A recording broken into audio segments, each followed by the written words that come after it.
Let's go. We got a sub from Vino2. Thank you for the prime, man. D4 in 2 days. Nah, we have to do D4 tomorrow, I guess, because I want to get the rank 1 in the gauntlet. I could do it on Tuesday as well. But I probably want to spend time both days, so let's make sure.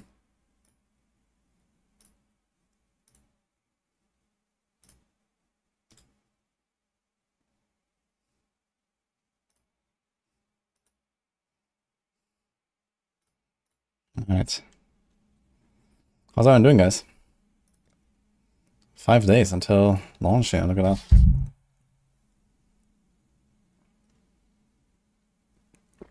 I bought the Invincible map today. Well, enjoy.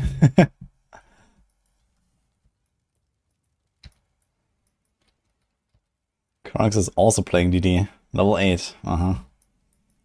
Gamer. Got a cesspot. I do not understand why every streamer says that masterwork increases tempered affix. Because compared to you, we listened to what they said on the campfire chat.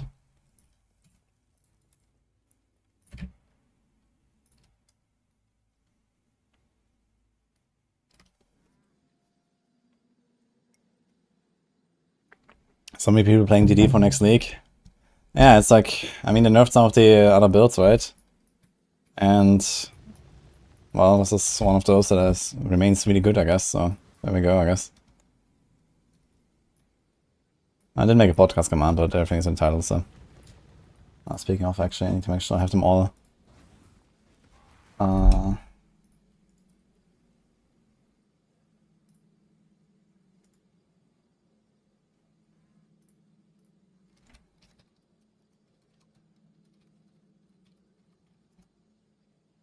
Okay.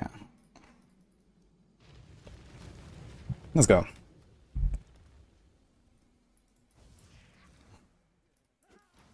Yeah, I mean, there's always a lot of good starters and stuff. But personally, you know, for me, DD is like something completely new. I've never actually played it. And I was like, okay, why not? And yeah, I want to do all the bosses. I want to do like the T17 maps and stuff. And yeah, it'll be nice, I guess, to play this build.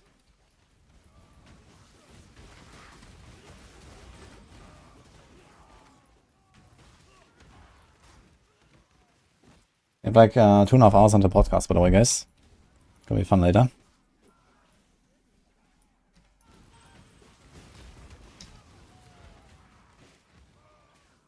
So you have good starter too. Crafting Fever, you mean? Yeah, but this has like 0 boss damage though, right?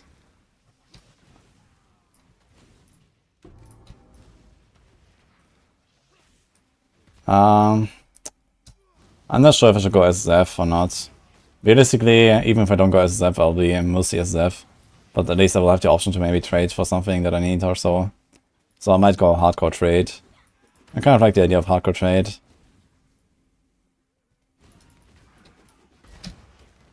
We aren't really, you know, doing a lot of trading. Ah, shit. I leveled up the castle damage taken. Yeah, maybe level 2 is fine too. Okay, need to get used to all these keybinds again.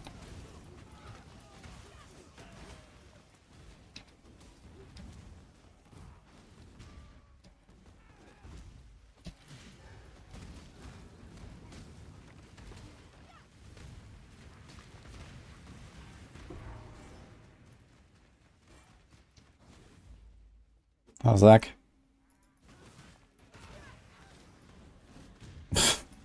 Okay, dude.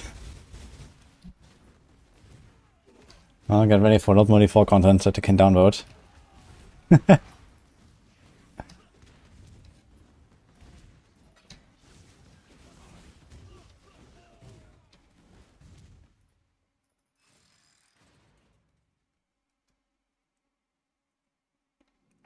It's not Path of XR2. You're not gonna see Path of XR2 until the end of the year.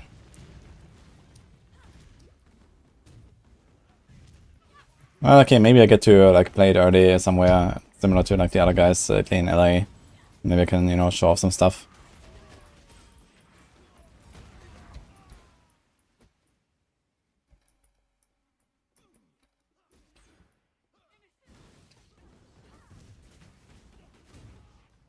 Okay, I guess I need to make a exclamation mark podcast command after all. Everyone is thinking there's a command.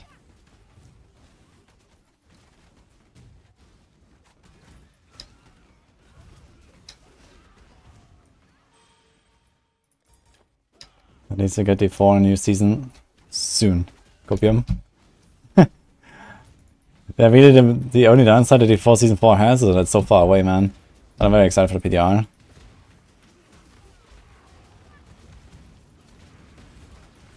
Okay, we also have to get a Spectre soon here, right? We have Guitars Heralds. Need to get them in the pool. Are there exclamation mark podcast in the title? Wait, what? Where did the exclamation mark come from? Was not supposed to be there. Well, I'm gonna just copy paste what I have in the title, I guess.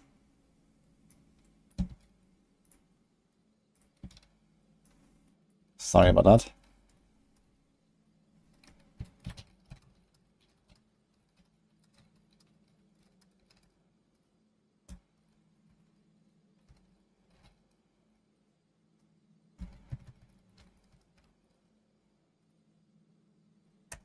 There we go. Enjoy.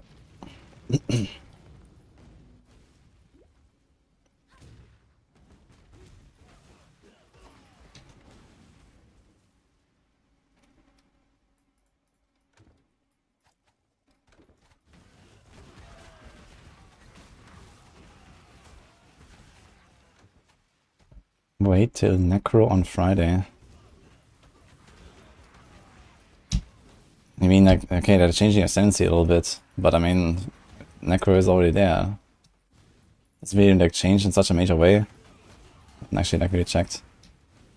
But of course, I mean, everyone is doing their league start practice now and, you know, testing things and trying to get a build going and all that. So you can of course do all of that already. And especially if you've only played 100 hours, that's nothing. So I can always, you know, benefit here to just get back into shape a little bit more.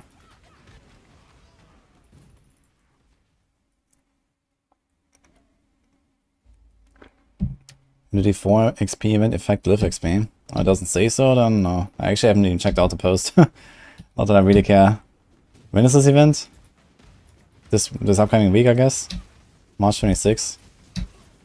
I mean, I'm not really doing anything in D4 anyway, so I doubt that anyone is really going to do much there. But yeah, maybe some people still want to level a character or something. Maybe at least gonna finish my Necro 200 or so, but it should only take like a few hours.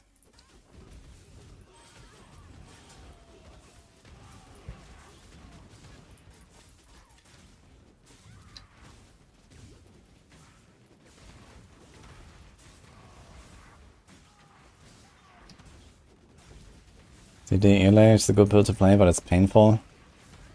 I don't think it's that bad. Okay, I haven't gotten to the point where I play DD yet, but it's just like a 2-button build basically, right? So just like, you know, cast Desecrate, and this. I think it should be fine.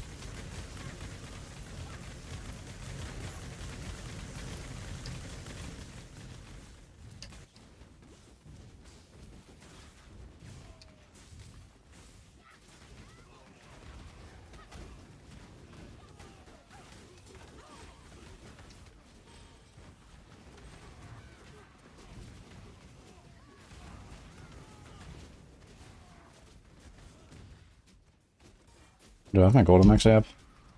Get him. I wonder what the season 4 theme will be. I guess something relatively small, to be honest. I don't think they really have to do much for the theme because they're already getting so much other shit. Like, really, I couldn't care less about the theme at this point. I should rather just save like a banger theme for the next season.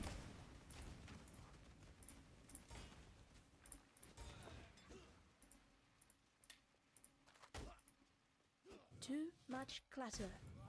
This is triple green there. Could maybe save it.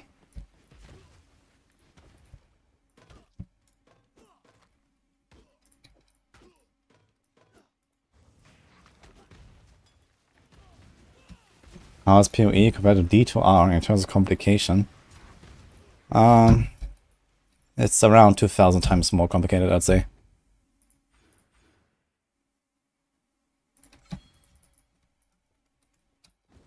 The world must be cleansed of impurity. Kneel. I am the Emperor.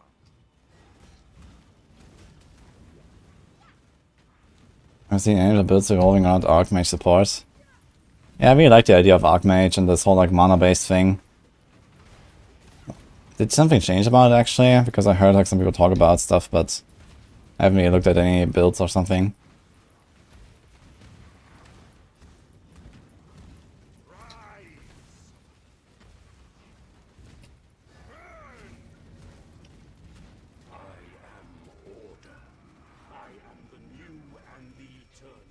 Only 2k, yes. I think around 2k times more complicated is about right.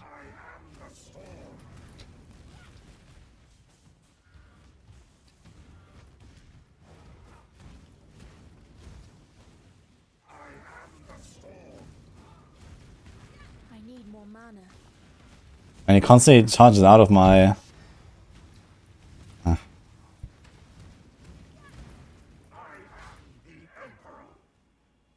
Why I don't try Black Desert? Why would I try that?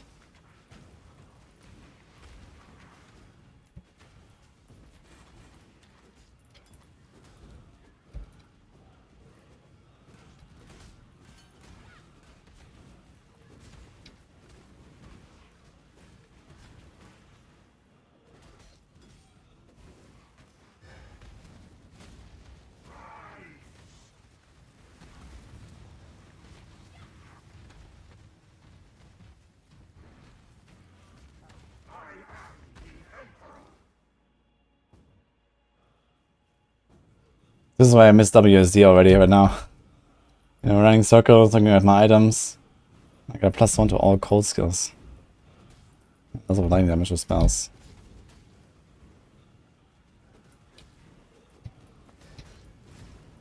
Do we actually have to kill these guys? No. Okay, here we go. Innocence. You and That was Sin. I am. Okay, let's go back to town real quick.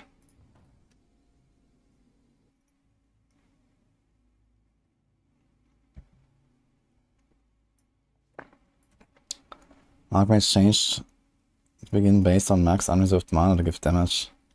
Ah, okay. That's actually, yeah. It's pretty strong, I guess. You deserve once. Remember, we do this for freedom. Ooh.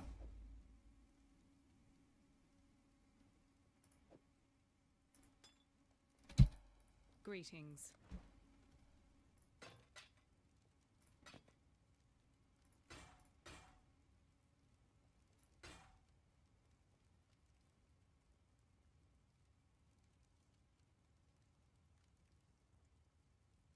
We can get away without it.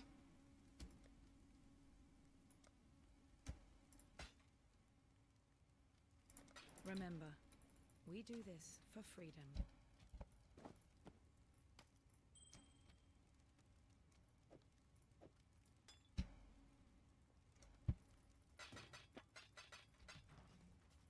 Greetings. Remember, we do this for freedom. I simply We're gonna be back in season 4. The gauntlet is permanent feature that will stay.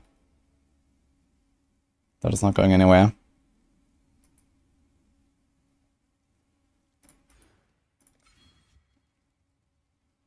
I have so much resists, man. Like it's so easy to cap resistances. Yeah, I have like 15 here, 10, 13 here. Well, 39, I guess. And there's another 36. So much res. He's also high res, 24. Kinda crazy.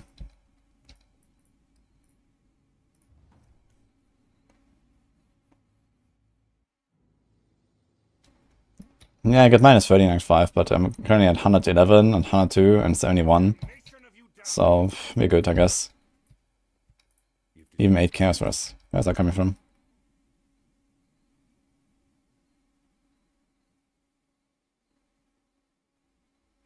No idea, actually. I can't see where it's coming from. I didn't even craft any rest anywhere. Yeah, most of these items are not actually not crafted at all.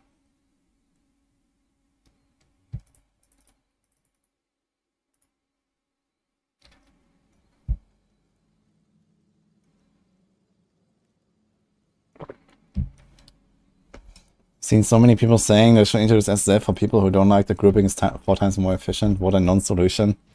Yeah, I agree. Like, just because SZ exists doesn't solve the problem that group play is just ridiculous.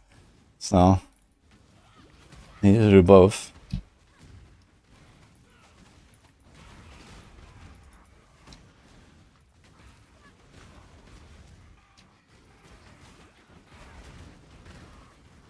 I wish they had runes and rumors like in E2. Yeah, originally they had planned that, at least like 4 years ago or so. They previewed some rune system for Diablo 4, but it never made it into the game. I mean, who knows, maybe it's gonna come in an expansion or something. I mean, the original rune system came with the expansion, so... But yeah, I mean, the way that items work in D4 right now, it's kind of hard to do something like runes, I guess. Because, you know, you can only have like maximum 2 sockets on an item and stuff like that. Unless they do like some other, you know, it's just called it runes, but it's not actually like D2 runes, but something else.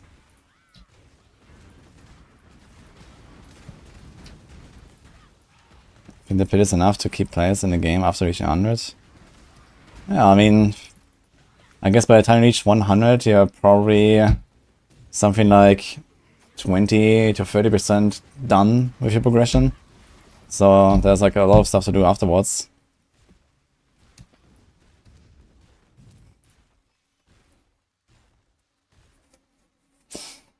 Flurry F for T100s.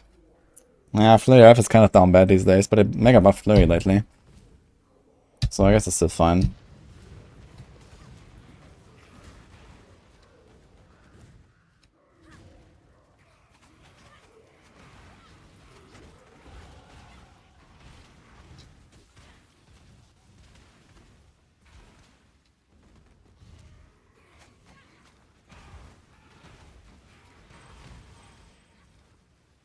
I don't get it, CET to the 4th.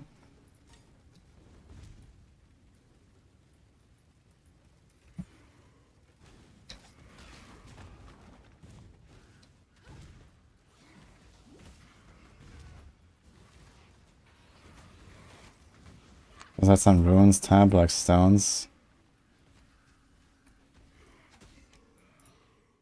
Yeah, what I mean is like, you know, whatever they do with runes, they might introduce something that is runes, but it will just be runes by name, but not, it won't be, you know, like socket things into your items to get some stats and then combine them in a certain way to get some bonus things. Unless they change the whole socket system in Diablo 4. And I mean, yeah, long term they kind of need to do that anyway because the sockets are kind of boring and shitty. I think it could be a lot more interesting. But yeah. And the only sockets that are kind of interesting are like the jewelry sockets for the resists versus armor. And like the weapon sockets are boring. Like there's literally zero variety in the armor sockets. It's all rubies everywhere.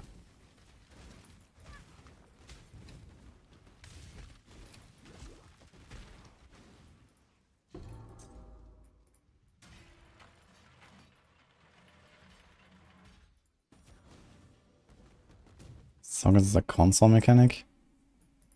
What does that have to do with console? Yeah, I'll nix that DD.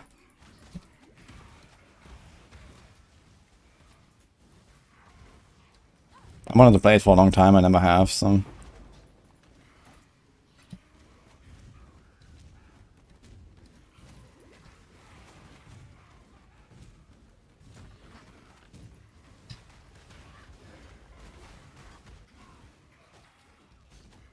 Did I buy the turtle hideouts? Just for my wife, but not for myself.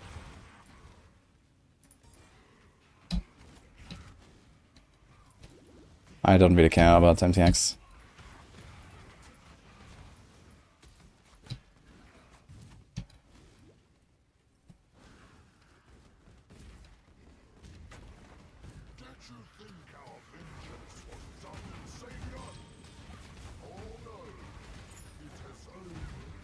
And Silica Man.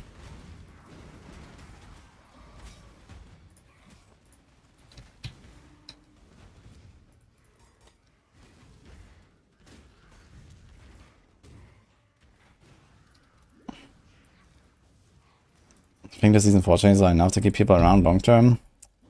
Ah, well. Like 2 or 3 more patches like that, and yeah, Diablo 4 is gonna be amazing. So I'm not really worried. And like just 2 seasons later, we're gonna get the expansion most likely. So yeah.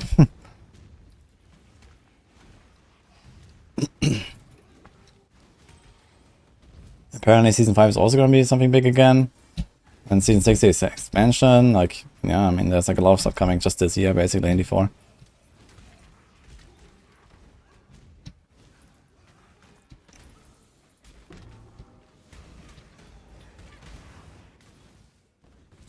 Now, season 6 should be the expansion. They said end of the year.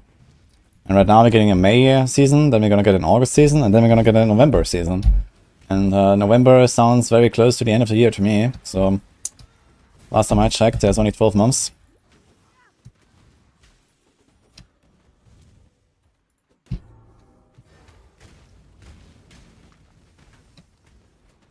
Expansion will be delayed.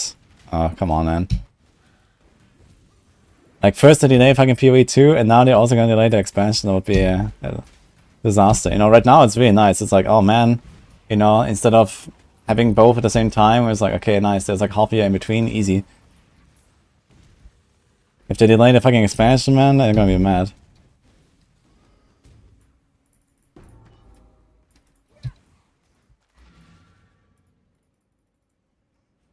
I don't really see why they would delay it though. I mean, they announced the expansion roughly 1 year before release. That's like kind of like a short time frame. So there must have been like kind of like, you know, there's not really that much that can go wrong if they're like doing it a year before release. I mean, you know, PoE 2 was announced, you know, whenever, like, yeah, you know, 4 years ago or 5 years ago almost, or something. And then it's not coming, you know, at exactly the time. That kind of makes sense. But, yeah, like the expansion, I mean, it's not such a huge deal, I think.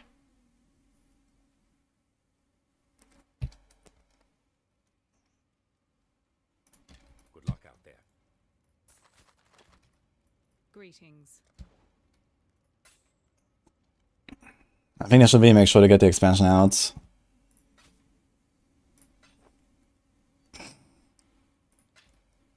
Remember, we do this for freedom.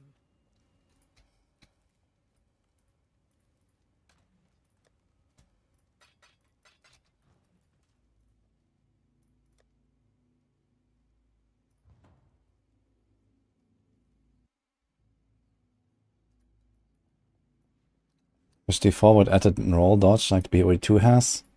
May reason Have you heard of evade?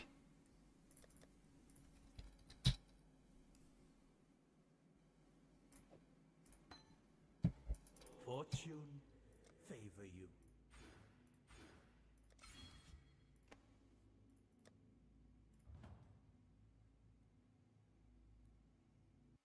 Mephisto better be an expansion. Yeah, I think that Mephisto might be an expansion. That is called Vessel of Hatred. But it's just a guess.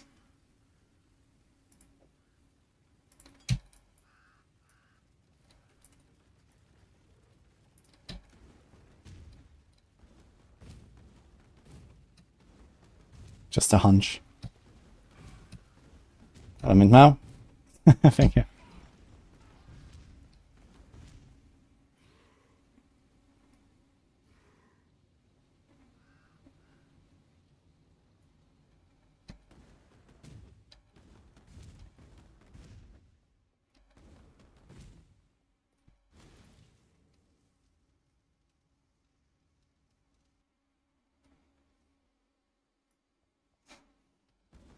Animation of dodge, roll dodge rather than dash animation.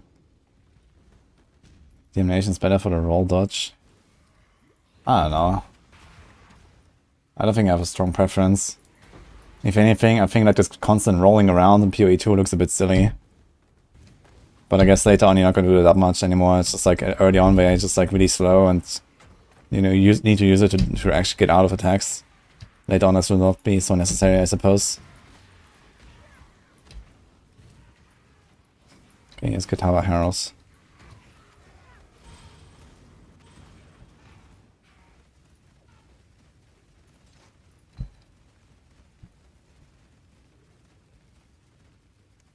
Wow, I think I exploded the corpse. Oops.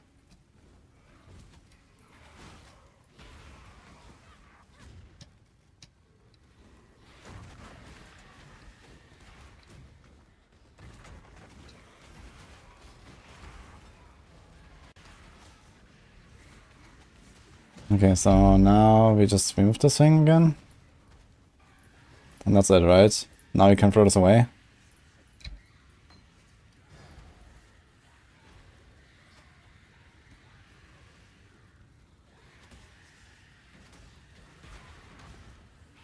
Okay, that was settled. Oh, wait.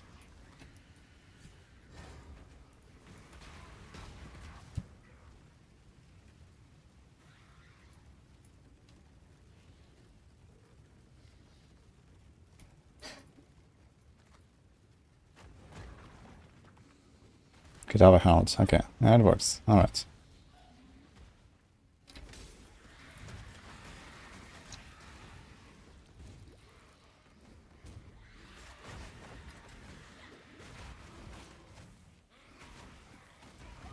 Need to bring it to a hideout?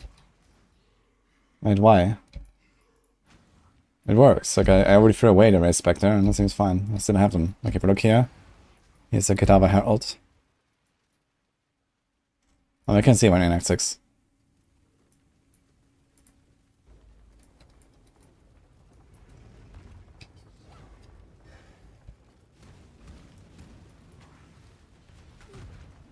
Oh, just tank it.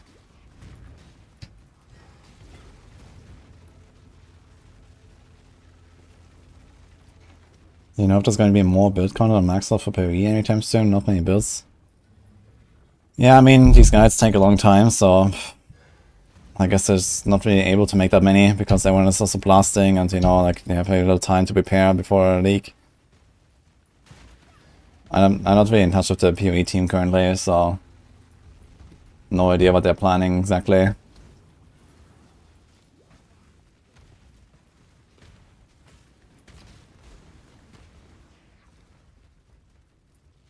But yeah, I mean, usually they release their stuff like, you know, 2-3 days in advance or something, I guess.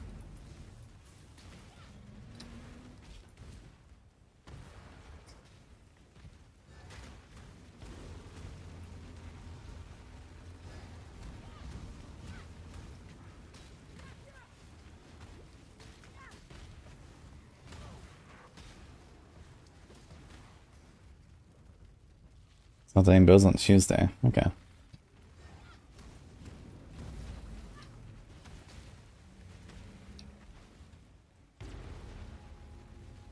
Man, this build is fucking busted.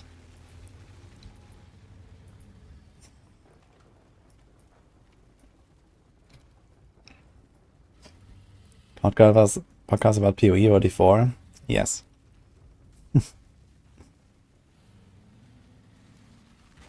Also, D4 itemization changed exactly what I knew about, or did it change some stuff?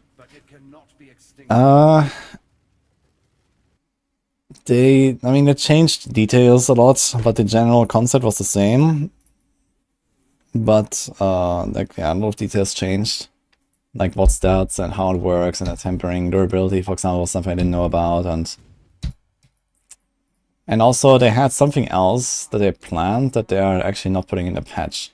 So I imagine there might be something else they bring later with items. But there was like another step basically that it could do. That I don't know, maybe we'll look at later. Alright, don't think I'd be time and tide wait for no man. Despite goodbye.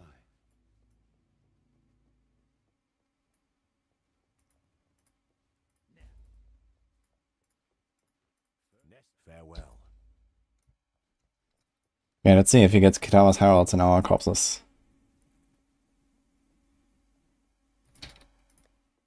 Ah, 53 fire res. Yeah, we're gonna craft some fire res, but 50 is fine.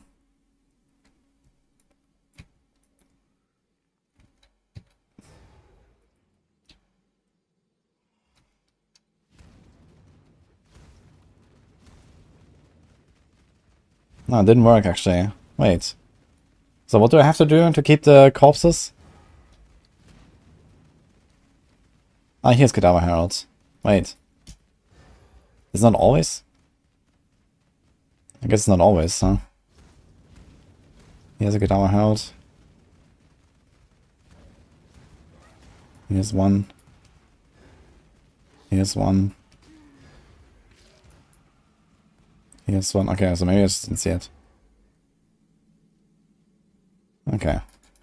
She's fine. Oh, we don't have to clear the Wildwood Man to clear this map.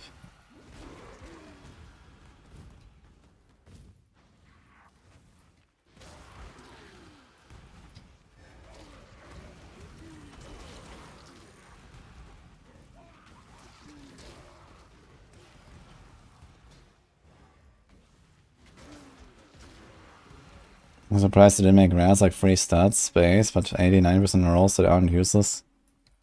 Yeah. I mean, if like rares were that good, then you would just have to pick up rares all the time again, and then we have the same problem that we already have that they're trying to solve, which is that you get too much loot, right? So I don't really mind the system where rares are just kind of pointless. But then just like don't drop them, I guess, at some point. And that's fine.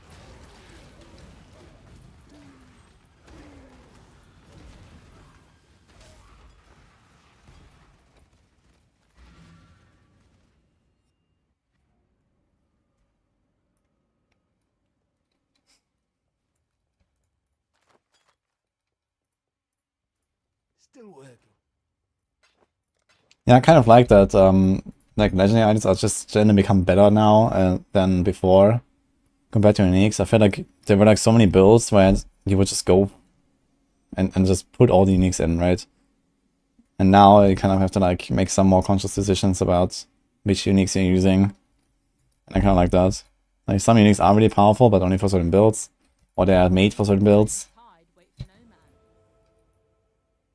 man. And that's much better than just like throwing all the uniques into your build and that's it. Didn't play PoE that much yet. Yeah. Not too much, I guess.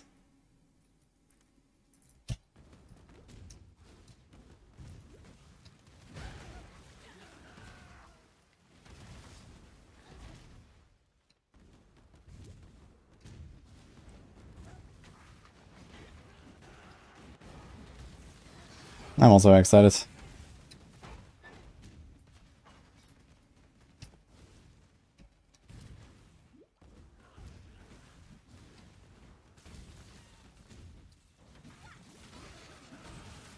PA2 is gonna be lit, man.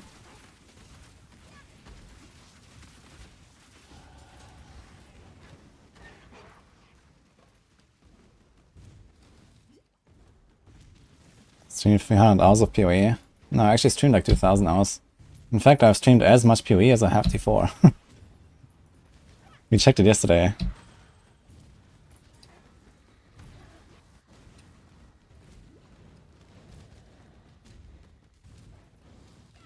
Hello, Pattern. How are you?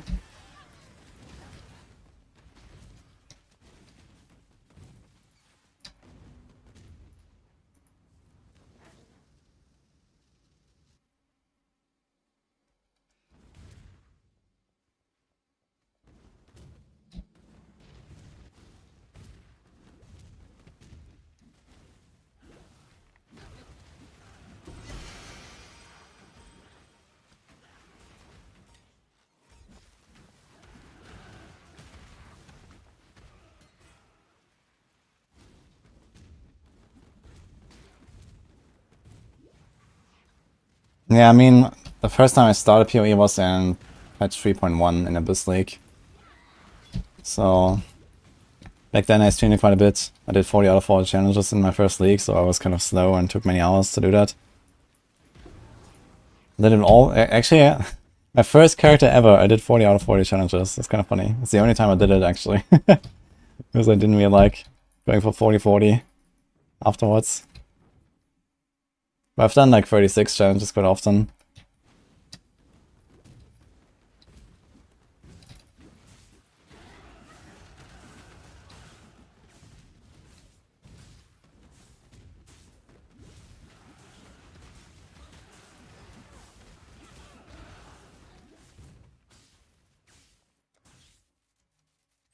Huge knife.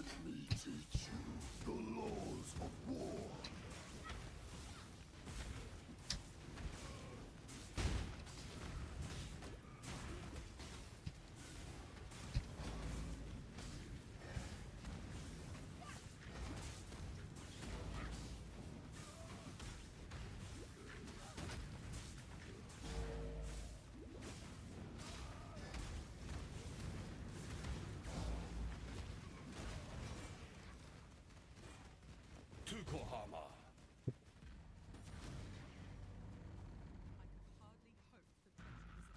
The soil wants for your blood no more. I am sin.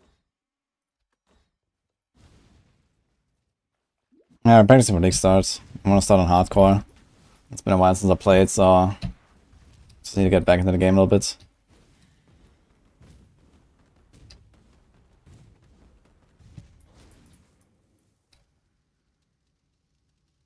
I'm good to a pattern.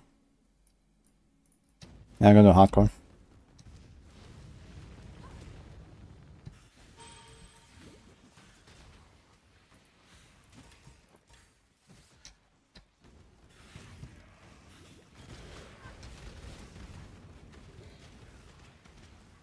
Bit of warm up for season 4, I guess. Try to get all the Ubers done.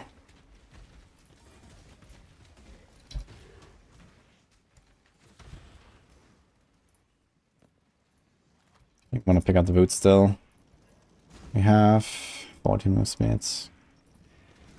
I mean, these boots are pretty nice, man. They have knife, lots of armor, some strength, some res.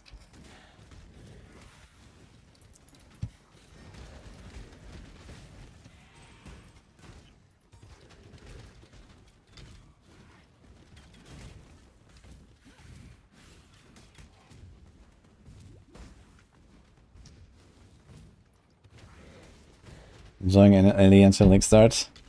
Yeah, I had a good time in LE. But yeah, for now it's like cycle 2 waiting mode, to be honest.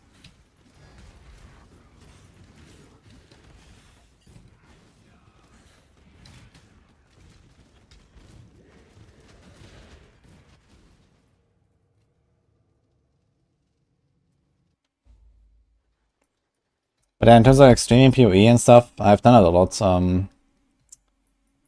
Yeah, up to like 2 years ago or something, and then I kind of didn't do that much because I was in default mode. Go like to default betas, and I play a lot of stuff off stream as well, betas, etc. And just didn't have any time or like mindset for PoE. I was just like super hyper focused on D4 basically for like the last 1.5 years now. So the last few leagues, there's like a lot of stuff that I kind of need to catch up on. Like for some of these tattoos and stuff, I have like no idea about them actually. I need to kind of like actually check what you can get there this week at some point.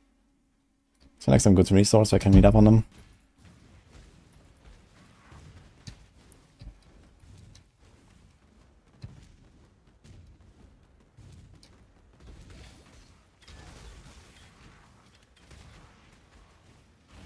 Ja, thanks for the plan. Damn bro. There. It's a D0. Or what? Thank you.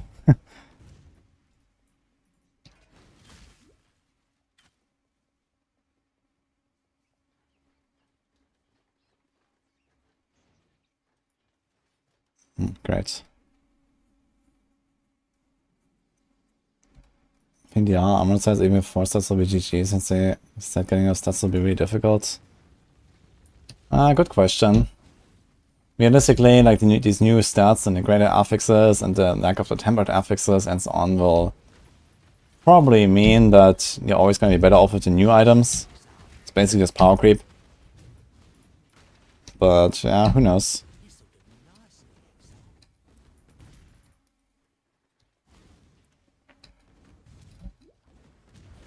Like, we don't know really, like, what are the stats you can roll on the new items, like, how many damage reduction stats can you have? Maybe there's, like, at least armor and life and DR. And if all these free stats exist on a chess piece, then the new items will just be better than the old items, I guess. Even though you don't have direct DR, like, life is really nice, and armor is still something that's really important. And you can, like, you know, masterwork these items, you can temper these items. Like, you know, if you can get like a 10% DR roll with tempering, like, sorry, with masterworking, you can get that to like times 2.2 of that. So like 22% DR, for example. That's a lot.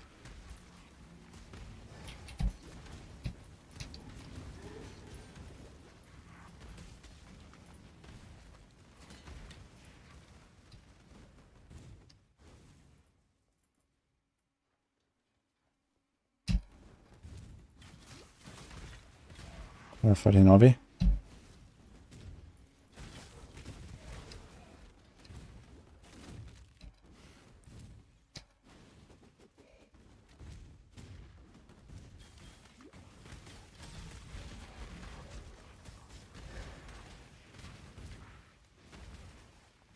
Keep pressing the wrong buttons, man.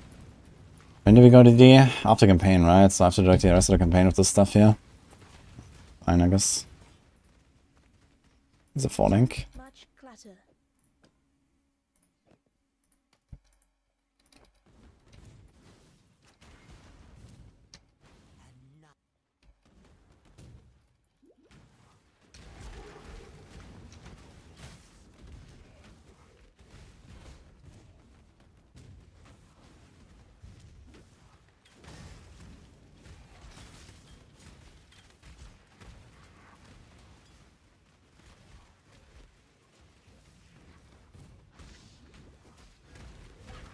GTA 5 RP, let's go.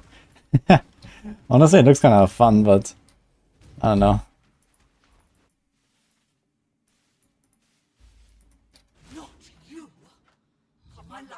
Oh, hello. Is that D0? Or how do I say the name? 0? Wait, what corpse did I just spawn in from a desecrate?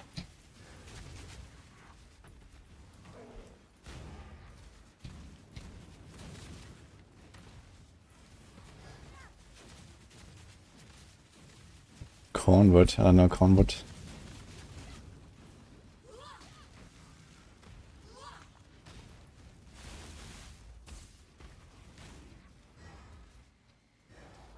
Yeah, what is this corpse, man? Look at that thing. Is that from the Wildwood?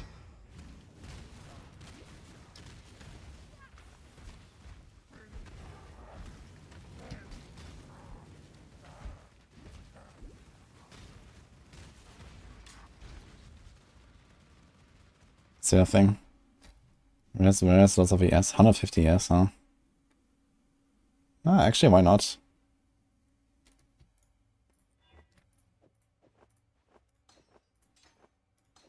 Dude, I have almost 300 ES. Okay. Check this thing.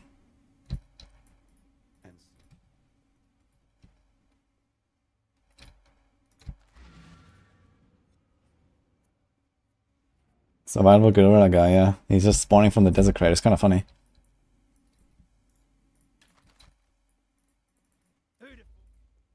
How you going?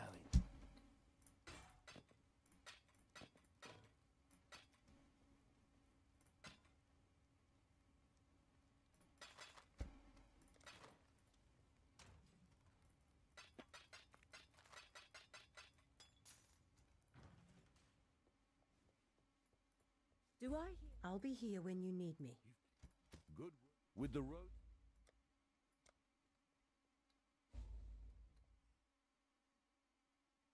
So do armor energy shields. Farewell. It's 4-link actually.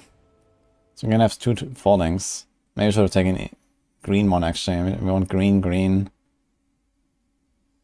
Okay. Kinda shitty roll anyway. Time and tide wait for no man. Do we take this? I think so, and then this, and then I don't know where else to go. Could take something like this here as well. There's life, there's this. It's not bad. Some armor, some ES, some night vision.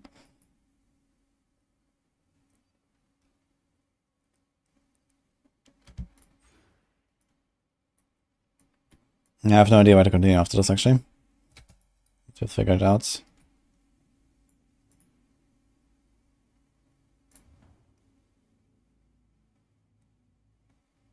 What time is the podcast? 1.5 hours.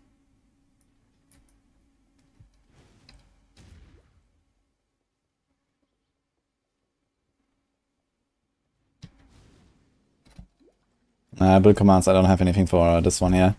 This is just DD, so standard. I was just kind of following the max roll DD elixir guide. Dude, what the fuck? Wait, the trial is actually behind the tower entrance, man. What the hell? Okay.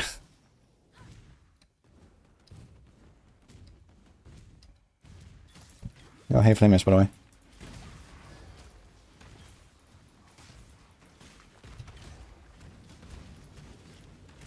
Everything dies.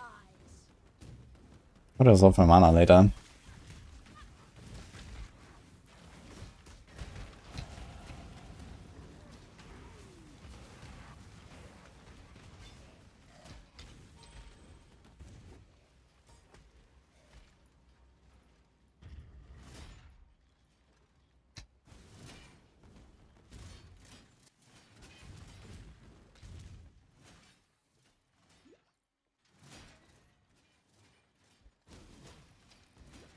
Ooh.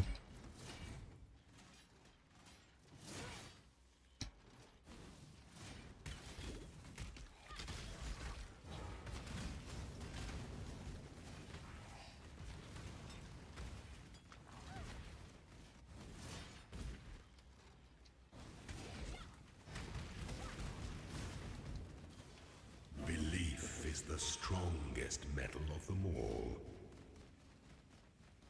Okay, there's castle damage taken that I do not want to level anymore.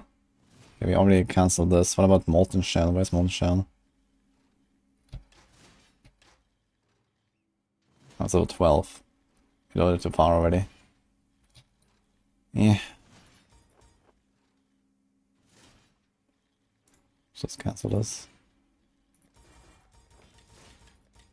I need decks here for these, I guess. I need levels actually. This one needs decks. Okay. I'm gonna get 20 decks there, I suppose.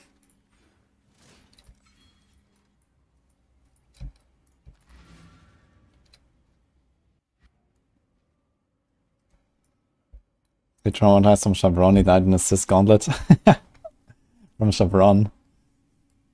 Yeah, one boss that gave me a lot of trouble in the Gauntlet once was the Adre in Act 4. Like the mini boss before Manakai. That was like this Omega Gauntlet where everything had like plus 100% damage. And it was like the hardest one, I think. Everything 100% extra damage, and then he had like, you know, extra projectiles. I think she had like extra projectiles and double damage or something, and then she just did like a normal projectile, and it was that's one tap you. And that had to me actually 3 times in a fucking Gauntlet, man. That was really nasty.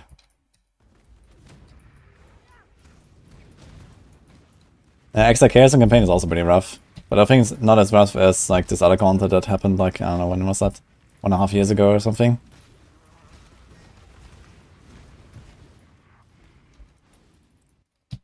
But I think the scaling mods was kind of interesting in the latest Gauntlet. So that's kind of cool. So it's like the campaign is kind of rough, and then White Maps was relatively easy, and then the maps get harder and harder on the higher end again. So that was kind of nice, I think.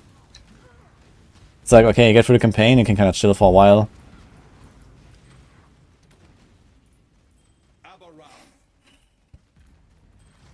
Lots of fracture stuff.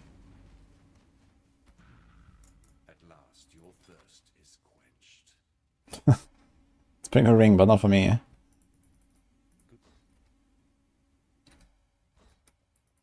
Wait, did I change this thing? No. Remember, humanity needs us. Yeah, I've never found Aberrath that fast. It's kind of nice.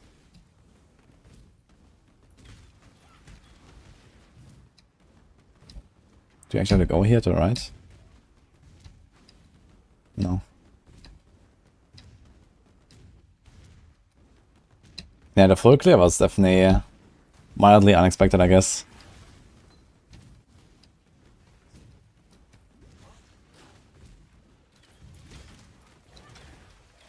I mean, I also remember back in the Gauntlet I just talked about, I'm not sure which league that was exactly. But it was like a Kaiser who did the Feared at the end, and then he died to like the slam from Cortex. Because he was not aware of like how the mechanics work or something. But it was like Kaiser respec into Lightning Strike. And just like going full Giga Chat mode. That was fun.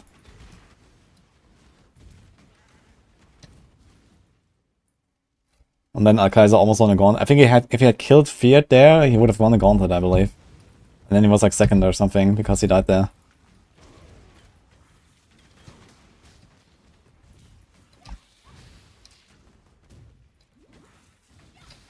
Defiance of Destiny. Yeah, I saw that. When it was the thing introduced, actually. I guess in Trial of the Ancestors, right? Or something. Like, that amulet is ridiculous, man. What the fuck? I saw Ben had that in a gauntlet. I was looking at that item, and I was like, this item cannot be real, right?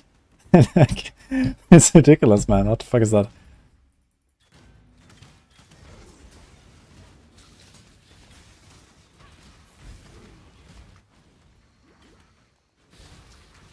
Yeah, Aurora Time Glass is nothing compared to that thing, man. Like, I used Aurora Time Glass for like 100 hours, and it never saved my character once, so F. Or it never even did anything for me, basically, so... It never really procced, and when it should have procced, I just died anyway, so...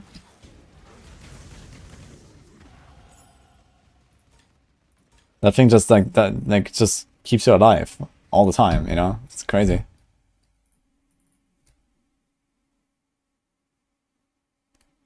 Runner Cash Windworkers League. It's the boots, right? Yeah, but they're getting mega nerfed now, right? They're gonna feel really bad. Like, okay, they're not actually kind of strange, actually, right? They're not nerfing the boots. They're just nerfing the movement speed. So using them just comes with the cost that you're gonna feel awful. But the boots are still like OP as before. It's kind of weird. Not sure what they were thinking there, but yeah. Yeah, they're nerfing Runner Cash boots now. They just get minus 30 movement speed now.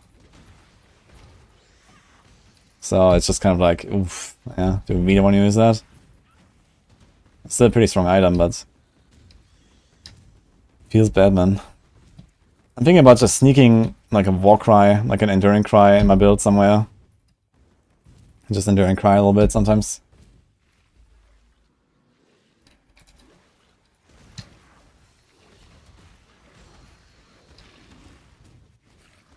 We don't need the power charges, really. I mean, that will help a little bit of elemental overload, I suppose. Wait, does elemental overload actually work for Ignite? Need to check that. With hits and elements, okay, that works. Yeah, we're gonna run that later as well, right?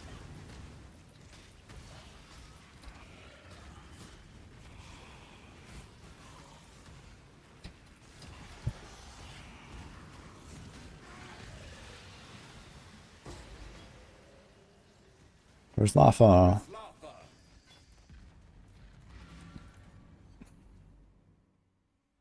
Corrupted mana cache of movement speed will be very expensive.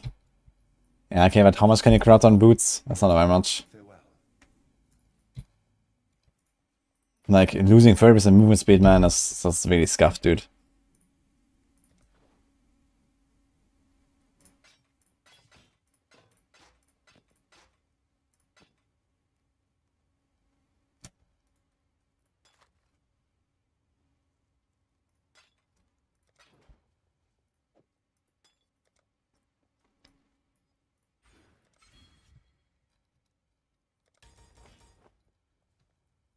Good tidings. Time and tide wait for no man. Another damn. Stay sharp out there.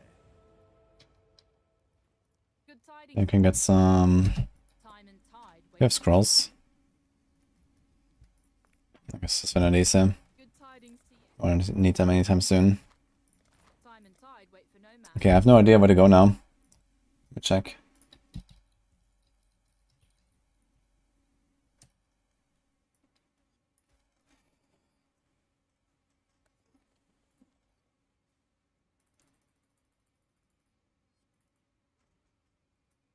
So this is where we are. We take the mana stuff apparently. Don't really care about the mana stuff right now though.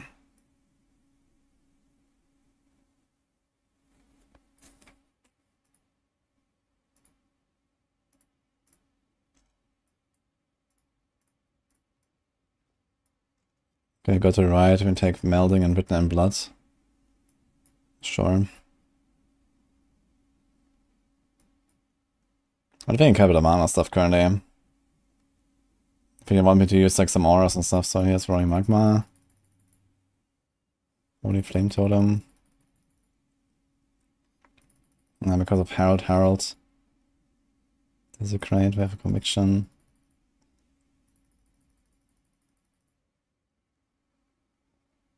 Cremation, that's a multiple. Elemental Focus, Cruelty. Cruelty is actually kind of nice.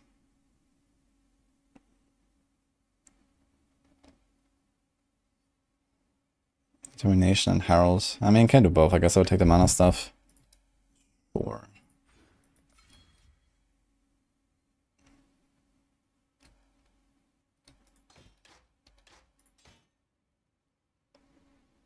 Do we still have the arrows? Actually don't. I think I threw it away. Good tidings to you.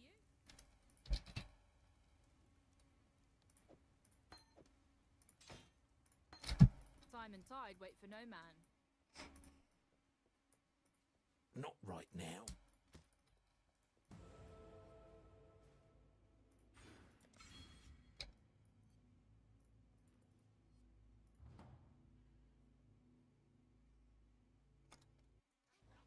Hexblast will delete the bosses with the boots. And how do the boots help Hexblast more than other builds?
Ah. Actually, I could have just TP'd over there, right? Can we? What if Flame Dash is enough? No. Okay. I think Mirror Arrow is enough though. Or Blink Arrow.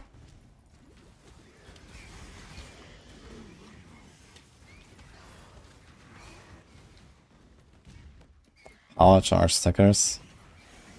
Okay, but if you Power Charge sticker, then you can easily just do like Power Charge on crit or something, which is actually a good support then. Like, why do you need Rana Cash for that?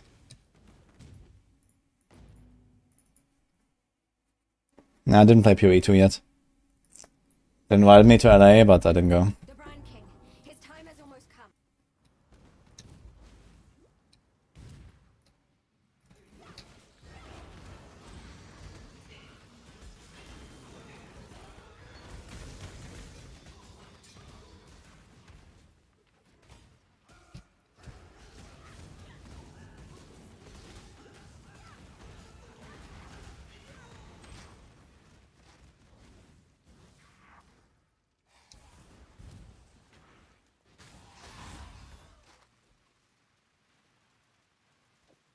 49% mana regen, huh?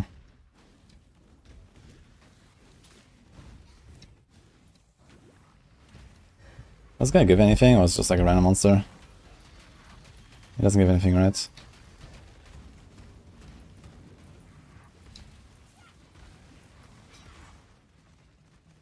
Falling Helm though.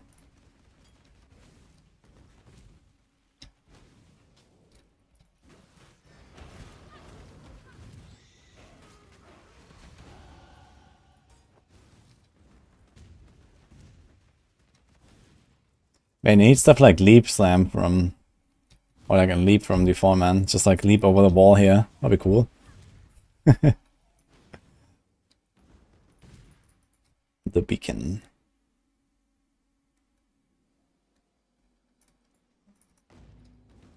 Get a heart attack of every item I throw.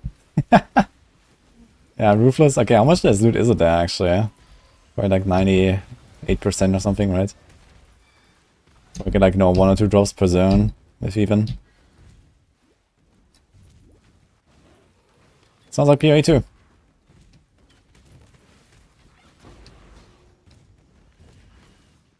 Alchemy.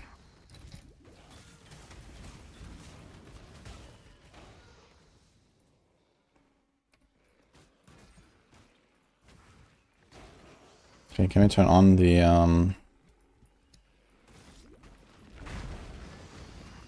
where's the heralds? Okay, I think the mana is fine.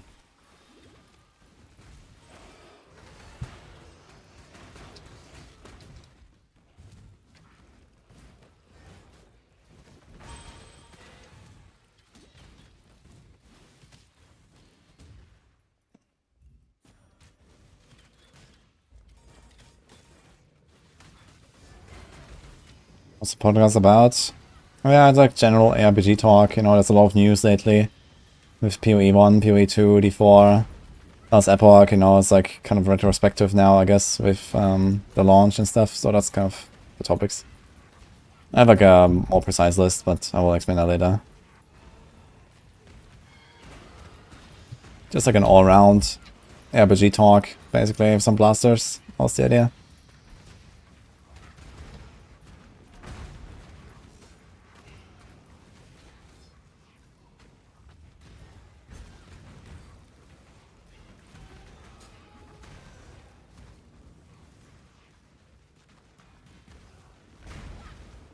One 24% spell damage from a shield. Wait, what shit are we talking about?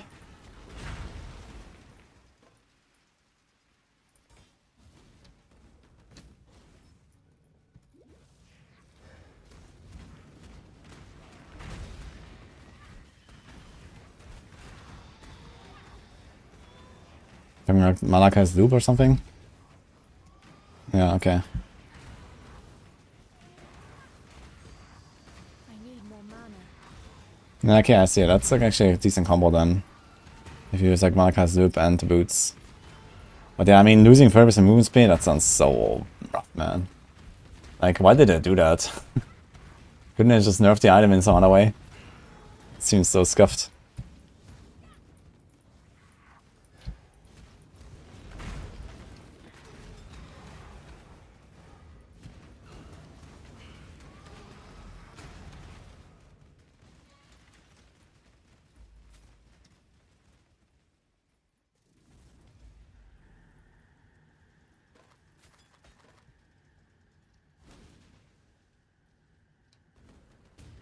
See others. Don't.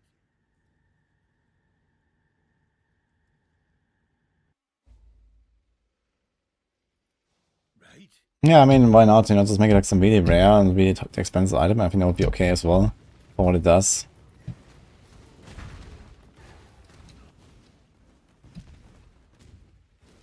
But now it just feels bad to play with it, you know, that's the thing.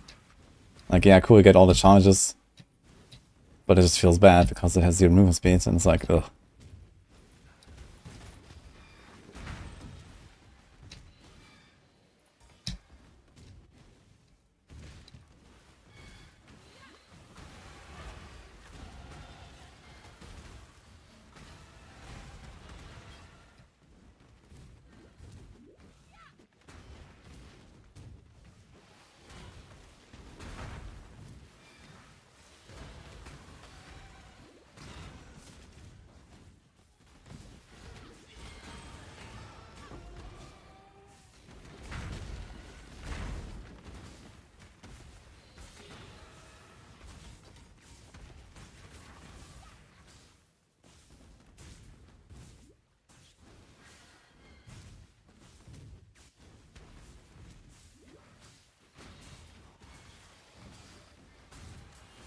Early eternal donation. Oh, good luck.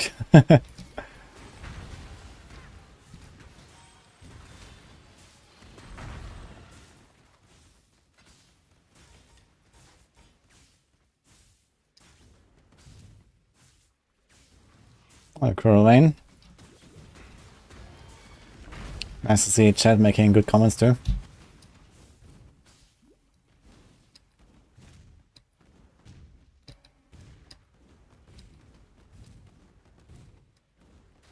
Good stuff for bosses.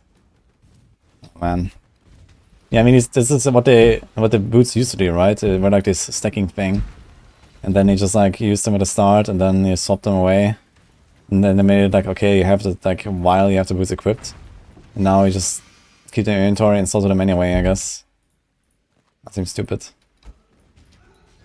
I mean, realistically, no one is really going to do that for like map bosses, but I guess for like the Uber bosses and stuff, might be a thing. But then Uber bosses, you also kind of want to have a lot of movement speed most of the time. Like, movement speed is actually really helpful.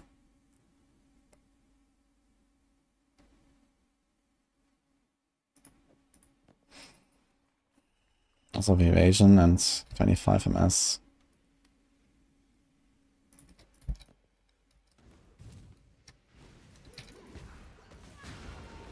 The podcast will be here on the stream, yes?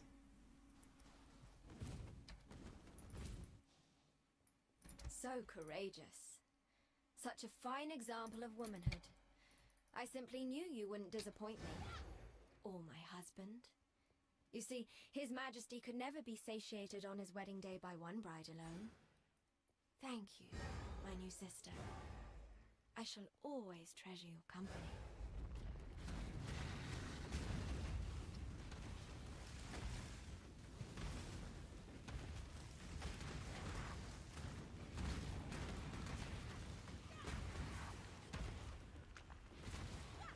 Get enough frenzy charge to get first and move speed from the boots.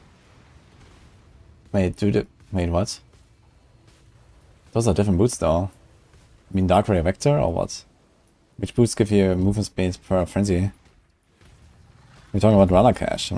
Ralakash has only like this effect with like you gain all the charges, no? Is there anything else on it?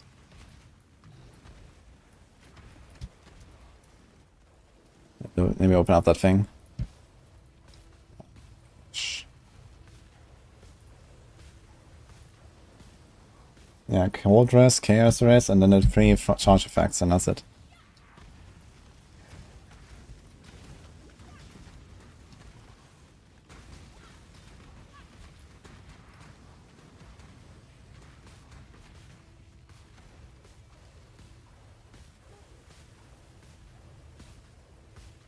Yeah, but Frenzy Charge just gives you movement speed by default, no?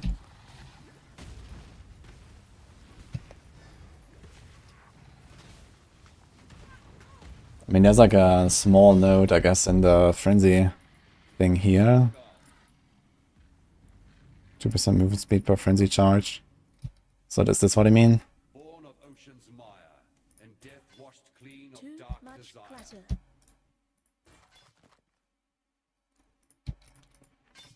And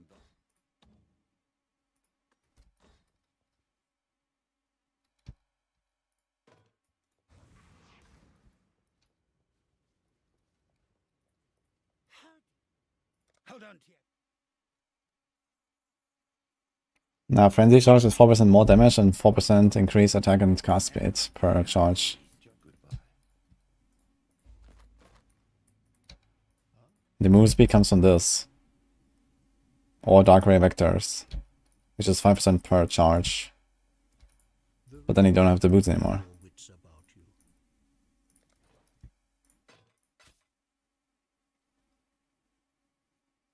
It's actually kind of nice glove. I'll save them.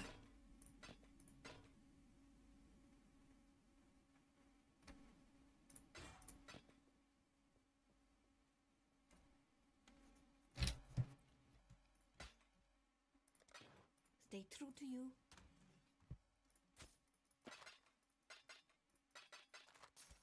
I'm still undercut on fire.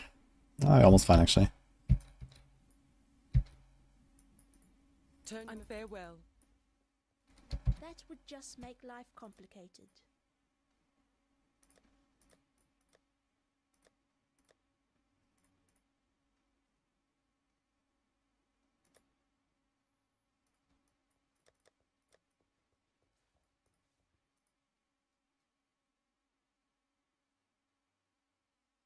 Hexblast Pathfinder.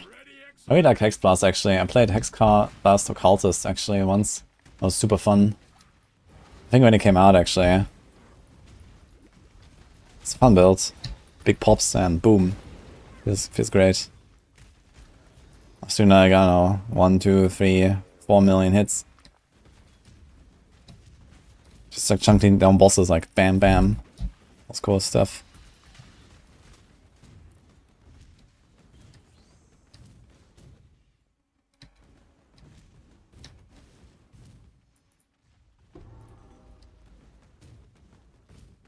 Oh, there's actually an exit.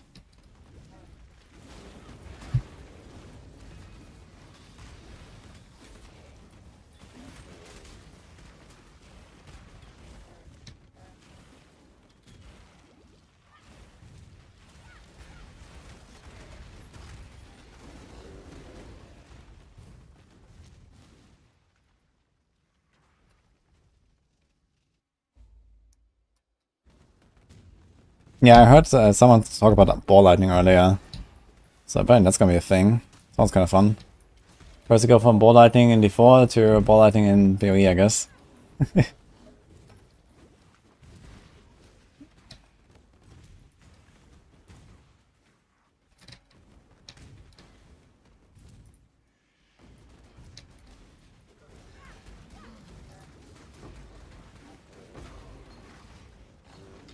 Never played ball lightning actually in PoE. But is it also good for like bossing? I want something that's really good on bossing. I don't really care that much about the mapping part.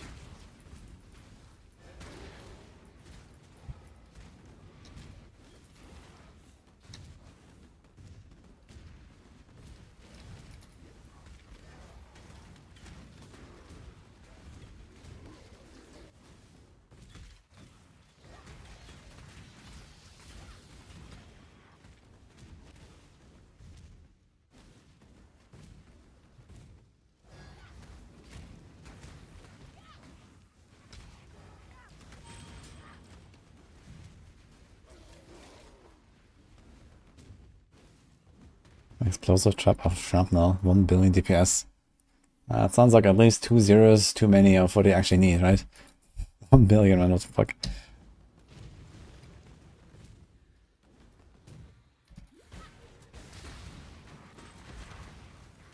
But this is like SSF friendly?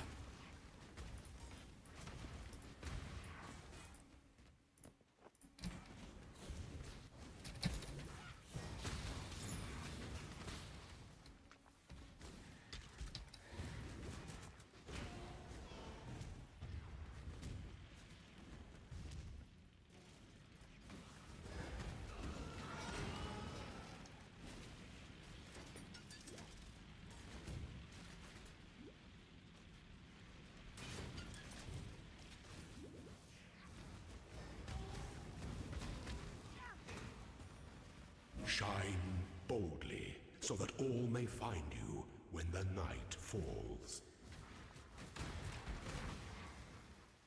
Mind over matter, mana stack, molten strike of the Zenith. What does the Zenith do exactly?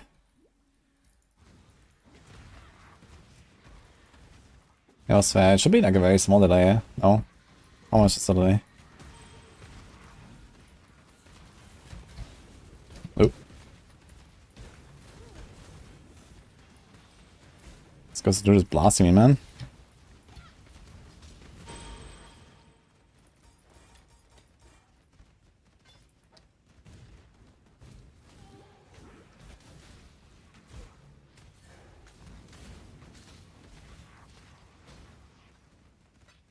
First 4 hits do nothing, and then the 5th hit swipes. Wait, I wanna see that.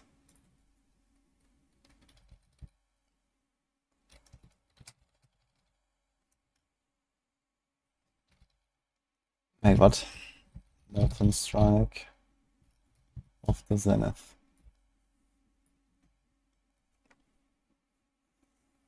Heavy fish attack fires 5 additional projectiles. Heavy fish attack projectiles deal 8 times and more damage with hits and aimants.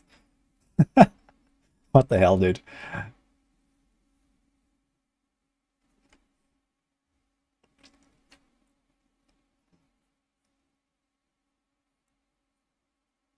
So it has like around 1/3 less damage baseline. Costs more mana. Also less attack speed.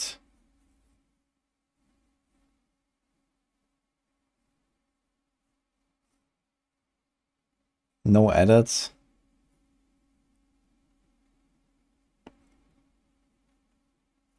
And only works with two-handed melee weapon. So that causes balls of molten magma to launch forth when enemies are hit, divided amongst all enemies hit by the strike. This will deal area attack damage to enemies where they land. And every time you attack with this, it has more high damage projectiles. Yeah, it seems like the Zenith is just better. Like, as long as you kill stuff in more than 5 hits, Zenith is just like ridiculous, right? Even with the lower base attack speed and lower base damage and everything. But it only works with 2 NS. 1000% more actually quality. Okay. Thanks for what's up, by the way. Okay, well, it's hard doing. Thanks for time else.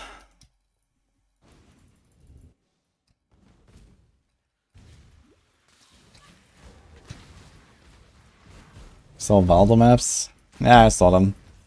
I mean, yeah, there's like some crazy maps out there, but I mean, builds that have like a billion DPS and stuff like that. I mean, it's gonna go in and one-tap these bosses anyway, you know? If you have that kind of damage. And power creep is pretty nuts these days, so... I guess the Valdo maps are generally the hardest in the game, right? They're probably like gonna be harder than 217 maps and Uber bosses in general and stuff. Clatter.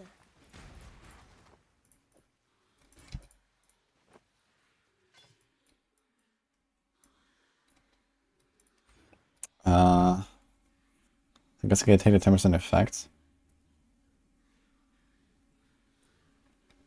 Or you take the 8% increased damage. What to do? 8%. Really? You don't have very much though. You only have an aura and a herald.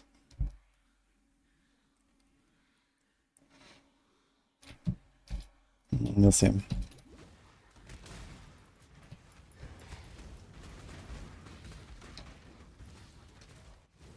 I guess you can put in like a level 1 vitality and level 1 clarity or so at some point. For a bit more added damage.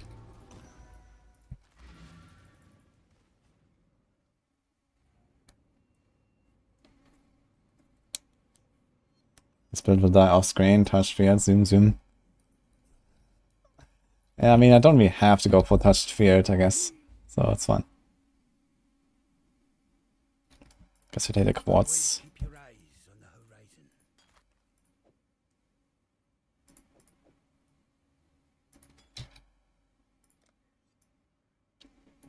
Okay, we have the mana stuff. What else are we gonna take? We go to the right now. I guess we take the dex. Or the strength. Strength is actually looking really good. Let's take this dex though. And then we go, I guess, for the life and mana. It's also time for Eldritch Battery at some point. Okay, that will feel like very comfortable actually. So by the end of the campaign we have Eldritch Battery. You are well?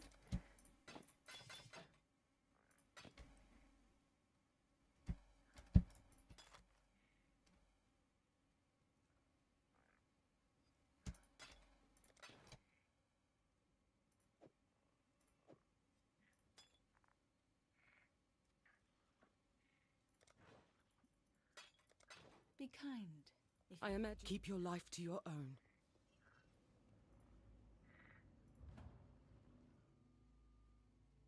Well, now onto the podcast, guys.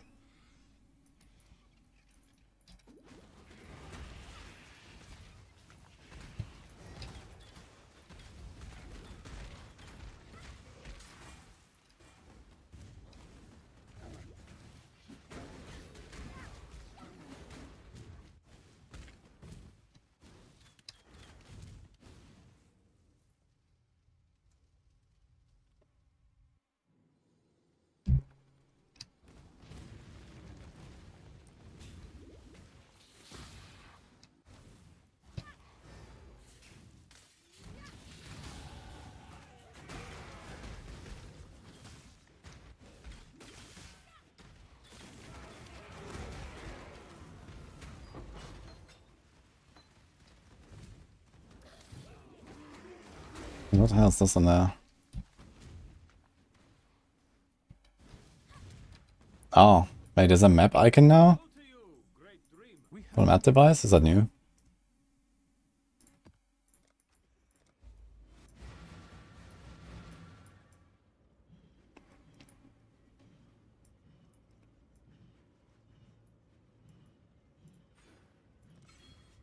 Almost okay live.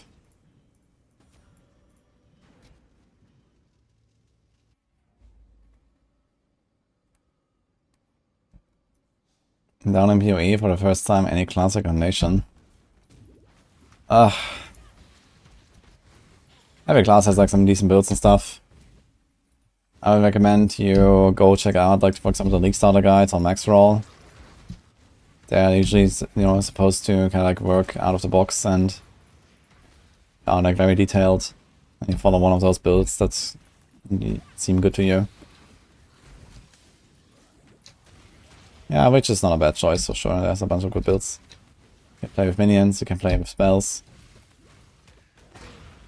Playing a caster in general is a bit easier than, for example, a melee.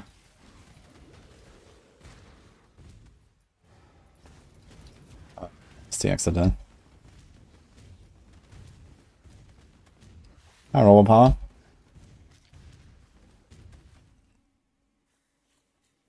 What's my top 5 ARPG all time in order? I don't know.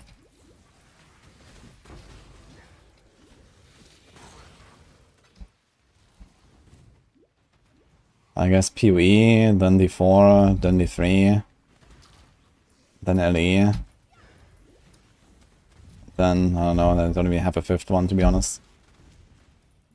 I mean, I've played D2, but I don't like D2 that much.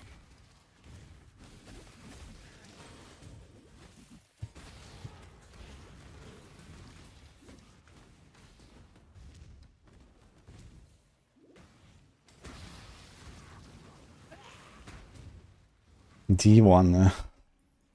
Is LE that good? Ah, LE is a pretty good game. But I mean, I've not really played that many. Like, there's more RPGs that I have not really played much. Like, you know, Grim Dawn is like something, or like the old Torchlight games apparently. Like, I've played, okay, Torchlight Infinite is pretty decent as well. I've also only played it for like, I don't know what, like maybe 200 hours now total or so. Not that crazy. But I kind of like it as well. It's just like not something that I would really consider like, you know, one of those games I would play a lot. I just like the season start a little bit and, you know, have some fun for a few days and that's it. I don't take it too seriously. Like Last Epoch is something I definitely take somewhat seriously. D4 is like, you know, the thing that I wanna be at the top. And PoE 2 is gonna be the other thing I wanna be at the top. And then everything else I just don't really care too much. So...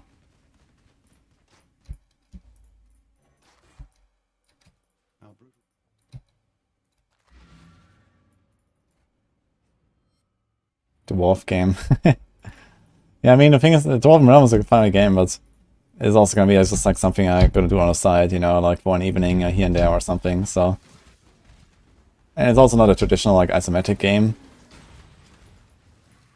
It feels a lot more like WoW than anything. Hello, I'm Rema. Yeah, the podcast's gonna be fun. 1 hour. Yeah, I'm gonna do Grim Dawn when the expansion comes out, I guess. But until then, yeah, I mean, we're gonna be busy with D4 and PoE, so...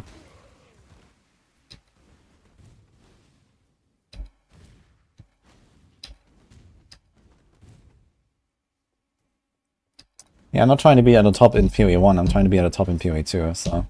all good. I don't mind the 10-year, you know, head start that other people had. I had my own 10 years of blasting in D3 that helped me grow.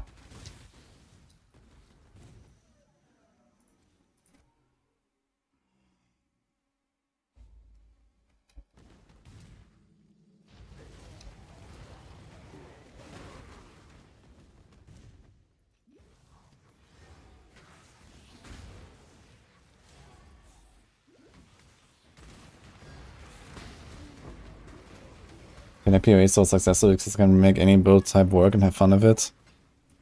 Yeah, but then it kind of seems like a lot of the community is like, you know, more of the engaged blasters that actually also, like, you know, just follow metas. And there's definitely a very clear meta in the PoE. And honestly, there's not that many builds that are like really good, it seems, most of the time. Outside of like very expensive stuff later on. But most people never get there, so. Like melee is down bad in general, like every single season, every single league basically. And then, okay, you have like, you know, like stuff like DD for example, that's basically always good. And you have stuff like, you know, Deadeye that a lot of people play for MFing.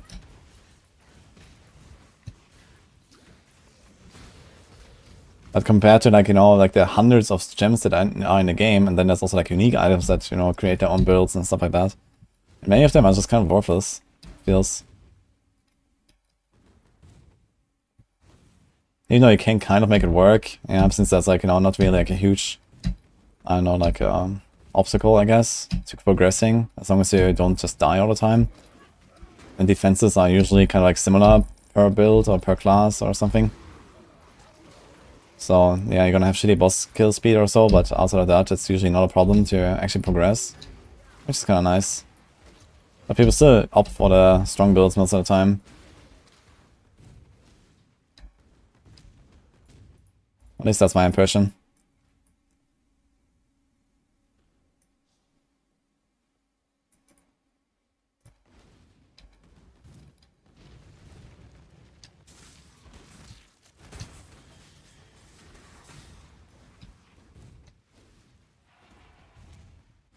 He got shares of emails of customers, so they made melee.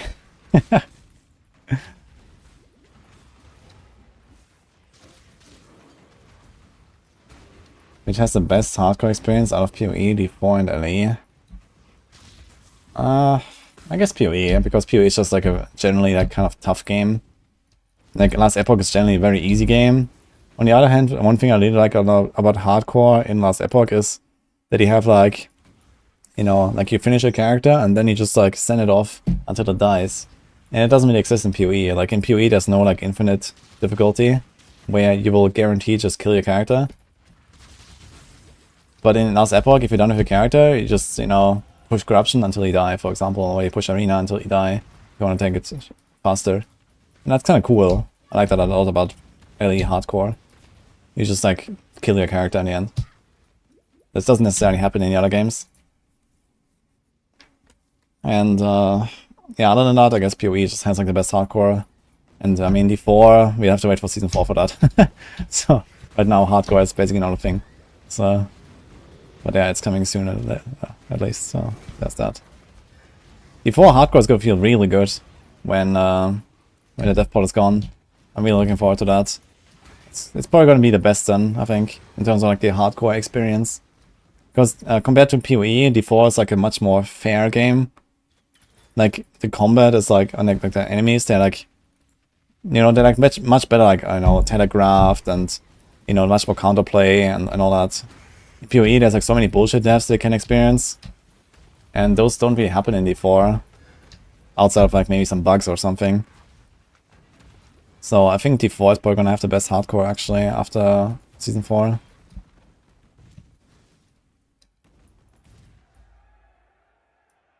Depends a bit on like the tuning, like if the Uber bosses and stuff, like if the Pinnacle bosses are really cool and Uber delivers like actually cool and stuff, it's gonna be very fun.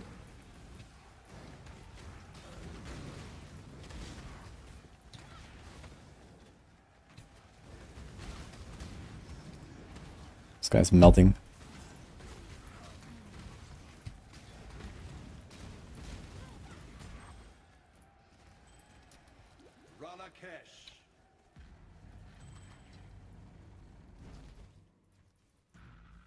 Turn away the tyrant's face, and kingdom end without. PoE will be better for hardcore and PoE 1. Yeah, I'm really excited to see like, you know, like the world first race in PoE 2 and stuff. It's gonna be really cool. Like I'm definitely gonna make sure to like practice as much as I can and try to get the world first for level 100 or for like all the Uber bosses or whatever exists in PoE 2. It's gonna be fun. But yeah, it means a lot of practice. You have to like memorize like 100 different bosses and you know all that stuff, right? So it's gonna be crazy actually. Yeah, I'm looking forward to it.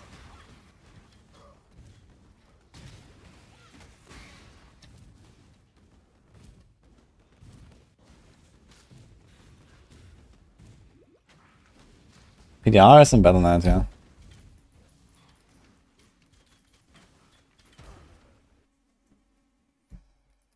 Only bullshit dev in PoE at the moment is DD rips. Yeah, I mean that is also changing now, right? So they're making DD not instant anymore, which is nice. So that is definitely a nice step in the right direction. But I mean, there's still a lot of bullshit stuff in PoE that just kills you sometimes. You know, like the perfect storm of like, you know, map mods or rare monster mods or, you know, these kind of things can still just kind of like wreck you out of nowhere. Life is short, dear.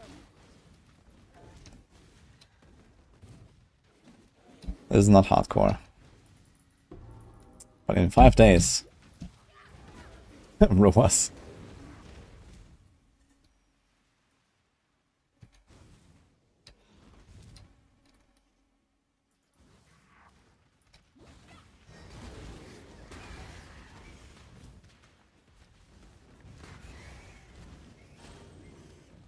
The PE towards seem very exciting. Yeah, I agree.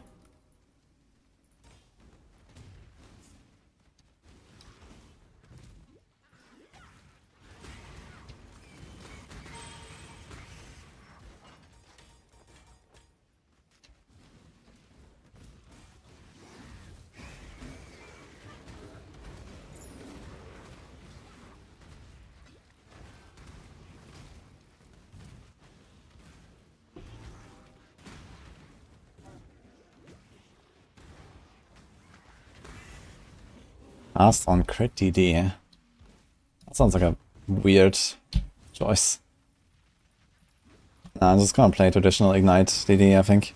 I mean, it wasn't nerfed or anything, right? So it should just be nice. And I've never played it, so I'm just gonna do that.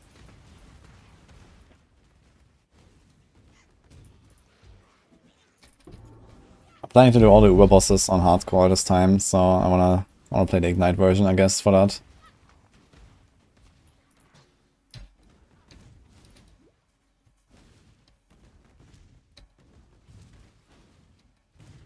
Let's see how much stronger this build will feel compared to what I'm used to for League start.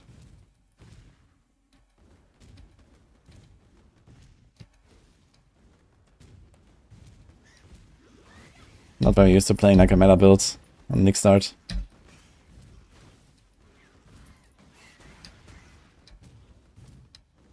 Where the hell's the boss? Oh wait, is this the boss or is this Wildwood? Oh. So I mean, I thought it was the Wildwood. Is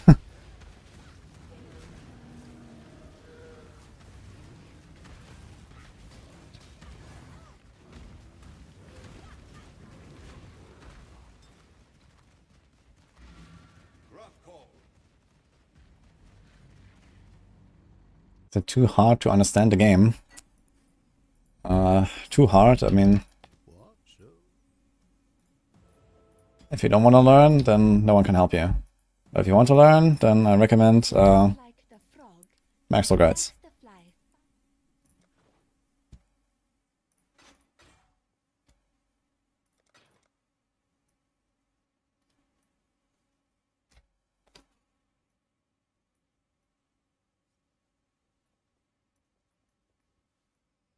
They're just going to the right now, right?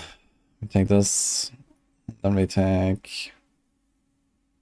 Do we go for the top? I think we go for the top, right? We have also access to the attribute nodes, and then we can take other batteries soon.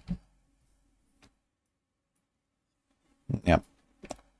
And we take Snowforged, alright. Let's go. It's also traveling now.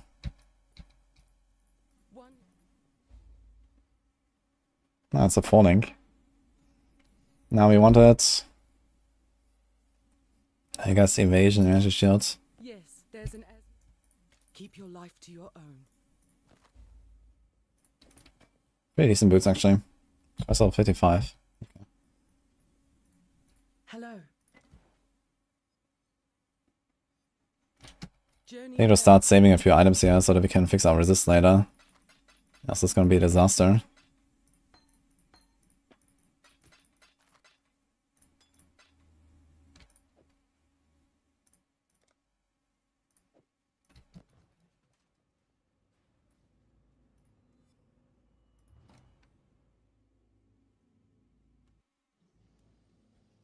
Yeah, Eldritch Battery is kinda nice. I've actually never played with Eldritch Battery. That definitely seems very useful. And it doesn't get interrupted, I guess, right? From taking damage. If it's like protecting mana. So just like constantly have like all mana recovery, I guess. Let me just reserve everything. What else are we gonna get actually? We have Determination, Herald. I guess Haste or Grace. I guess for like low end stuff you're gonna do Haste, and otherwise you go Grace maybe for the higher maps. Will I keep the Herald? Maybe I'll keep the Herald too.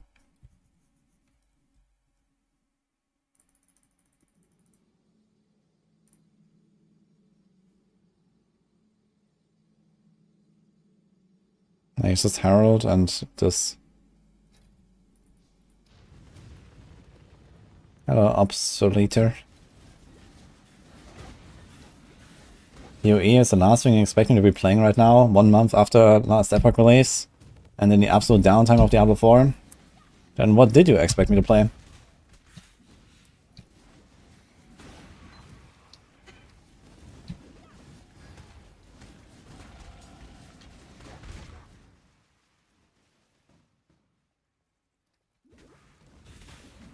Pinball. Let's go.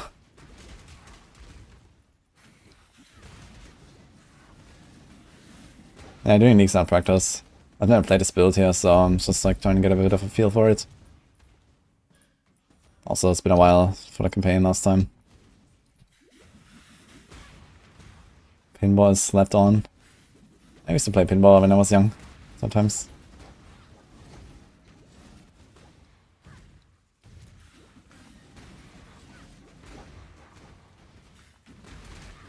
Unique Strongbox.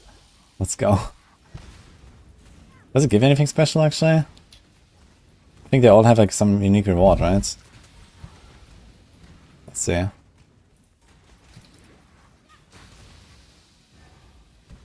It's a falling helm.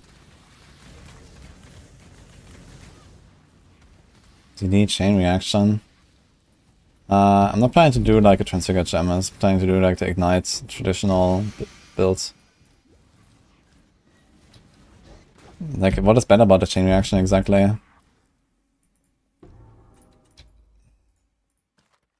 And why did people not play it before?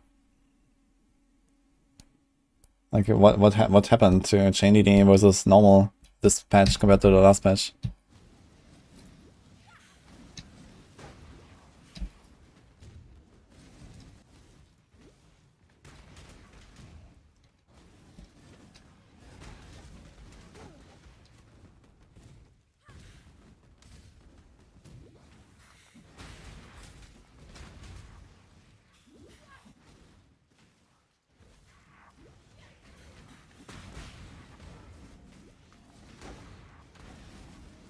Yeah, I'm not sure if they're changing anything about any of the two.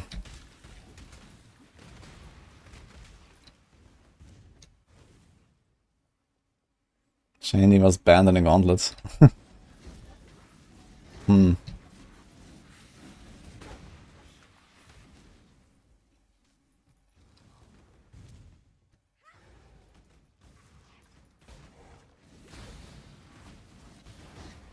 I mean, high ceiling probably doesn't matter that much then. Since they're gonna be probably SZF or mostly SZF at least. So if Ignite just works better from the get-go, I'm gonna go with that, I guess. And this will also just be like much better against the bosses, I think. Like, how does DD chain work? You just like start a chain reaction and you just spam corpses and that's it, or what? Yeah? Okay, I need to help my wife for a second. Yeah, me.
I'm back. And we got good loot, guys.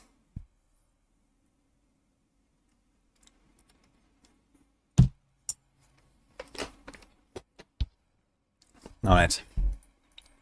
I feel Hi, Sepke. How's it going? Let's do strength dex. 24, actually. Perfect roll. Let's do this. Maybe an upgrade.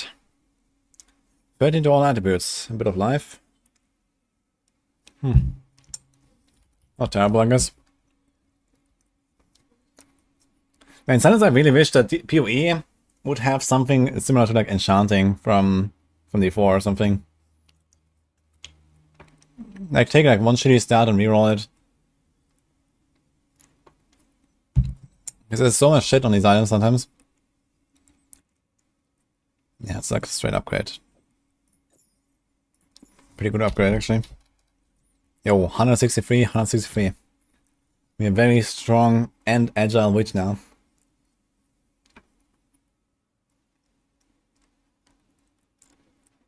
You have one too, thanks Nini.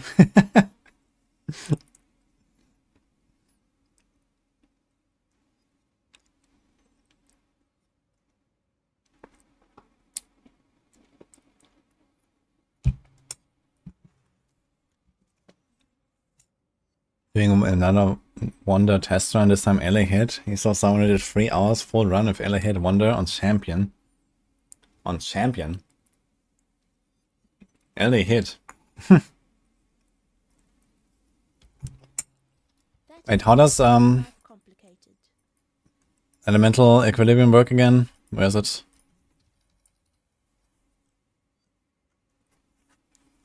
Hits that heal elemental elements remove exposure to those elements and inflict exposure to other elements.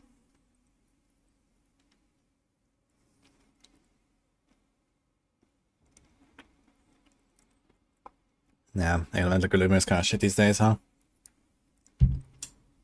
But I guess still useful early on for some planters.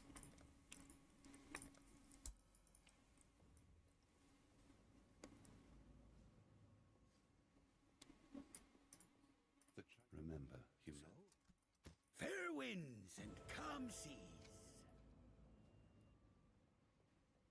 Oh, wait a minute. Should I use this?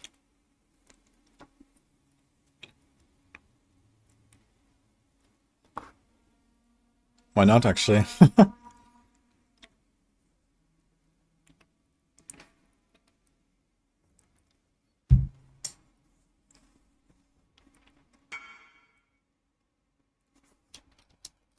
Chronics. Could use it. Fuck it. See, Argon Brand, 3.1k. What about cremation, 2.5? 2.7. Yeah, let's do it. How far is Chronic Service test run? 29, it's catching me, man.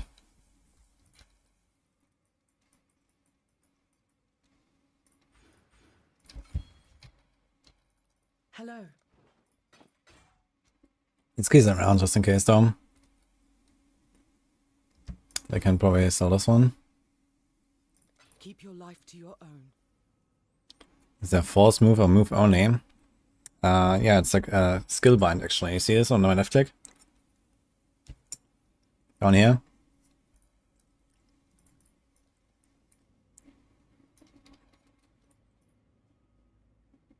Oh. You gonna go hardcore as well, Chronix? Poggers?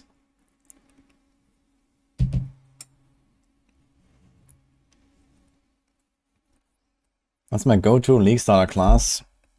I've been doing a lot of League starts with Ranger usually. I mean like bow builds. And bow builds actually have been kind of meta for some leagues now as well, so that was kind of nice. Like Lightning Arrow is probably like my most played build. But yeah, most of the time I do like one league, a bow build, and one league something else, and one league a bow build again, and one league something else again.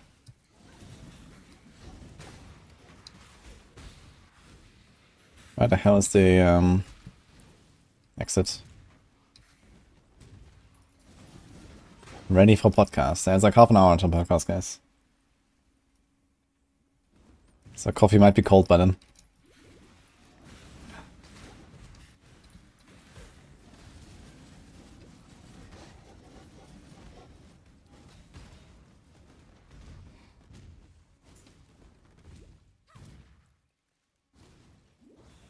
No nice emojis on your phone. I think you can still type them now, but you just can't see them.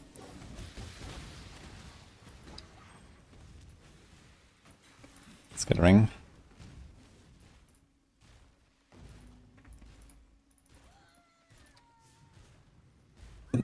Deutsch-Site einloggen.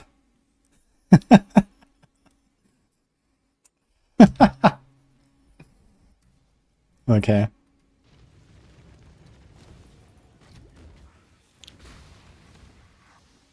Ah, sehr schön, Sepke. Gut gemacht. Siros, ha? Bist du Siros?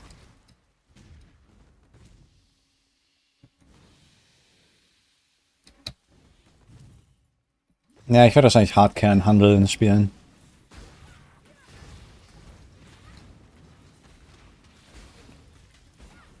Ich weiß nicht, ob ich allein selbst gefunden spielen will. In Hardkern. Das wird wahrscheinlich ein bisschen einsam.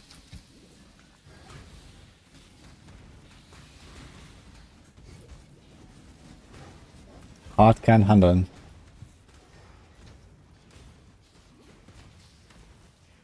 Ja, so heißt es doch, oder? Die Handeln-Liga.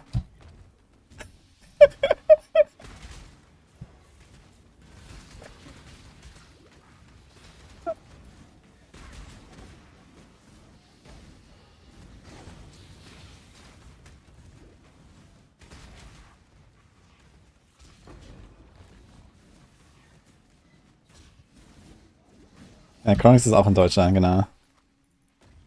Und er spielt denselben Bau wie ich. Tote explodieren.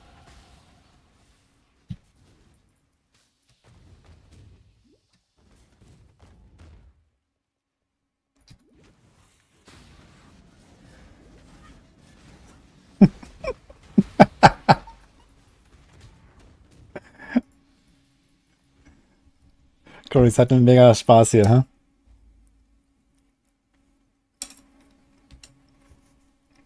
Ready, exile?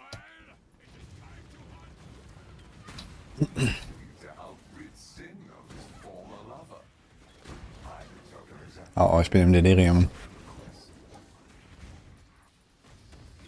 Da muss man aufpassen, wenn man Hardcore spielt. Hallo? Was ist los? Was machst du?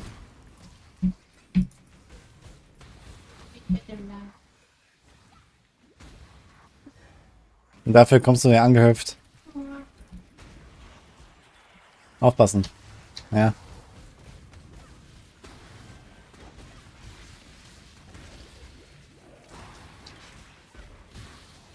Was suchst du?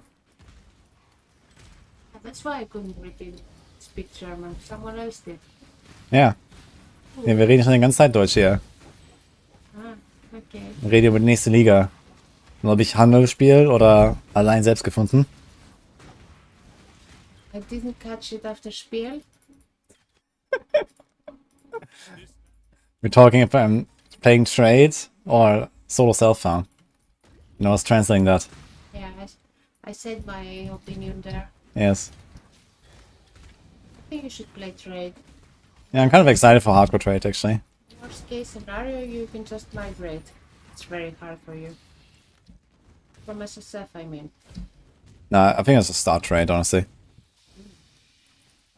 I mean, realistically, I don't think I will trade much anyway.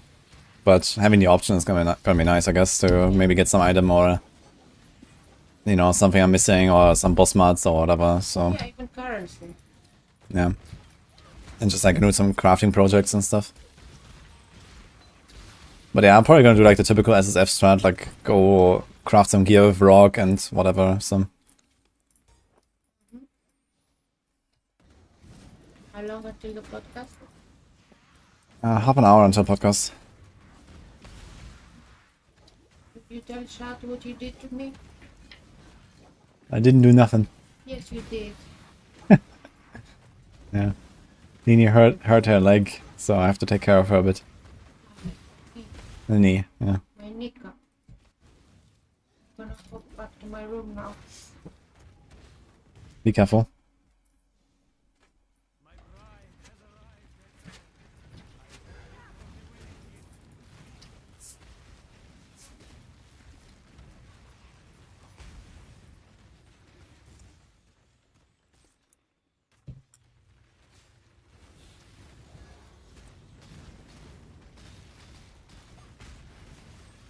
Krankenhaus einloggen. Oh no.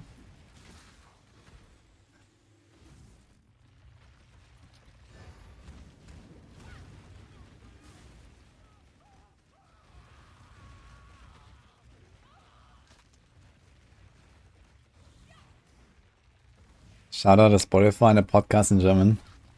I have no idea how to translate podcast to German. Any suggestions?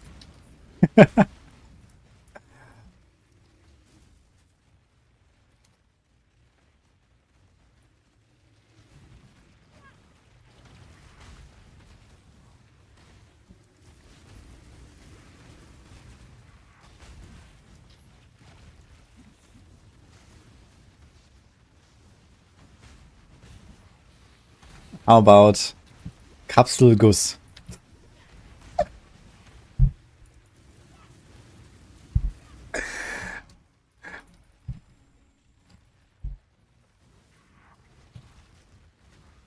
Kapselzauber. Ja, ich glaube, das ist eine wesentlich akkuratere Übersetzung.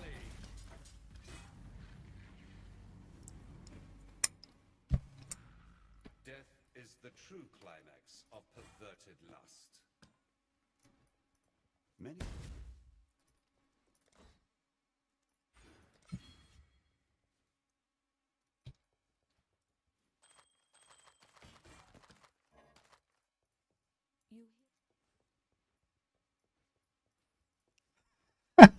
Welcome everyone in German to the podcast. Oh no. Anything exciting on the horizon for LE? Yeah, there is a lot of stuff actually. Patch 1.1, they want to start adding Uber bosses basically and stuff.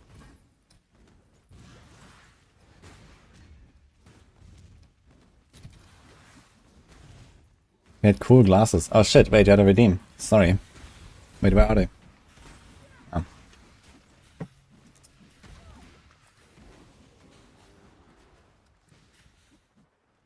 Let's go.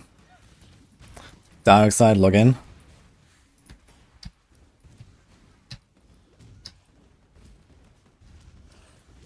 That was my level actually. Yeah, we're actually fine.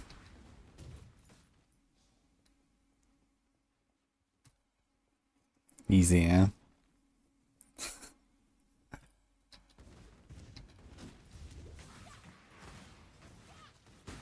I've heard about no scroll wheel to move option in PoE. You have move only on left click in this game, so it's not really a problem.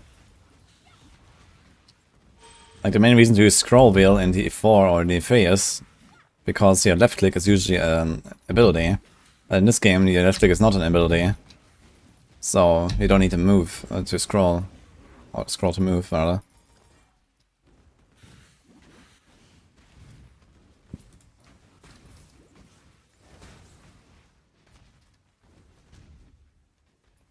Actually, that might allow me to bind some stuff on mouse wheel as like a spell. Maybe I'll try that in PoE 2. Because there's so many keybinds.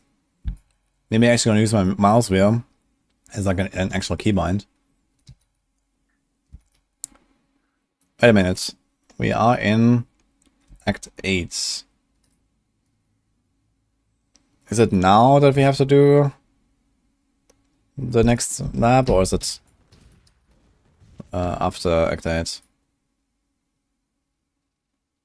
Oh shit, Chamber of Sensible too. I didn't do that. Okay.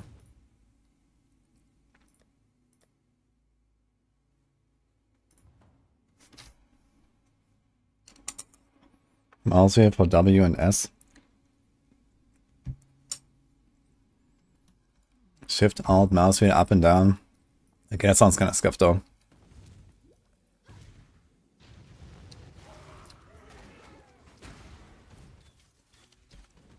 We'll see. But yeah, I might actually explore that option to do mouse wheel keybinds.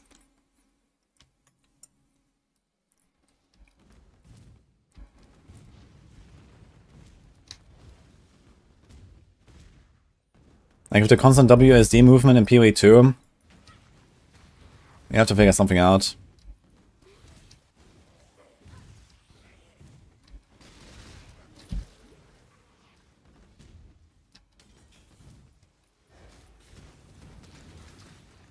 What is this? 52.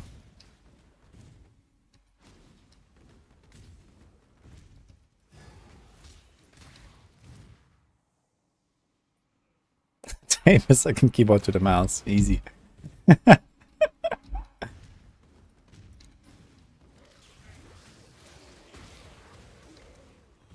mean, honestly, I kind of like the flask system. But on the other hand, you have like 5 of them. And I feel like it's just like so many keybinds, even if you don't press them that much. Like the flasks in PoE 2 are definitely like a lot more reactive than they are in PoE 1, which is nice. PoE 1 just kind of like flask piano it all the time. In PoE 2 it seems like you're not gonna do that. Instead it's like, you know, you have like a health flask to heal up. You have like some utility flask when you get frozen, or, you know, whatever else you can get from the flask. God man, where's the trial?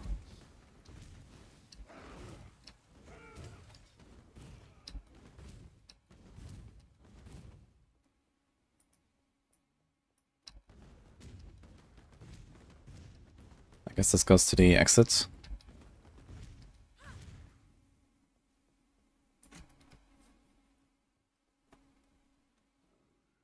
WSD is for MMO games. I mean, have you seen those bosses? They're definitely MMO worthy. So there's that, I guess.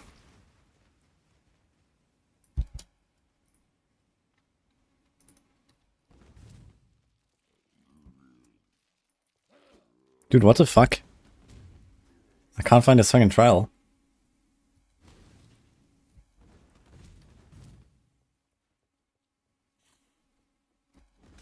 Read the new league in PoE next week is more for beginners.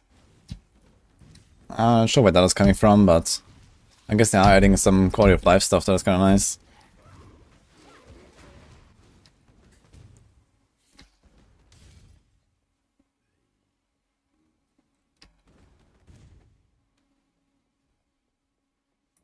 Piano what they want, and then it's automated. Yeah, I know a lot of people like automating their flasks, but I still have not really done that like ever. Maybe I'll try this league and see if that actually feels good. But I don't really like the idea of it. Just because I feel like I'll lose the control over my character to some degree. But yeah, maybe it's fun. But then how do I do this when I go to boss fights? So I just have a whole new set of flasks.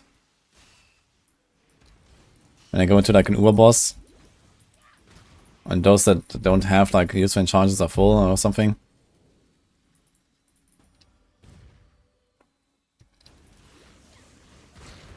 There is a fine line between consideration and hesitation.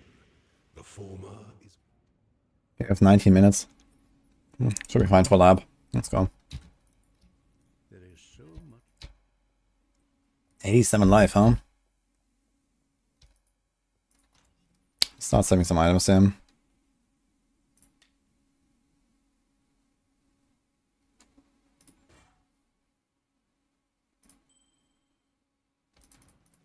Yes.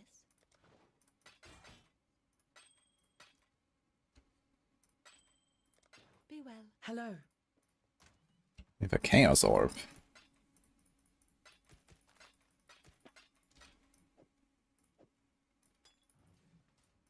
Guess we don't need the quartz very much here.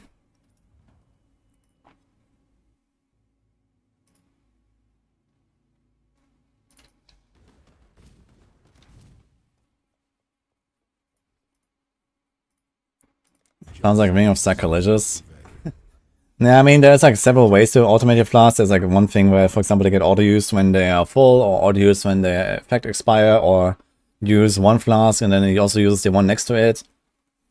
There's like some stuff like that. But yeah, I generally don't really like that.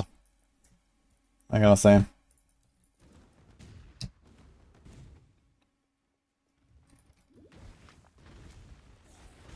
But yeah, I might try it and see how it feels, this league. But I've never done it before.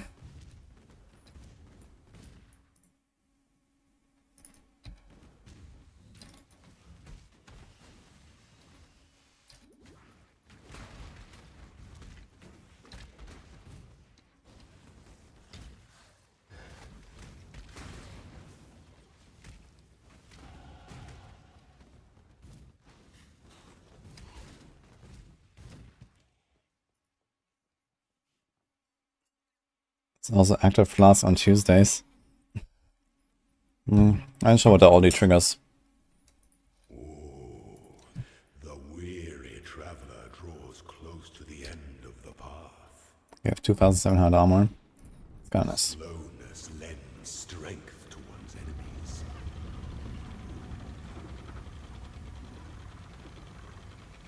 Yo, Timmy, thank you, man.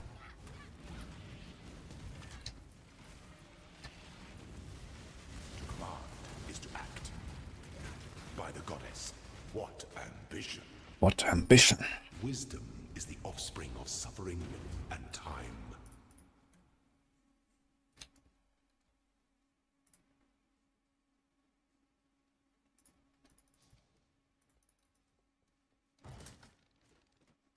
I know this always posts like a lot of League Start guys and stuff. He also collaborates with like other content creators for them.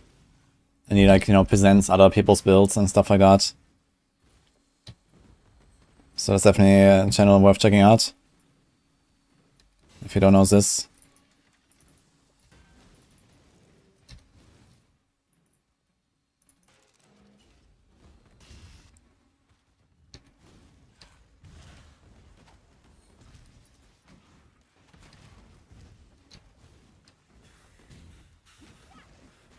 Oh.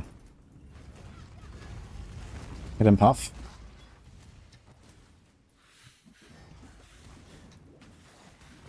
Dark influences reside. Massive Shrine. Okay, I'll take that one. We're big now. Ah, there's a shield. This one doesn't show the chrome.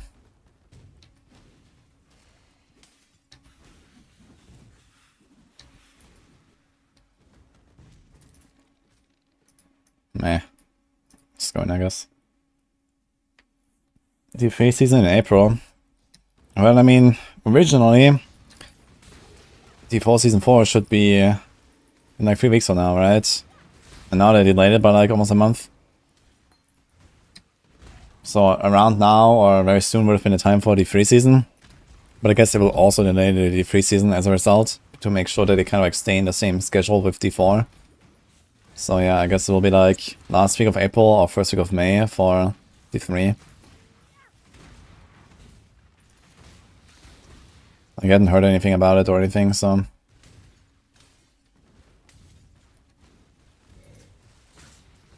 was asking about D3, yeah, not D4. Yeah, D3 I would expect like 1 or 2 weeks before D4 every time. So if they delay D4, then here we are. When the time comes to strike, an emperor strikes without hesitation. When one defiles to entertain doubt, one defiles the emperor. My god, this looks so scuffed and so large.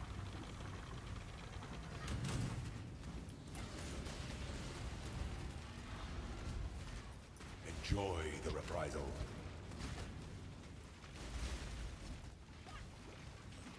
Such resilience. Those who stand should never outnumber those who kneel.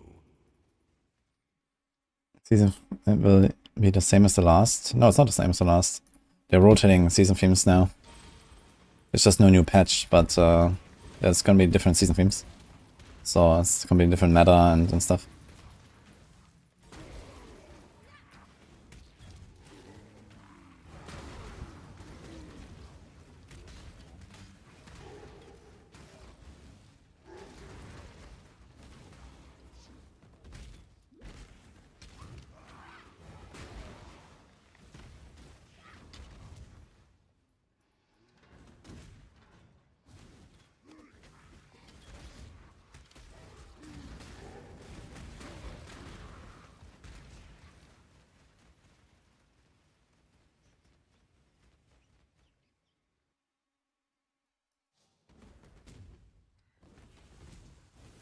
Actually, I realized missed opportunity. I could have done the countdown on the stream. Maybe that last time for the podcast. But they now for that.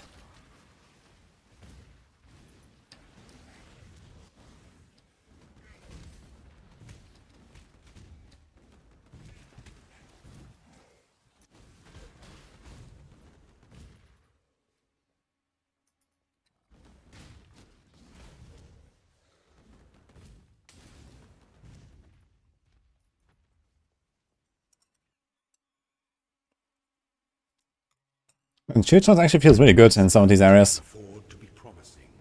An emperor must navigate your empire through troubled waters.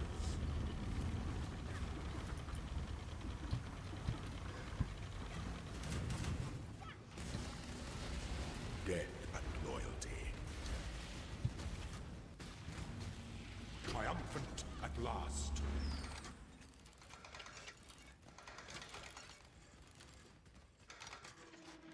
Forest is kind of nice.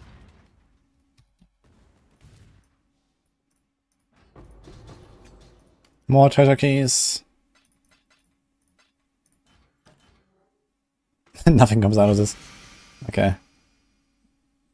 Well. We're taking this now, right? And mental damage and exposure. I retain 1% of mana per second if you inflict exposure recently. Blah.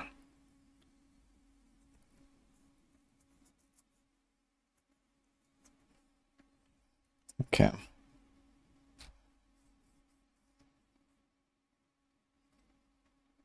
Yeah, I don't need to exposure that much, but you have the wave of conviction, I guess.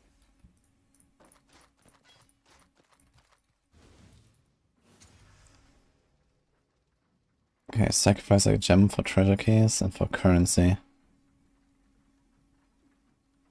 I mean, why not, actually? Oh, look, there's a 12 quality Arcanist brand. Can also do this.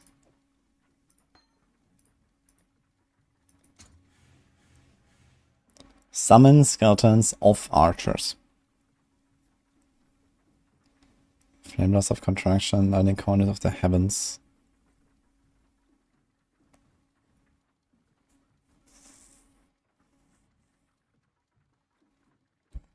Dude, I've never heard of any of them. I guess this one is kind of nice.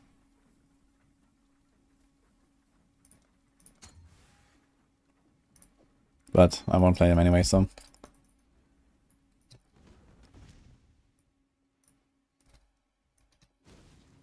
Okay. Blast XP into Desecrate. Level 19, 10, that's great. Omega Blasts. You wanna like boost Desecrate? I mean, usually you're too low level to actually level your gems, no?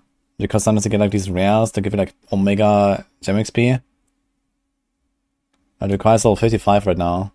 So I couldn't even level it to the next one currently. Yes? Guess it could be nice though.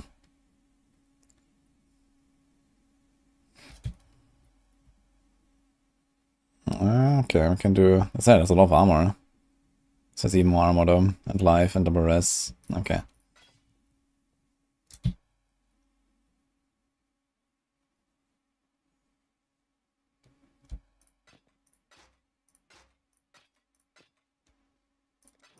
Remember to live.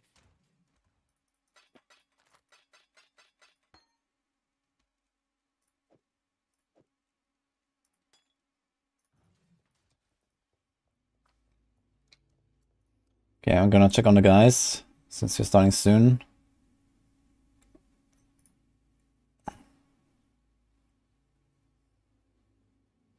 How do I start a group chat?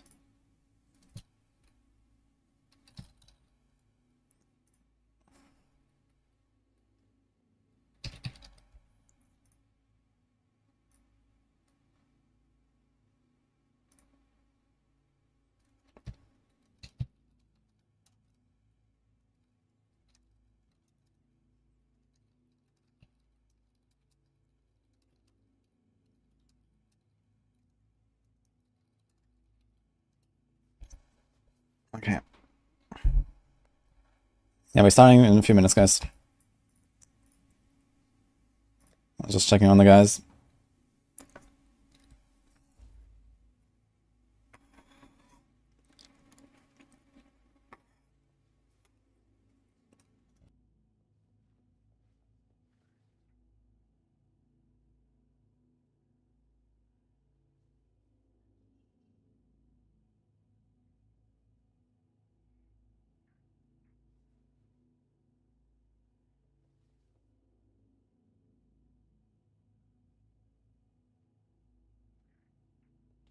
Alright, we made 2 acts.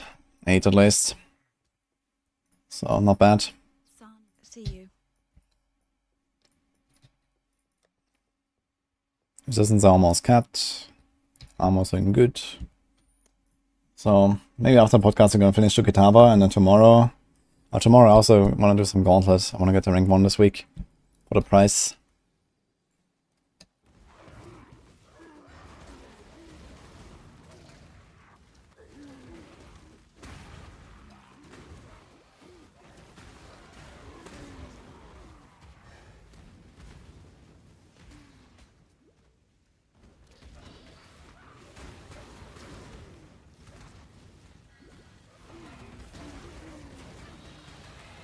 What's going on with the degens here, man?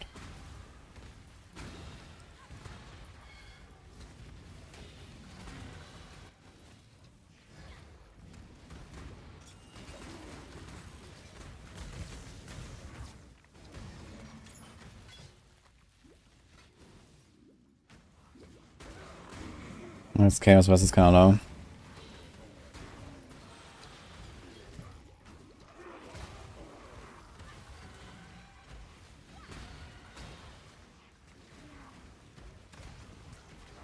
Okay, I'll keep that in mind for next. Definitely not a bad idea. So Desecrate is actually more important than... I guess it is, right? Desecrate, like the level of corpses, this depends. Like it's like so important for like the base corpse HP. And I guess the Ignite doesn't mean scale much up from Detonate that.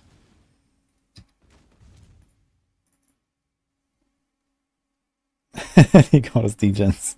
I was talking about the ground effects, okay. Not about my viewers.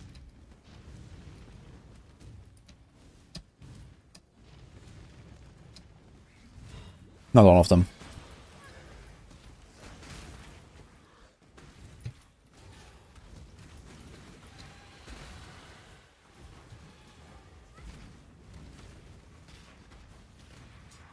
Huge damage for T1 maps.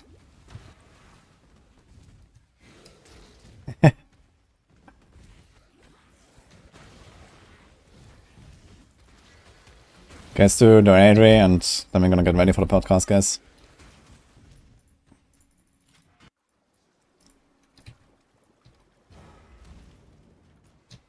How many corpses can I have on the ground, by the way?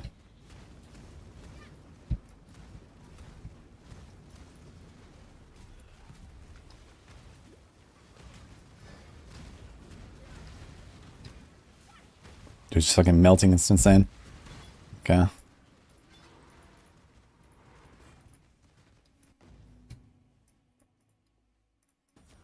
Alright, that's a good time to stop here because it's like really far going like one side and the other side. So, out of all that shit. Let's save this for later.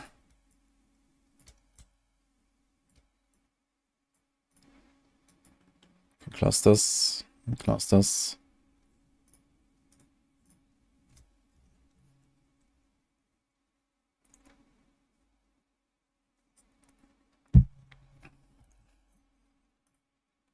Okay, so we have... we have this here. The cam is actually not there, so wait a minute, so I have to add my cam there. Add video capture. So let's do that, I guess, I'll be added.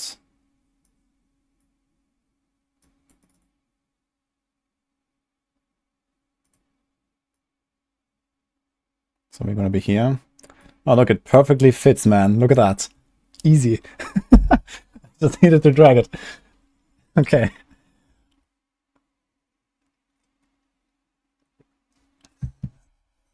What a god I am at making rectangles in Photoshop, guys. Alright. So here we're gonna add the other guys. Once they're here.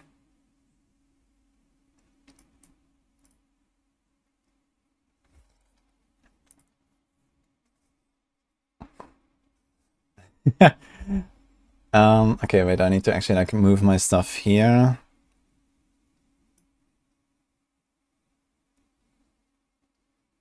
Nailed the ratio, indeed, yes. Okay.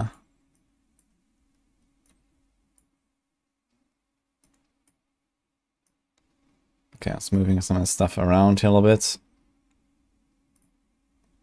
So I can see the chat later as well. While we also have the podcast going. I'm just gonna call the group now and let's see.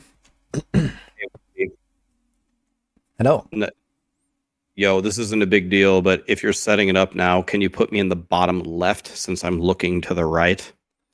People cry every time I'm on the right side. I guess DM is to the right, so it doesn't matter anymore. I can change. I'll probably my camera's this way, so I'll be looking like this. Boom. Okay, I mean, I have my own, like, you know, like setup basically that I made with the names and stuff. I guess I could edit it real quick, but that just doesn't matter. Nah, that's way too much effort. Nah, forget about it. Just if it took 2 seconds. Okay, so I guess, okay, are you guys all streaming as well? Yes, sir. So we need the virtual camera on OBS, right? Yes. Yep. Okay, I started it, and then is that all you need? I started it, or? Well, you also have to turn on the video in Discord. Yes, sir. Okay. Turn on the video in Discord. Okay, did that do a thing? Yes, I see a Rax. Yes. And you should I am see here. me. Let me angle this down, maybe. Okay, I need a second now to set up the things. Okay, I also need to start my own. Where's my cam? Okay, virtual camera. Ah. Let me Hello? angle this down a bit. Okay, chat, give us like a minute to set us up, and then we're gonna start with the podcast in a second. Like So... And getting it all set up over here. Okay, something like that. There we go. We're all kind of facing opposite directions, but it works. Actually, I think Discord... Oh, no, yeah, see. No, I'm looking off into the side, ignoring everybody. It's going to be beautiful, though. Get wrecked, everybody. This is actually pretty comfortable. I'm going to put my feet up on my Starforge PC, by the way, and then I have the chat on the other monitor. I can just... Let me just open up a G Fuel and open the... Oh, thanks for reminding me. Teespring t-shirt. There you go. I got this G Fuel with code Darth. Dude, I haven't been plugging it like that. I never told anybody that the PC could also be a footrest. It's a great sales pitch. Yeah, that's a good one. All right. Anyway, how are you guys doing? Doing good, man. Big chilling. Doing good. Very busy. Busy times now. Yeah, I mean, with the league start coming, I guess you're like 24/7, like in POB and stuff, and making guides, I imagine. Yeah. Dude, not much Subtractem. Someone asked me earlier, is Subtractem a one-game Andy? And I'm like, I don't actually know. I assume you play a lot of stuff, but do you play anything other than PoE? IRL, I play a lot of games. Yeah, in real life as opposed to on the internet. Right. But yeah, for content, I'm currently just PoE. You know, I'll do other ARPGs as well. So, you know, I've played the other ones, but yeah, PoE is my main focus. It was nice meeting you in person, by the way, Subtractem. Yeah, man, it was. We got to shake hands. We did just a few days ago. It was great. We were adults. Oh, you met at the LA event? Yeah. Oh, that's cool. Is that a Gibson Les Paul behind you? Yes, sir. Dude, Ooh. would he put me in the Subtractem thing? I love it. Yeah, so, it's fine. Yeah, I was looking at the name actually. Okay, so okay, one more, and then we are set up. Yeah. And Oh, I should find a red shirt so we have the red side versus the blue side. Yep. Oh, perfect. That would be good.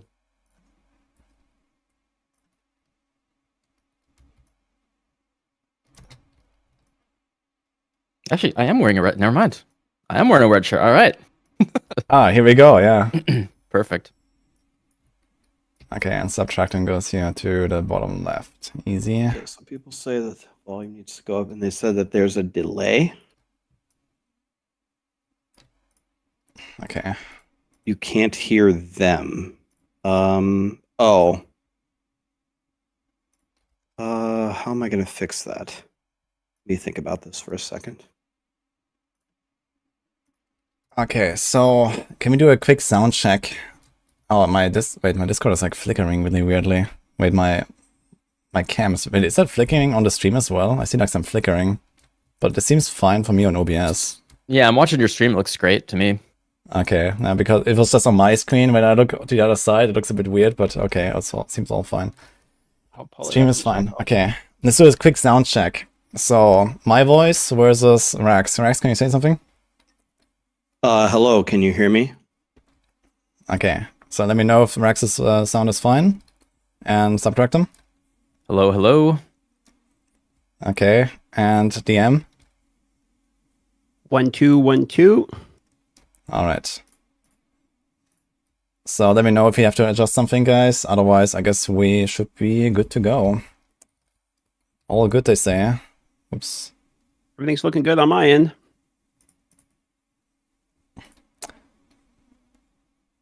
All right, in that case, let's start. So, welcome to the podcast, everyone. So, this is something that we kind of set up last minute, but yeah, we thought it was a good time to like have another podcast. And today we have some really big names here. So we have a Darth Microtransaction, Raxxanterax, and Subtractem, all really big ARPG content creators. And I wanna just thank everyone for being here, first of all. And I would like to have like maybe a short 1-minute intro from everyone, just to show yourself to the audience on all the streams. So let's start with DM and then Rax and Subtractem. Sure. I'm DM. I am somewhat of a variety ARPG Andy. I bounce between them, as I suppose we all do. PoE is probably my home game at this point, and it's about it. Try that fun. I'm Rax. I wear a blue hoodie. I play ARPGs. That's it. Yeah, I'm Subtractem. I primarily do PoE stuff, but I have played all of the other ARPGs, and I do play them once in a while. And yeah, I'm the old guy in the chat, I guess, so I have a little bit different perspective than the young guys sometimes. What was your first ARPG that you've played ever, Subtractem? I mean, did I play anything before Diablo 1? I don't know, but I mean, I played Diablo 1 when I was in high school, so Diablo 1 is still something, there. yeah. I thought you were like 28 or something. When I met you in person, I thought you were young. I will be 42 this year, yeah. No shot, dude. You're looking good for 40s. Looking good for 42, man. Oh, thanks. Yeah, did you stay in the basement? No sun? Heck yeah. I mean, that doesn't beat Al-Kaiser, I guess, but... Right, isn't that like this meme where Al-Kaiser is like 52 or something? Like, where's that coming from, actually? But...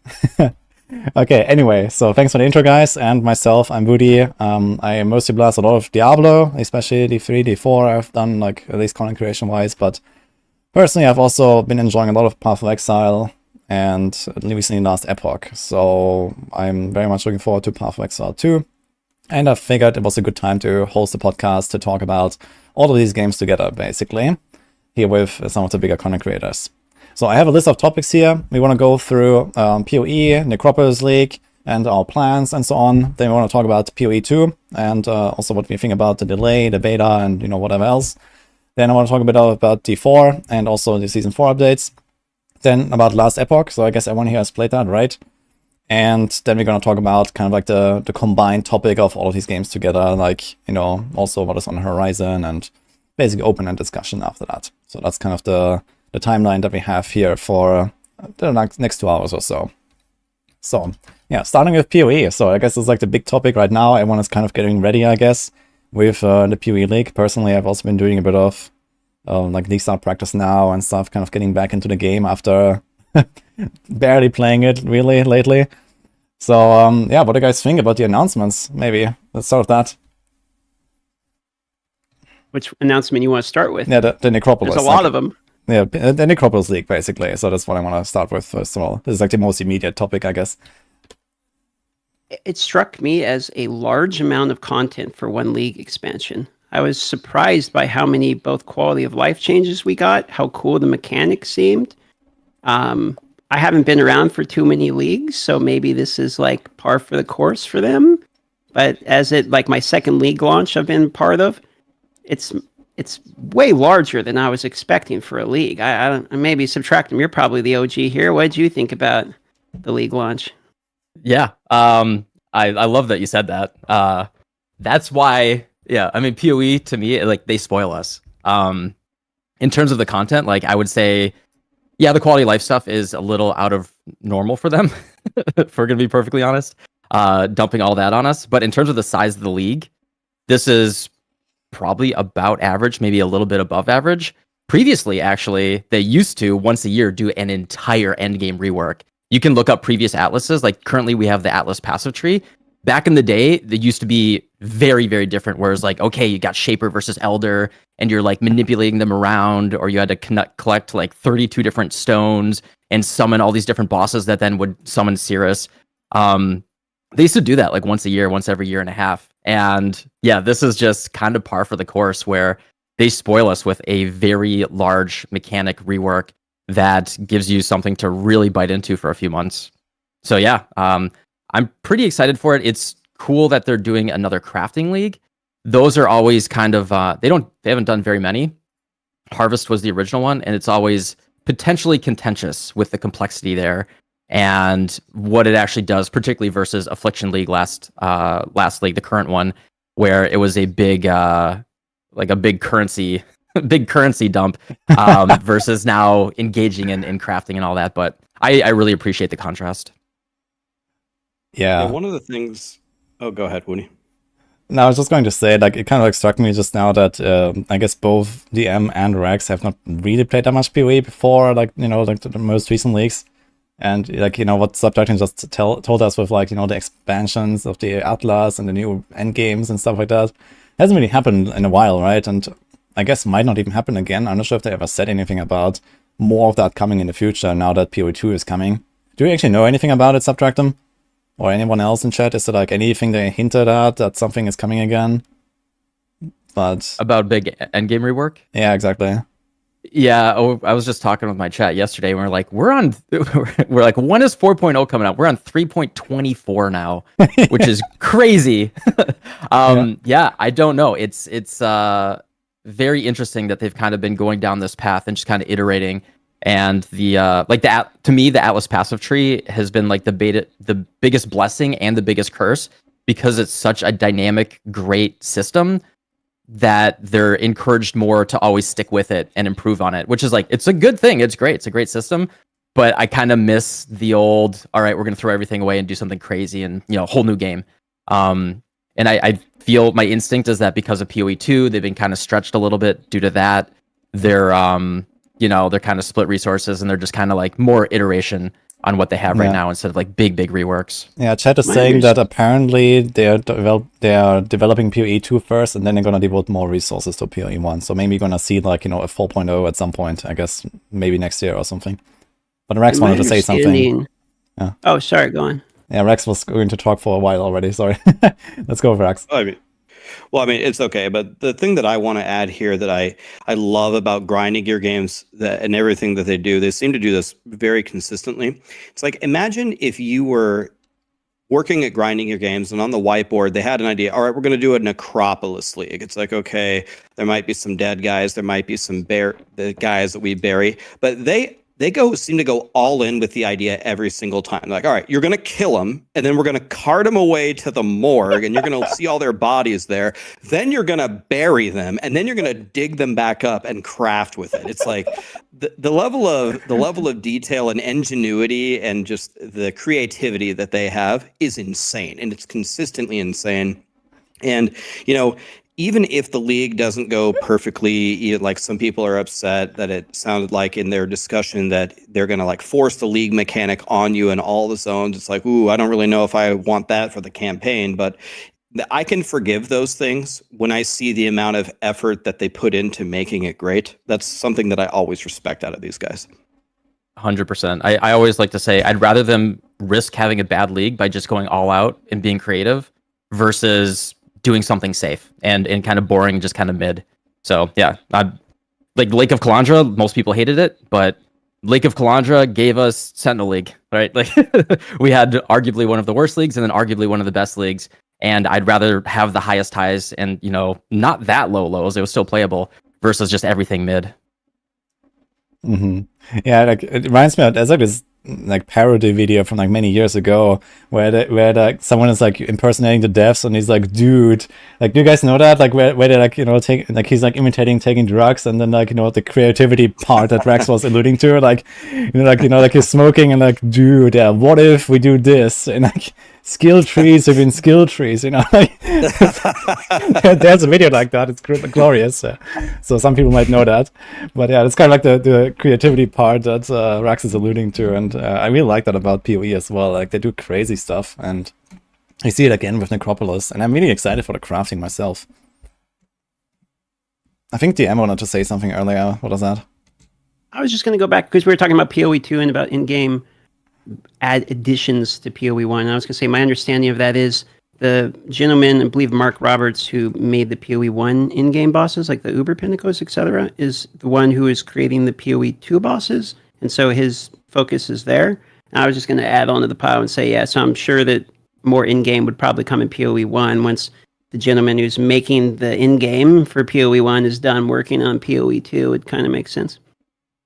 Yeah, but I guess on the other hand, we don't have like, you know, like a small team, I guess, of people that actually like, you know, mostly flesh out the endgame currently in PoE 2, but then they also want to keep building on PoE 2, I guess, right? And probably pretty rapidly. So will that really work out that way without really recruiting more people and, you know, like then also like onboarding them, like, you know, long enough so that they actually get into the groove of making new stuff for the existing game? I think that might be a bit too optimistic, maybe. But you know, I'm not really, so I'm very, very new to PoE, so this might be like a brand new Andy take on this, but I don't even think it's working out badly for grinding gear games, because instead of getting these like, again, these additional massive end game revamps, that is not where PoE is lacking, in my opinion. And it looks like they've been able to go back to some of their systems and improve a lot of the quality of life for the masses that people have been begging for a very long time. So to me, it's almost kind of a win-win. They can allocate resources to PoE 2 because their end game is already so in depth, and we're getting the quality of life stuff that a lot of people are asking for. I'm not even mad about this situation at all, but maybe it's just because I'm very new to the whole thing. Oh yeah, no, like in terms of me being disappointed they haven't done an endgame rework, I'm at like a 9 out of 10 instead of 10 out of 10. It's like it's still like, yeah. All right, yeah, everything looks awesome. I'm not mad. Yeah, I don't think it's really like that the current endgame is bad or anything like that. It's just more like you're kind of excited for like something new at some point, right? I guess that's mostly what it is. Like, okay, like we had Maven forever, we had, you know, the Eldritch bosses forever, and, you know, like what is like kind of the next big guy, you know, the next big boss, or maybe like some new type of item or whatever, right? That is kind of like what such an endgame revamp would entail. And yeah, I guess, you know, the game is overall in a good state, but something fresh would be nice. But I guess that fresh thing will just be PoE 2 then, whenever it comes. I feel like we potentially did get some freshness to the in-game in PoE 1, right? Didn't they actually add a couple new Uber bosses? Yeah, the T17 stuff looks cool. Yeah. Yeah, so we got literally a new tier map, and then we got a rework in the way that the Uber bosses work with fragments, etc., which I thought was a great change for the economy. Again, I'm new, so I'm figuring this stuff out, but it seemed like it was a problem at least I ran into. It's like, why would I run normal variants off of Uber-based pricing if I'm playing trade, for instance? So I kind of liked those reworks. I thought they were pretty fundamentally good changes, at least from what I could tell. Yeah, for sure. I agree with that. I'm actually very happy to see like that is like this, you know, like switch between Uber and normal bosses, and also like loot, basically, right? I think that was like a huge mistake, I guess, that they made there. Like personally, I wasn't really like a big boss farmer, but I was like, you know, I saw it immediately back when they made these Uber bosses, and I was like, okay, everyone's going to farm the Uber bosses now because it's just better, and this is exactly what turned out, and now they finally fixed that. So I'm glad to see that this was actually changed. Agreed. Yes. But yeah, personally, I'm also excited for the T70 maps. It sounds like these maps themselves are already going to be quite a challenge, and then there's also like a boss attached to that map, right? It's going to be like some kind of like, I guess not exactly Uber boss, but it's probably pretty tough. So sounds like, you know, it's definitely something exciting to like dive into. Yeah, agreed. I'm looking forward to the challenge, though. It will make it a little bit harder, I feel like, right, to get to Uber bosses on solo self-found. Now you got to do it through the tier 17s, but I guess that's part of it. It'll be kind of fun to see if it's possible for me. Especially my starter got nerfed. I guess Bone Shatter is not exactly in the best state right now. I don't know how overhyped that's going to be, but I heard that got nerfed a little bit. You guys know your starters? Oh yeah. Yeah. So well, what is it? Yeah, I was originally gonna do a ball lightning mana stacking, and everyone's like, I was planning that weeks ago, and then the reworked Archmage actually made it potentially a really, really good starter. And because I just have the hipster in me, it actually made me want to play it less. Weirdly enough, so I'm actually going back to my Frostblink Ignite build that I'm going to be making a max roll guide for it anyway. And I really like to play the same build that I made the max roll guide for, because I can kind of play along with people that are following it. And that's going to be, that's just a really fun, solid build. Just Ignite Elementalist as an archetype is really, really strong. You know, the most popular one in like hardcore Soul Self-Found would be Detonate Dead. It's just a very powerful archetype for, you know, early game league start. It's just really, really efficient. Sounds fun, yeah. I heard about Ball Lightning and Archmage being potentially really strong, so that sounds exciting. I've never played Ball Lightning myself, but personally I'm actually planning to do DD. I've never played it, and I want to go hardcore and try to do all the Ubers this time. I've done them on softcore a bunch of times, but never on hardcore, so I figured this would be like a good league to try it, especially the tier 17 stuff, so I'm going for that. Nice. Yeah. So I'm very, very clueless, and I'm getting pulled in every single direction. What I really wanted to do, one of the most fun builds that I've ever played in my very limited time, is Bone Shatter Jug. That's what I wanted to play. I played it in the Gauntlet. I loved it. I wanted to play it a lot more this league. And then I watched Karn's video, and that made me very sad, because Karn made it sound like the world is ending, and Karn's a smart guy. So now I'm crying. And my chat's telling me, Bone Shatter's not even that good for bossing anyway. Then they say the best choice is Detonate Dead, but don't play Detonate Dead because everyone plays Detonate Dead. So go play this build, and then 300 chatters say that build's dog shit, play this build, and then the other 300 say no, that one's dog shit. And it's just like, I'm very confused. I have no idea what to do. I have no idea. Was the nerf so huge to Bone Shatter? What happened exactly? I'm not 100% It's pretty rough. Yeah, it's pretty rough. I mean, go on, Rex. I think one of the problems is that the war cries used to be, if I'm understanding this correctly, the war cries used to be instant from the passive tree, and now you have to grab it from a gem, and there's also a mana cost reservation. So it's a mana issue and it's a gem issue, and those are two things that Bone Shatter really has almost no ways to solve. Yeah, okay. You got socket pressure. You just run out of sockets, really, unfortunately, at the moment. Yeah, the left mouse thing and all that automation stuff is they said it. They said that it was a miss. There's solutions to it. Like yesterday, I did a test run just to Act 5, and I made sure I didn't put my steel skin on left click anymore, and I was putting it on W, and it was just, you could feel it was just a mechanical downgrade to playing. It was like, okay, well, I can wait until I can get cast when damage taken, but normally steel skin, you also want to use it to remove bleed, and it was just so convenient to have it on left click. And like, yeah, the automation support's there, but like Rax was saying, like the socket pressure, mana cost, it just feels worse. It's just overall feeling worse. Yeah, which is unfortunate, because those support gems are cool. They enable some really cool things. Like brand recall looks insane. There's gonna be some really fun stuff on like Saboteur with brand recall. But yeah, it was a real weird solution. I get what they're trying to do, because like, in what game do you just put a primary skill on your left click as like a mechanical workaround? But I always viewed it as like a quirky thing about Path of Exile that was like kind of fun and interesting, but I guess they didn't like it. Yeah, I mean, personally, I'm kind of on board with the change, but I think what I should have done is like make the gem actually good, you know? Like, it seems like it's just a nerf, right? Like, you have, like, the same... Like, I think it even has, like, reduced cooldown recovery rate or something as well, right? It's actually just a nerf using that gem compared to before, where you didn't need a gem, and you had the autocast. And, you know, if they had made the gem, like, an actual upgrade, I guess it wouldn't be so bad, you know, if, like, your cooldowns were faster instead, or maybe some other perk, right?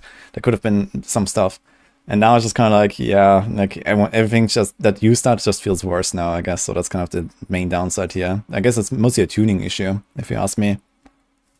I don't really have an issue with the left click removal as much because I'm newer, so I haven't had leagues of me like getting so used to it that I feel the impact of it being removed. The one that hurts for me is the war cry, because like I did Bone Shatter Jug last time. I liked it a lot. It was the farthest I got, so I want to do Bone Shatter again. It's the instant notable that got removed for the war cry. That's the one that like I'm feeling a little bit more than necessarily the left click. Yeah, the instant note is really nice. I agree with that. So losing that is very sad. I agree.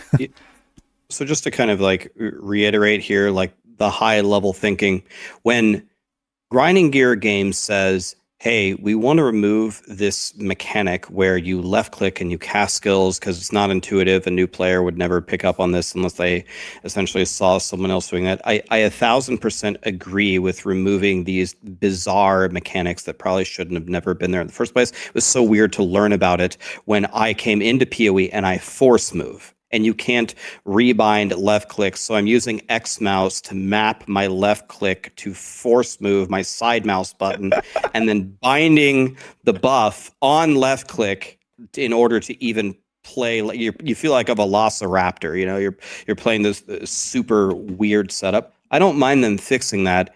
It's just sometimes, you know, if this happens to everybody, is sometimes you win and sometimes you miss on the solutions. One thing that this is one of the scenarios where I don't have it in my mind. I think a lot of people think this, that content creators feel like they have all the answers all the time. They don't. And being a content creator does not mean that you are a developer either. A lot of the content creators, like myself, for example, might be the worst game developers ever. But I have seen multiple times for other games where a company is trying to fix a problem, and it's going to have a big impact to the community, and they'll run it by the content creators. And a lot of them, you know, after seeing this announcement, were instantly able to pick apart why it bricks so many things. So I think one thing that Grinding Gear Games could have done is maybe asked a few more content creators, what kind of an impact would this have on all these different builds, and will this be fine to solve? Because it sounds like a lot of them picked up on it right away, me not being one of them, that it's going to break a lot of stuff. Yeah, I think that's something that in general GG could probably do more of, right? I'm not sure exactly how they like beta and alpha testing of leagues works, but I know they have like some small testing program that's like secret. But I think most of the content creators are not actually part of that, right? They probably have like some kind of like small player program or something. But yeah, it seems like sometimes these things kind of get through the cracks and then it makes it into the game and everyone just hates that change, right? And you could have avoided it, I guess. So I think that's a good point that Rax is making. It's like, for example, something that I guess Blizzard probably does a bit better there. Where at least from my personal experience, you know, being like, you know, Diablo, like, you know, having a Diablo affinity and Diablo partner program and stuff. Least. Yeah, in Diablo 3, we always had these round tables, and there was like, you know, Rax and me and some other guys chilling with the developers very often, and we would talk about stuff, and, you know, very often there would actually be some actually good changes coming out of that to the game. So yeah, or like at the very least, it would prevent a catastrophe. like that would happen. So yeah, I guess there could be like, you know, some better like consultancy earlier, maybe with content creators or players, or like you know, high level players. It doesn't have to be content creators necessarily, right? I'm not sure how GG does that. Yeah, it's like the one counterpoint I would say there is, because the Path of Exile game is such a large sandbox, and this is the way they view it, is they will purposely add items that they have no idea if they have any use in the game. And they will just toss them in there, and many times it'll be like 3 years later, there'll be one patch note, and then someone will remember that like, oh, this item was really bad before, but because of this one patch note, I can combine these items and get like a 0% cooldown and break the game. And that's like the way that they view the game as well, where it's just sandbox and they are willing to absolutely break things, try not to make things blow up the servers or anything, But they're willing to make those kind of changes. So, for example, they've made changes in the past where it will, like, one of the most common League starters, I mean, the most recent example to me is Impending Doom, where they changed the way that Awakened Spell Cascade works, and you can't get the same overlaps that you used to as easily. And it literally made it not a viable League starter. And we didn't know, it was like one of the most common ones. It was getting hyped up, and they just deleted the build from the game effectively.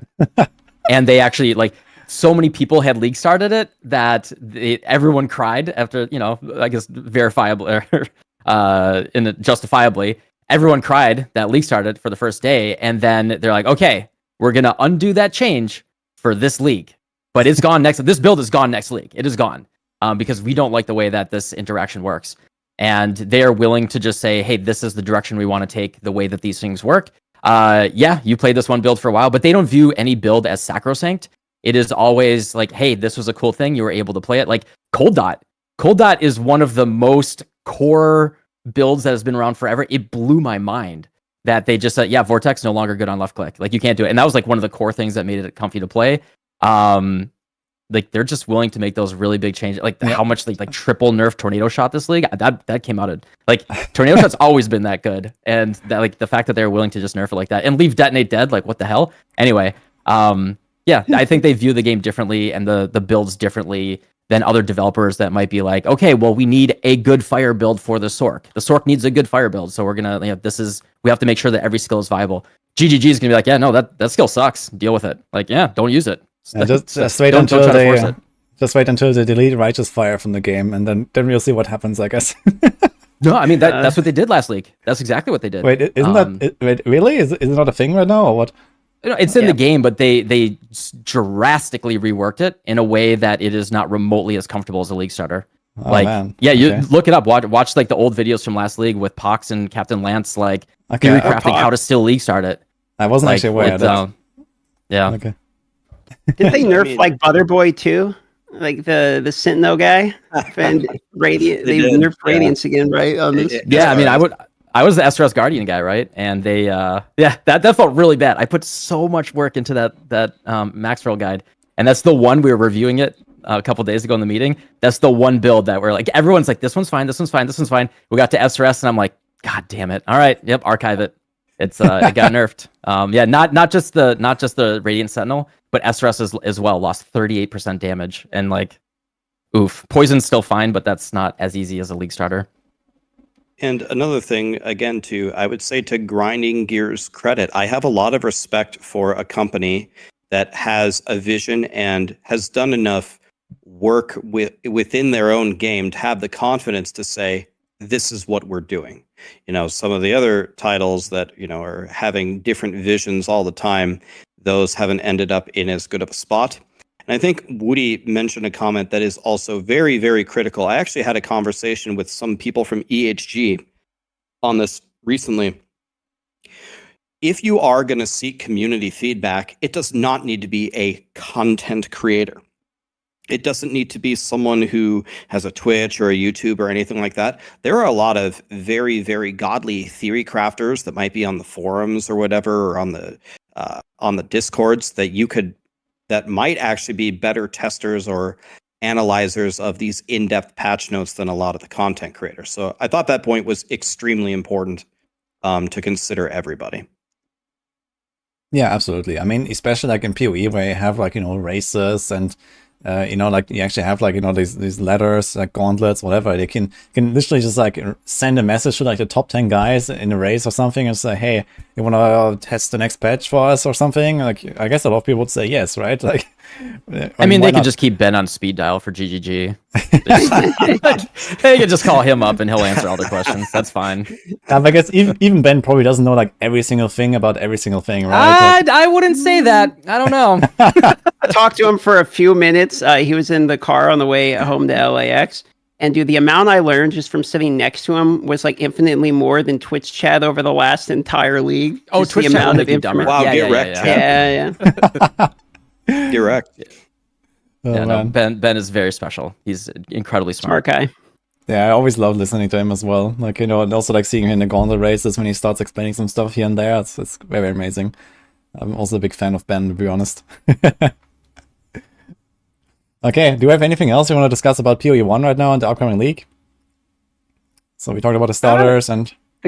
I'm curious about whether or not you guys think, because I saw, does this say it didn't look like an SSF league? My reaction, I'm sure Ziz knows more than me, but my reaction looking at it was like, oh, this looks like great for SSF. Now I can like try to make, gear with the crafting league. So I wanted to ask you guys, what do you think about this league's crafting mechanics specifically for SSF? Well, I'm actually considering hardcore SSF instead of hardcore trade, but either way, I will craft a lot of my own gear, and I think it looks great. Like, if this new crafting mechanic actually turns out really effective, it sounds really fun. Like, you collect your stuff maybe for like, a day or two, and then you do like, 3-4 crafts, and you have like very high chances of getting something good. It sounds fun, and much better than like spamming chaos orbs and whatever, or like, alteration spam and then crafting whatever. So that could work out pretty well if you can combine these different effects. So I'm excited for it.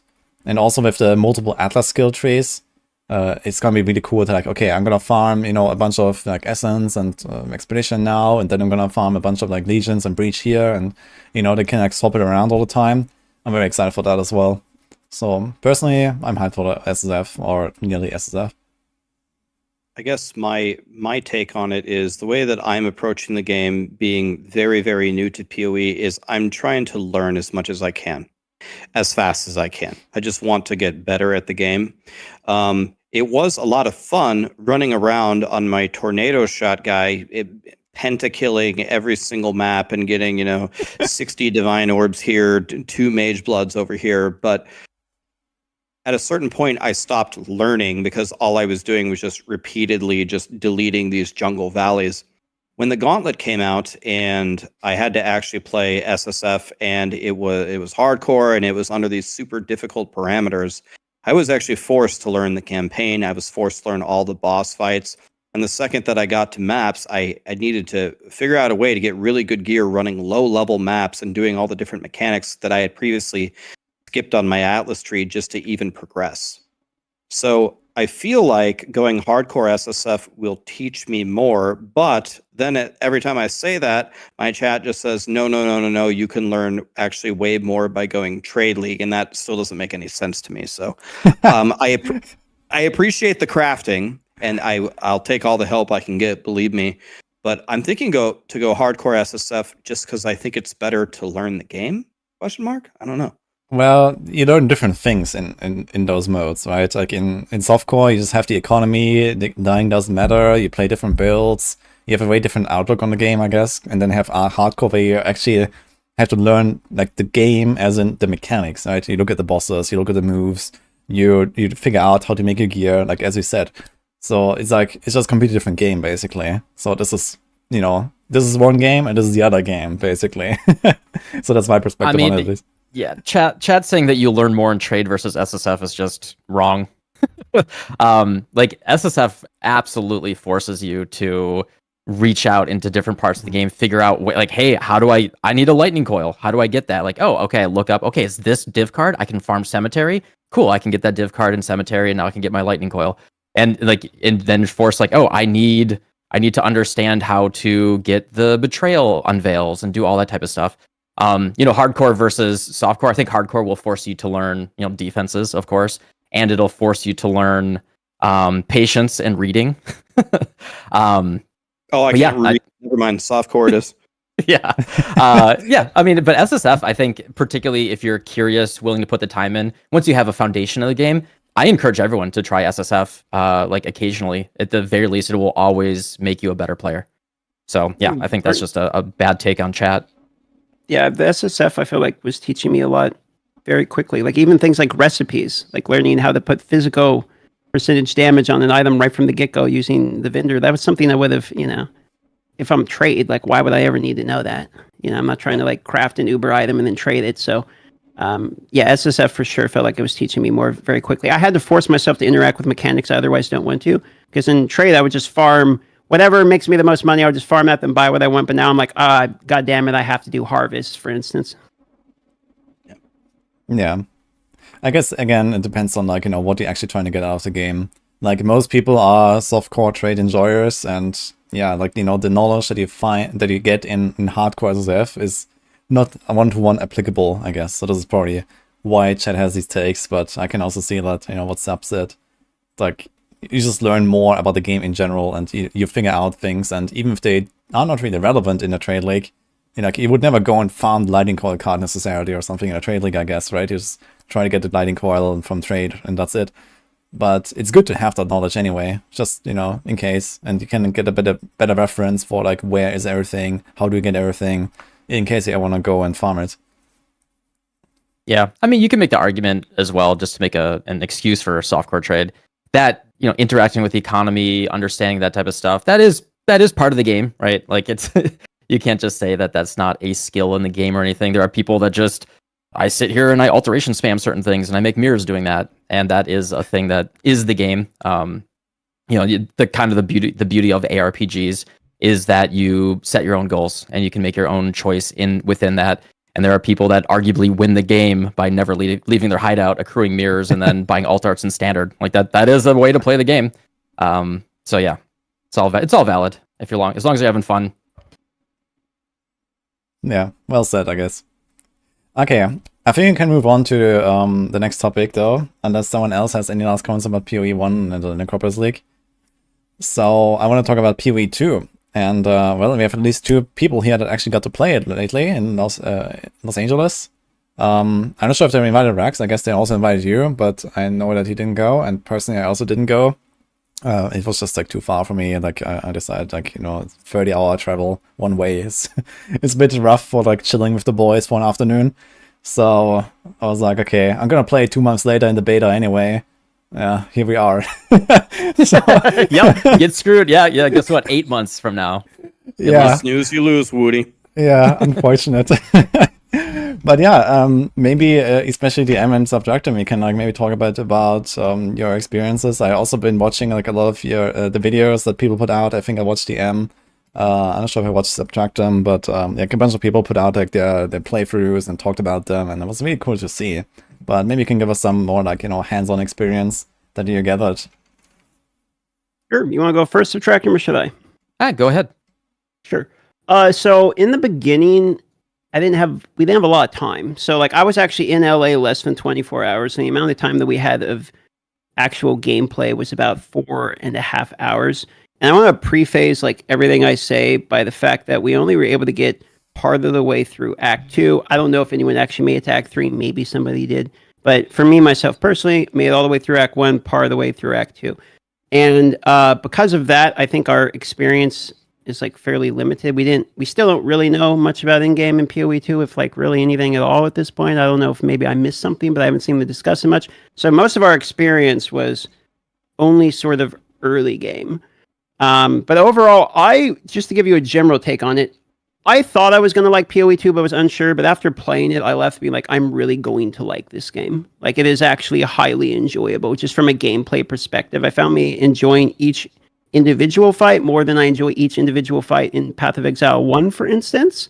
And I felt like they kind of focused on different things, whereas the combat feels like you intentionally need to be knowing what you're doing in terms of like positioning and fighting, like literally every fight. To give you an example of this, for instance, surrounding is like a thing, right? So you can get surrounded and then die like it's D2 again. So I found myself having to like focus much more than I ever really had to in almost any other ARPG at the moment. So I mean, my initial impression of it was like, it's hard and I like that.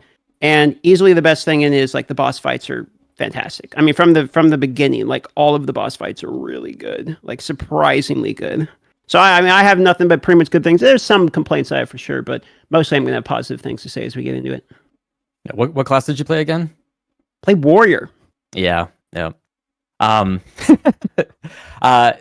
I 100% echo basically all of that, with the unfortunate downside is that I played Sorc. And the Sorc is unfortunately, it's just very undertuned. So like, it's a thing that they can fix. I think they will fix it. The feel of the skills, the look and feel of them is really cool. Like it's very combo, and this is just, it's so contentious for PoE 1 people. But so the game is very intentional. Like Dark Souls is a very fair comparison with this game, where you actually like walk forward, they start an attack, you actually back up. You can roll, you can dodge roll actually through something. Like you actually, like Bloodborne skills actually translate, where, okay, I actually want to roll into them under their arm and then hit them from behind. And you actually have this real intentional gameplay that's very thoughtful. But the coming from traditional ARPGs, like I think it's awesome that they're making such a big change, but I don't know how that translates into a blasting game at the end. And like, can they keep that and keep that soul of that and make it fun for doing hundreds and hundreds of hours with that much intentional gameplay? Like I love Souls games, and I've beaten most of them multiple times at this point. But I don't want to sit there and grind Dark Souls 1. I'm not Lobos Jr. Like, I'm not going to grind Dark Souls 1 for 12 hours a day every single day. And I think that's if they keep that feel all the way into the end game, where, because like the actual like white mobs and the trash mobs were an experience, like that was a very different experience. Like my comparison was Undead Burg in Dark Souls 1, where your first experience, you walk up the stairs, there's the bridge right there, and you're like, all right, I'm just gonna walk across the bridge, and there's two skeletons to your side that if you don't take them out, or you don't know how to dodge roll their arrows that are coming in, you're just done. You're just dead right there. You get stun locked on the bridge. You're like, well, F this game, uninstall them out. But if you stick through it and you push through, you figure out how to take on the encounter. It's very satisfying. And that's such a different mental shift from how we usually play these ARPGs, where trash mobs are scary. Yeah, just as DM said, like you will get surrounded. Like I had a clip in my playthrough where a couple guys were coming from my side. I turned backwards. I started walking backwards, throwing my firebolts, and then 5 werewolves jumped on my back and just instantly killed me. And yeah, everything is always scary. At least in Act 1, everything is always scary all the time. It's a different game. I had a lot of fun with it, but they're taking a risk, and I think it's a cool risk. But they're taking a risk by diverging so much from the traditional formula. I'd be curious. Sorry, go on, Woody. Oh, I was just going to say, like, I've watched, like, I don't know, like 10 different content creators now or something, like, with this playthrough, and also, like, some of the other clips that we had, like, with, like, some Druid clip and Hunters clips from back then and stuff like that. And it definitely looks like this, like, really slow, really tough game that you have experienced in Act 1 seems to, like, progress very quickly, though. Like, we saw this, for example, like, I watched Kaiser, he went into Act 2, he got Leap Slam, and then he started Leap Slamming into packs. He was, like, 3 times faster than before, one-shotting packs with Leap Slam, which was maybe overtuned or something, but, like, even if he didn't one-shot them, he would stun them, and everything was suddenly much safer, and then this whole, like, this active, like, dodging, and, like, this positional combat definitely kind of takes a step back at that moment, I think, like what Subtractem just explained. And I think it's kind of cool that they're starting with this kind of like, very, very kind of like slow, really tough kind of combat, which, okay, might be too tough with what we saw right now.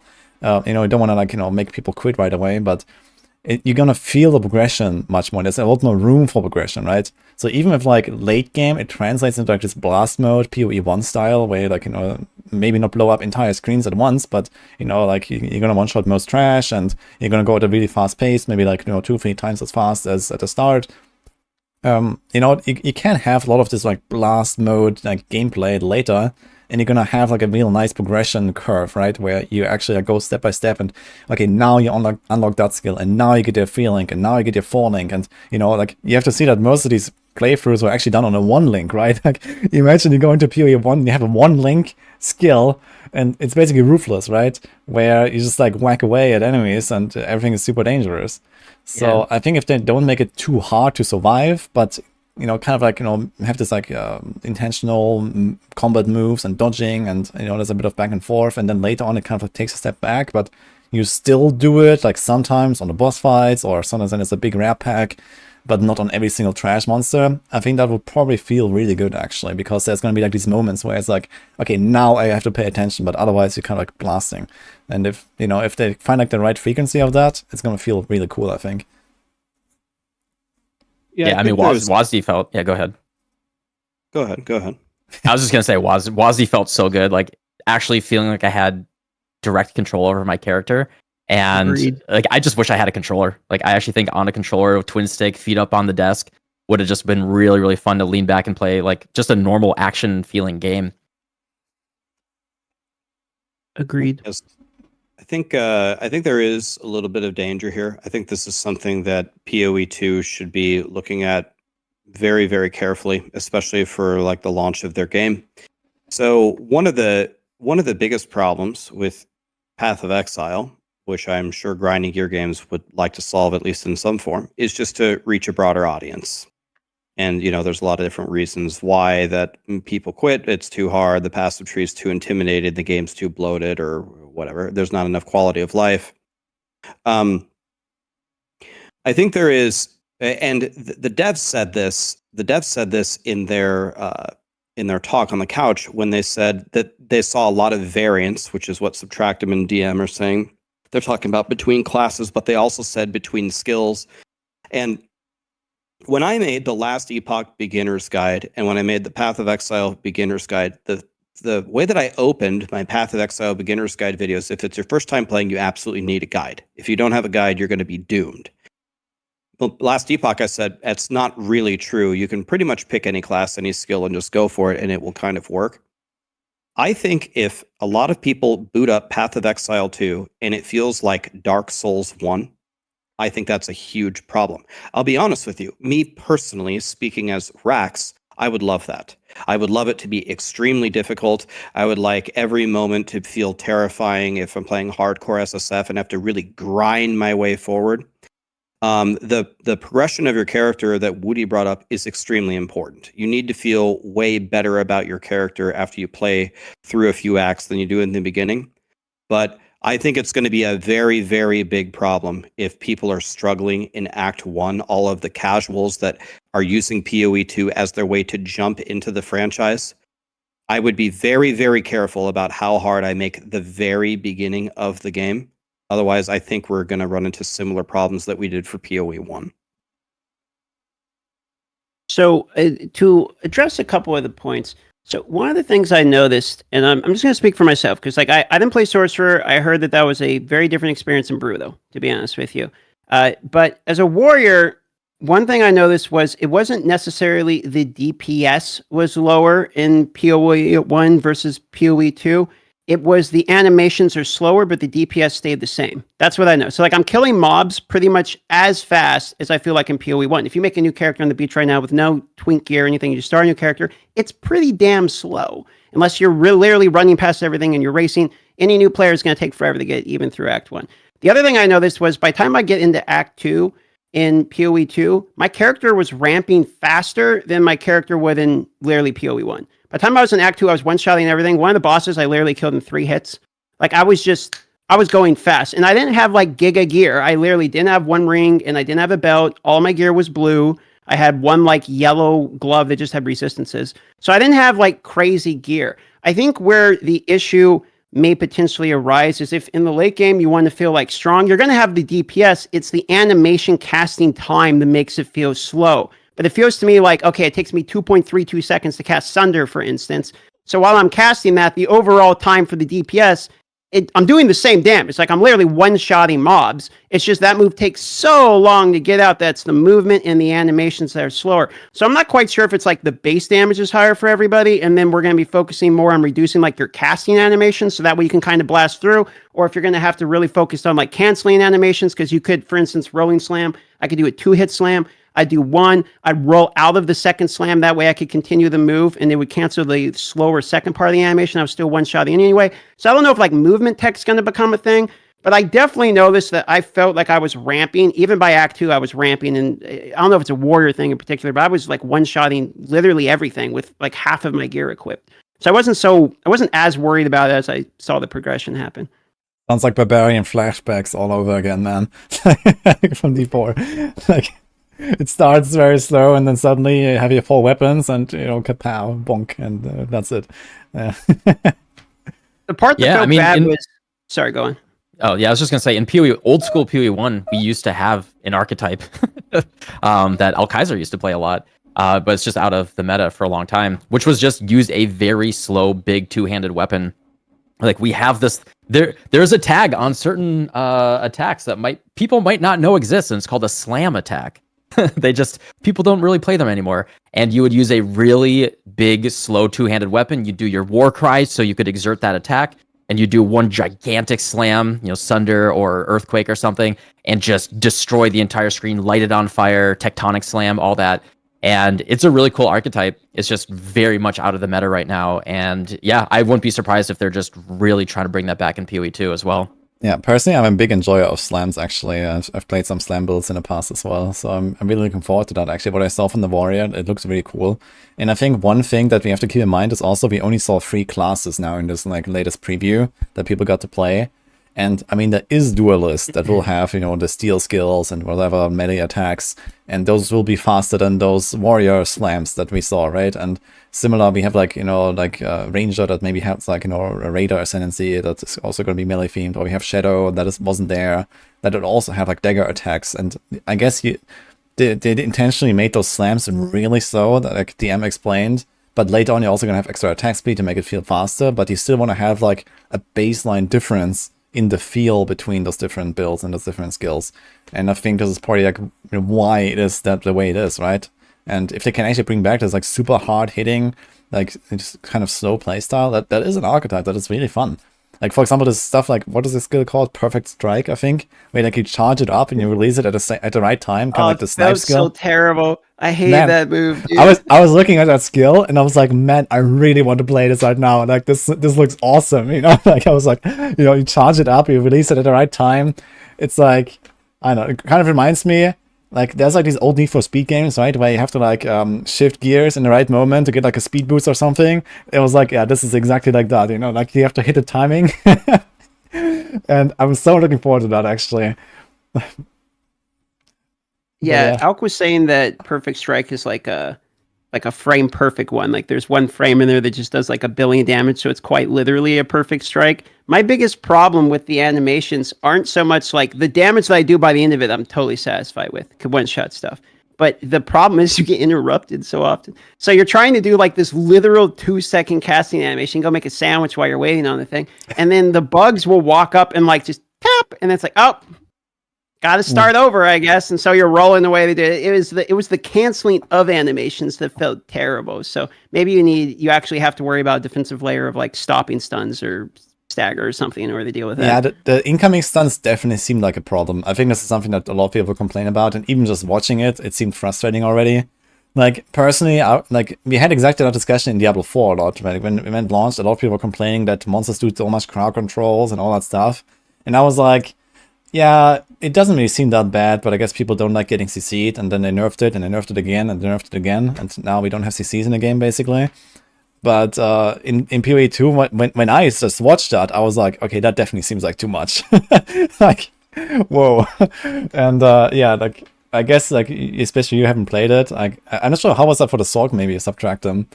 Oh, it was god-awful. Yeah. I was, that's funny that you say that. I was actually thinking of Rax's video, like the early Diablo 4 video, like the #1 problem in Diablo 4, they need to fix crowd control. And that's actually exactly what I was thinking of when I was playing Sorc, because they had to, because I'm a Sorc as well, I have a little bit lower HP, and I'm supposed to be staying away at range.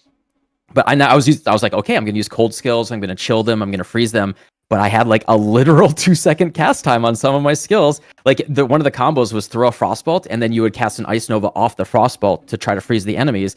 But by the time, like, the chill was so ineffectual, by the time the frostbolt was in range to then start my ice nova cast time, there would be 10 bugs in my face, and I'd just be like stun, stun, stun, and then I just like roll backwards and like, okay, that just gives them an opportunity to get behind me, and now I'm just surrounded. Sorc felt really bad. I think they could have tuned that. I was talking with my friend last night, like, at what value does stun, particularly in this context, really add when you're already taking the damage?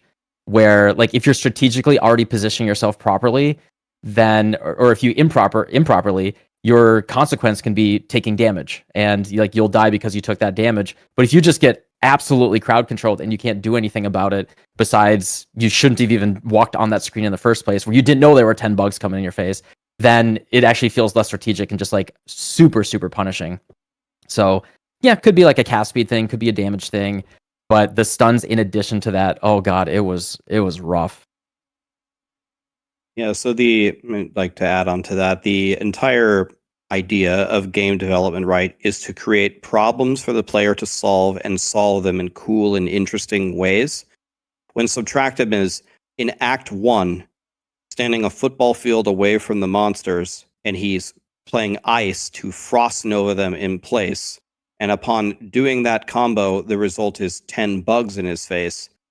and then what is the solution? You're constantly backpedaling in order to engage in a fight. That's probably not what they're going for. So I say all this understanding, this is a very, very early test. This is an alpha test.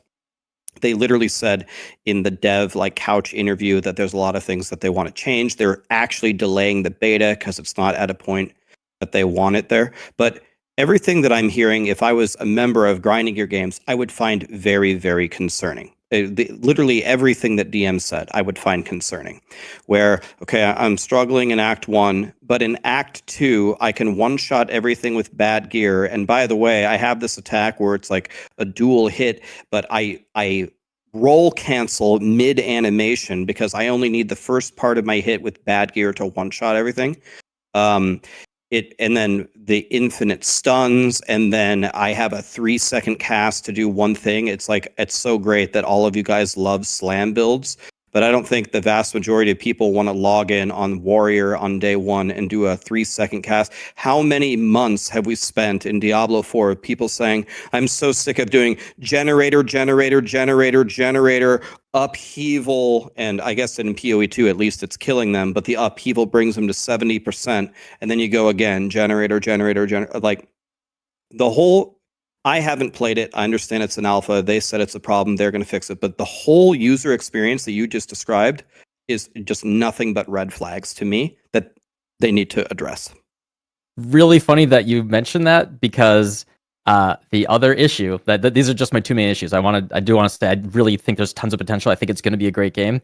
But my other main issue was, as Sorc, the mana sustain was near zero. I basically had to port back every other pack of monsters to get my mana back. So you get a default little ding ding attack on your weapon. It's effectively a generator. And actually, some of the boss fights, I only spam that skill because the cast time on my active skills, my ones that cost mana, were so high that I would actually just output more DPS using my generator. And yeah, it had that feel. I'm just shooting this tiny little purple line at the enemy until it dies. Potions, bro. There's something wrong with the potions. Like for warriors, I was hearing the same thing. You gotta go back and get HP pots. And what was it? Ghazi's sitting to the left of me playing Sorcerer, and he is like moaning every 10 seconds. I gotta go back to town again to get mana pots. And then I'm saying the same thing about HP pots. It's like, bro, this is terrible. What I'm having to do is run from the little maggots during the worm fight to try to get the portal open so that I can go back to town to get potions instead of just killing the little guys and getting potions off of them. I'm literally kiting till I can get an opening to go back to town, to interrupt the boss fight, to get the potions, to go back. The potions were like not correct. And maybe I was doing it wrong. Maybe I had to buy them, but it seemed like a unanimous feedback I got from everyone. It was like, there's something wrong with except Rangers, because you could just generate potions, I guess, over time. But Sorcerers and Warriors were not enjoying the potion ability for sure. Yeah, listen, we heard your feedback. We're gonna disable town portal in boss fights. How about that? A good situation. No, but to be real, I guess that is a huge problem. Either it's like the mana pots or it's the health pots. I guess they can solve that with like maybe a bit more tuning on the cost of spells, at least for the mana side, and maybe like some more tools to solve mana early on. Maybe they can like put mana regen very early in the skill tree or like the passive tree, or there could be like a clarity aura. I'm not sure if that even exists in PoE 2 right now. Okay. I know there was like heralds, but I guess you get them in Act 2 or something, but I'm not sure about clarity, for example. So there are tools like that, at least in PoE 1, where maybe you could have more base region, and yeah, it's just better tuning, I guess. It's mostly a tuning thing, I believe, that they have to get right there, and I guess they're very far away from getting that right, so... Yeah, I think like we actually know I did find one. I had a mana flask that had a suffix that generated a flask charge every 3 seconds or something, basically the ranger node. And I think it's just the problem that Rax was saying earlier, where Act 1, it just feels like Act 1 is tuned in such a weird way. Because everyone that got to Act 2, unfortunately, I wasn't able to get to Act 2 because there was a bug progressing past the Executioner. I had to kill him 5 times. Yeah, I had to kill him 5 times. I called over one of the devs, and he was like, yeah, you just got to keep trying. So I got stuck at the end of Act 1. I didn't get into Act 2. Took me 3 times. I had the same bug. Yeah, where the door didn't open, yeah. I ran out of time after 5. It feels like Act 1 is tuned in a way that is maybe that's just their ruthless vision, and they're like, okay, Act 2, welcome to the fun time. And maybe that's just, I don't know if they want to do that. I think one of the biggest problems with PoE1 right now, just as Rax said, like the Roas and the Mudflats, like I think they're laughing themselves to sleep every night. Like, haha, look, everyone's getting stunned and die. Like they have an 80% death rate in the Mudflats until you learn to get good, I guess. Loras are like the like, most deadly creature in Raid class, I guess. It's crazy. You watch Tai Killer. Well, Reese says he's one of the like top 3 speedrunners of the world, and he will die to Roas, and he's like, all right, go back to RuneScape. I'm out. Like, that's crazy. When one of the best people in the entire world dies so sick, and like, the brutal world of Raid class is unforgiving.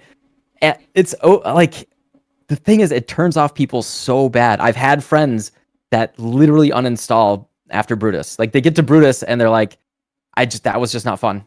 That like, and you can get good and maybe that's the experience they want. But I think there's so many people that would love the game if they could just get to the end game and engage with a little bit. I'm actually using Last Epoch right now. I got a few friends that are playing Last Epoch right now, and I'm using that as kind of a launching pad to get them into PoE. Like, all right, you like the crafting, you like some complexity, you got loot filters? Well, come on down. We got that times 1 billion. I like the basic vision from grinding gear games, right? Like Diablo 2, I think a lot of people would consider the Diablo 2 the greatest ARPG ever. And one of the reasons why Diablo 2 is so beautiful is it's difficult. It's very, very unforgiving. But the thing is it's a fine thing to balance, right?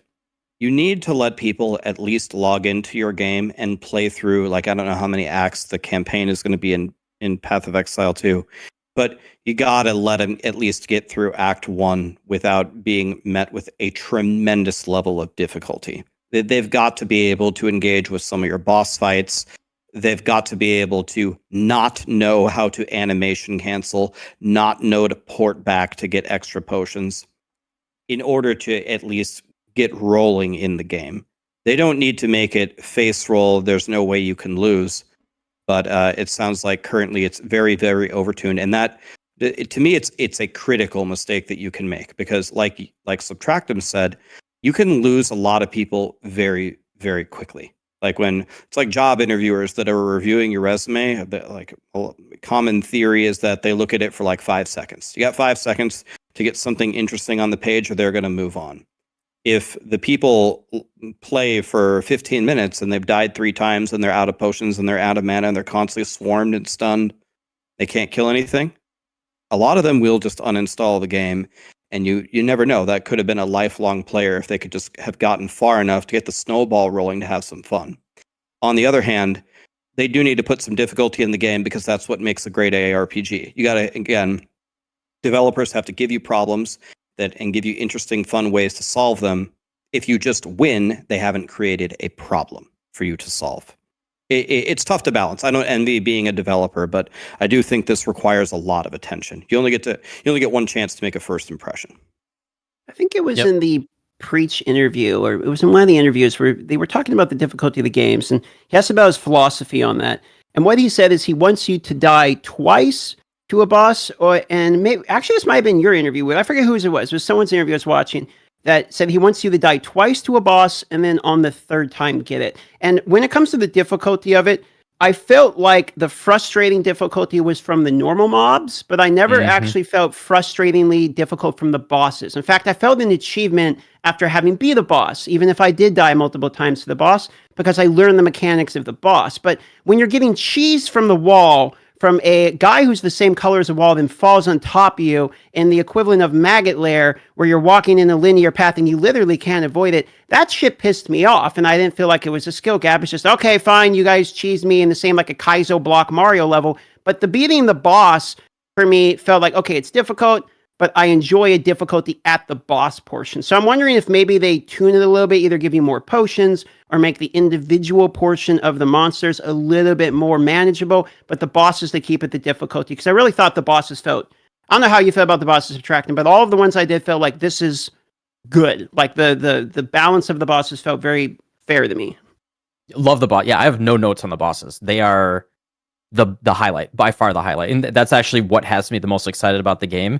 Is that Executioner boss specifically, the intro with him just like cutting someone's head off, jumping down, the sound like swells, and you get this big boom when he lands on the ground.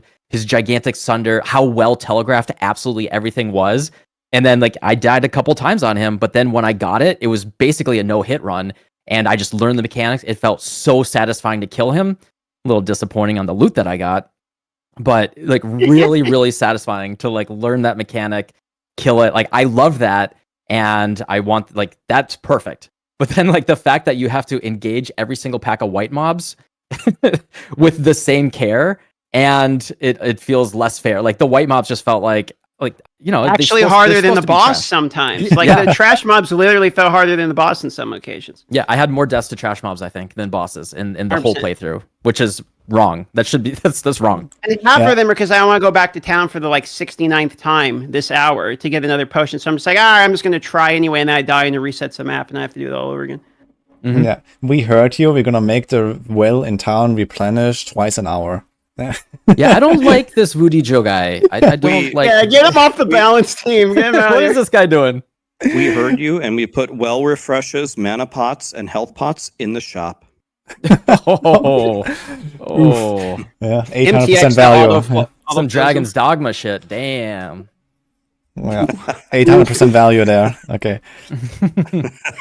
But yeah, I mean, I guess what they could do is just like, I guess you want to have like a bit of a break from like these intense boss fights, and like, when you go to the next zone, right? You finish the boss, it's like at the end of the zone, you go to the next one, and kind of like, you know, maybe they could probably do a lot more of like density as well, where it's like, okay, you start small, there's like, you know, individual monsters, and you kind of like learn their mechanics the first time when you see them, and you know, then there's maybe like sometimes these pack of monsters where it's like 10 of them or so, and suddenly, you know, this is the moment where you have to be aware and not get surrounded, and then do your slam in the right moment. But then you walk to the next guy, and it's like a few like, you know, individual monsters, and it's like not such a big deal. Then it comes like a rare pack, that comes a magic pack, and I think they need to like kind of just get the balance right between like how often you have these intense battles versus, you know, like constantly being in danger, right? Like I feel like if you're like constantly sitting there and like, you know, super tense and like everything can insta kill you and stun lock you, I think that's, yeah. I mean, personally, I would like such a, you know, difficult game. I kind of like with Rax there, what he said earlier. But I also agree that it wouldn't probably make a good game for like, you know, most of the players that are trying to catch here. So yeah, I think they have to do a lot of like fine tuning there, especially with like, you know, monster pack size, for example, or like, you know, monster distribution in a zone or something like that.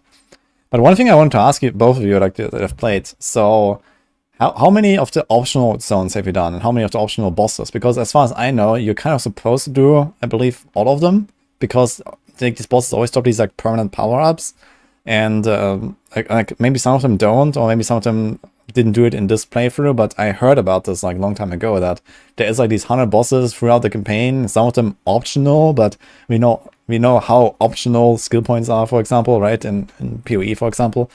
So how did you progress actually? Did you just like rush to the objective, or did you also do a side quest? Because that might also be a pretty important factor in like how hard it is. I skipped side Go quests. ahead. I mean, yeah.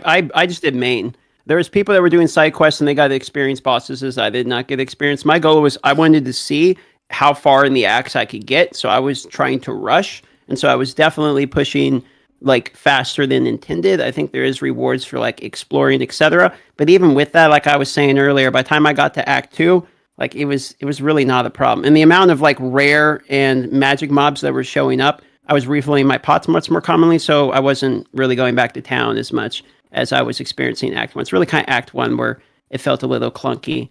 But yeah, no, I was skipping most of the side quests, although I heard there were some pretty good bosses I missed out on because of that. How about you, Sub? Yeah, was the Devourer optional? Did you not do him? It was not optional. I had to do the that one was not optional? Okay.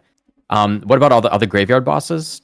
Were those optional? Those are the ones I skipped. Okay. I did Devourer, Executioner, the Iron Manor, and then I did like the first Act 2 boss. Okay, so you missed all the spectral bosses. Okay. I did. I saw one, but I didn't engage with it. Yeah. So for me, unfortunately, because of Sorc, I guess I did do all the optional bosses, and I didn't. I got multiple gear items that had +1 level of all chaos spell skill gems. There is not a single chaos skill gem in the demo. So that I got things. They looked cool. It potentially would have been really cool if I had chaos skills, but yeah, there weren't any power ups for me there.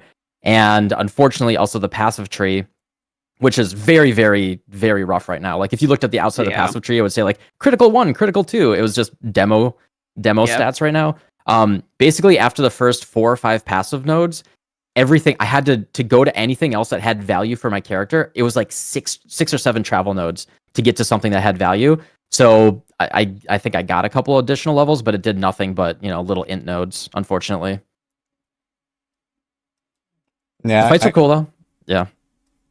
I guess it really comes down to like, you know, maybe like we don't really know much about the game, right? Like everyone who played this is basically a noob, and it might also just be that people have not figured out how to actually play the game like at all, right? Like people were kind of like learning combos between, like I saw for example Ben doing like this tech with like these lightning arrows in the ground, and then they would like barrage lightning arrow through them, and they would like, you know, shock everything 10 times or something, and that was kind of like a burst combo he was doing.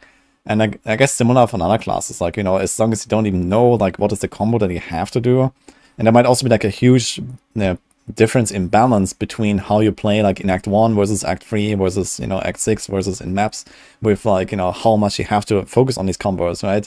So maybe it's completely viable that you just go like mostly auto attack in Act 1, and this is how you play Act 1, and then it kind of like, you know, you have like this progression again that I talked about earlier, where, you know, you start feeling the combo being actually useful maybe in Act 2, and then you get leap slam, and then you like leap in and you do a combo and everything dies, and then in Act 3 you get like the next thing, and then in Act 4 you get another thing, and suddenly it all comes together.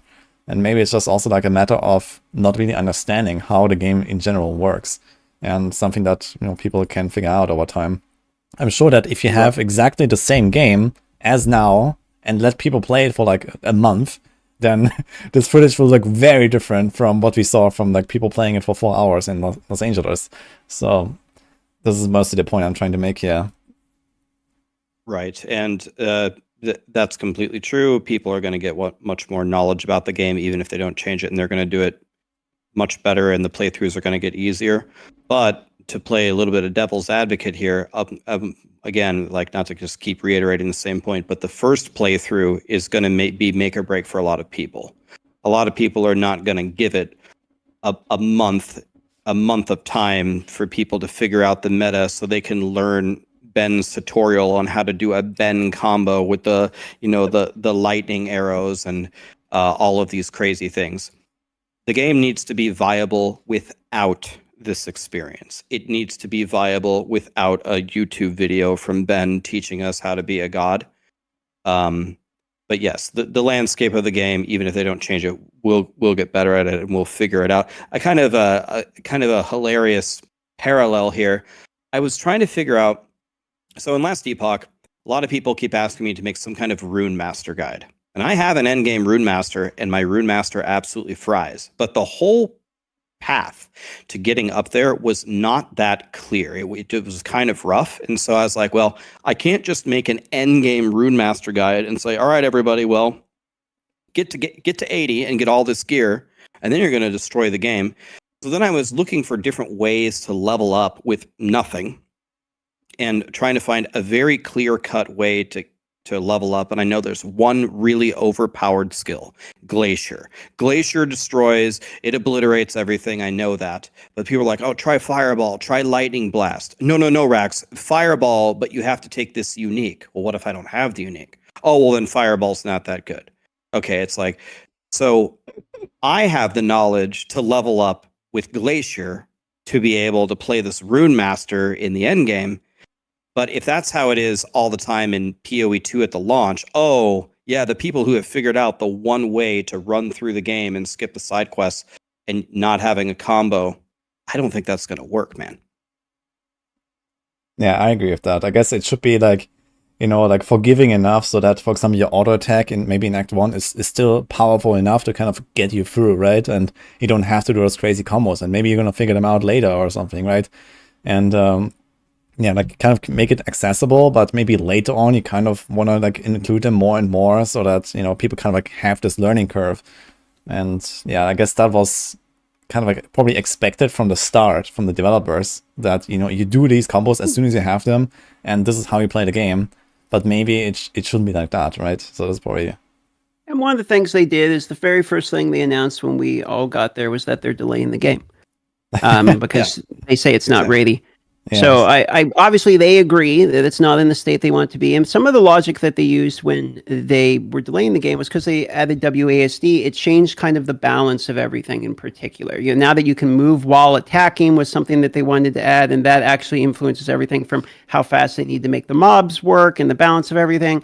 And like Sub was saying earlier, obviously the skill tree isn't finished. So I don't think it's necessarily in the state that they want it to be, or else probably the beta wouldn't be pushed back. So I am kind of curious to see on what changes they do implement after everyone has had some testing and some feedback on it.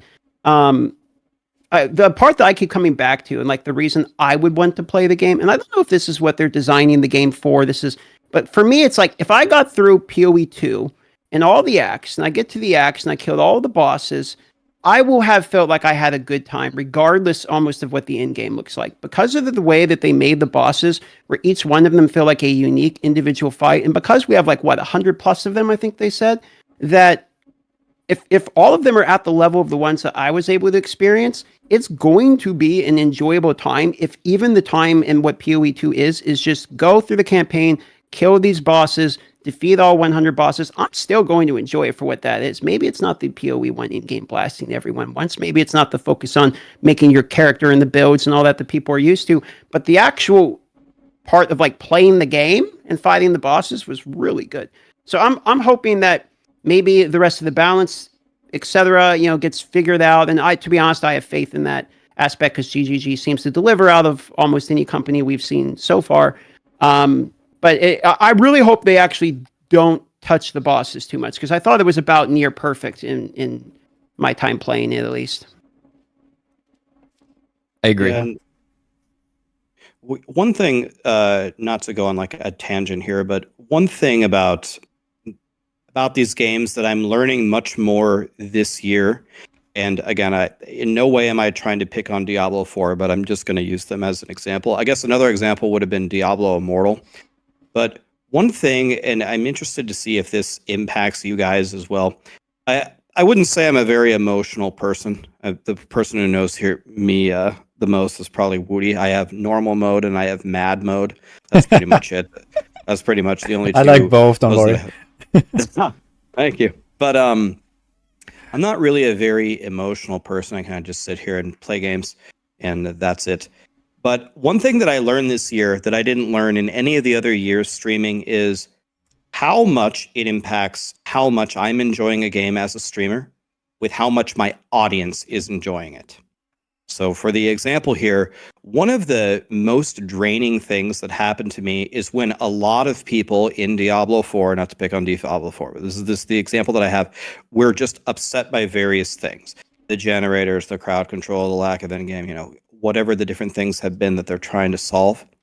At a certain point, when you log in day after day after day, it's like going to a job that you don't like and all your coworkers are complaining all the time. It really had a big impact on me personally. So what DM's saying, he's going through the PoE game and he's feeling like the campaign is a big accomplishment, and Woody's saying as we play it more, we're going to figure out the game. I'm 1000% sure that's going to happen for all of us. We will solve the game. We will beat all the bosses. That's a guarantee. The thing that really matters to me is I would really love everyone to love Path of Exile 2. Agreed. So really a lot of my mentality is how do I get people to download the game, play it, get something that they like, and stick with it and enjoy their time. So if the bosses are perfect and the trash mobs are bad and the potions are bad, anything like that it's going to...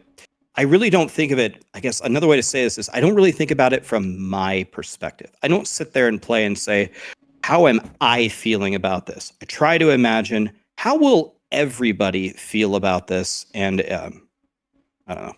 I guess that's the end of my point. But how the audience feels about it has a much greater impact on me than I ever imagined previously. Yeah, there's I agree with that. Sorry. There's some barriers to entry for sure in Path of Exile 2. And I agree that if they smooth out the barriers to entry and keep it where people aren't turned off so early in the campaign, that would probably be a good thing in overall. I think another part that's probably going to matter for PoE 2 is how they market it as we get closer to the release. So a lot of times a game can be determined whether or not it's successful by if it's marketed to the correct audience. You know, D4 was marketed to literally everybody, so you see the response that we had. And Dark Souls is typically marketed as another Elden Ring, Dark Souls type of game. So if the expectations are clear before you go into the game, we're going to see less of the people that enter it just thinking like, oh, this is Cuphead or whatever. Like, it's just, you know, a game that's extremely difficult. If they market it to the correct people, then I think that probably will have a better impact in terms of how people feel about it going into it and how they describe the game. It seems like everything I've seen them say about their own game so far is difficulty. Like, I haven't seen them be like, this is a much more accessible version of PoE. I haven't really seen that. They say that they want it to be more widespread, but when they talk about things like difficulty specifically, I never really see them push back, unless I'm missing something. I never see them pushing back about wanting the difficulty floor to be lower. It seems like they're holding that line fairly high, and I'm hoping that they kind of remove some of the clunkiness out of the game, which is where I think the barriers to entry will turn people off, is kind of the clunkiness of the game. But I imagine they might keep the difficulty level like pretty high. At least that's the vibe I was getting. Maybe I have a bad take on this one, Sub. What do you think? I agree. Yeah, I mean, I have the same instinct. And also, thank you for using floor properly. It's so annoying when people, so many people use it incorrectly.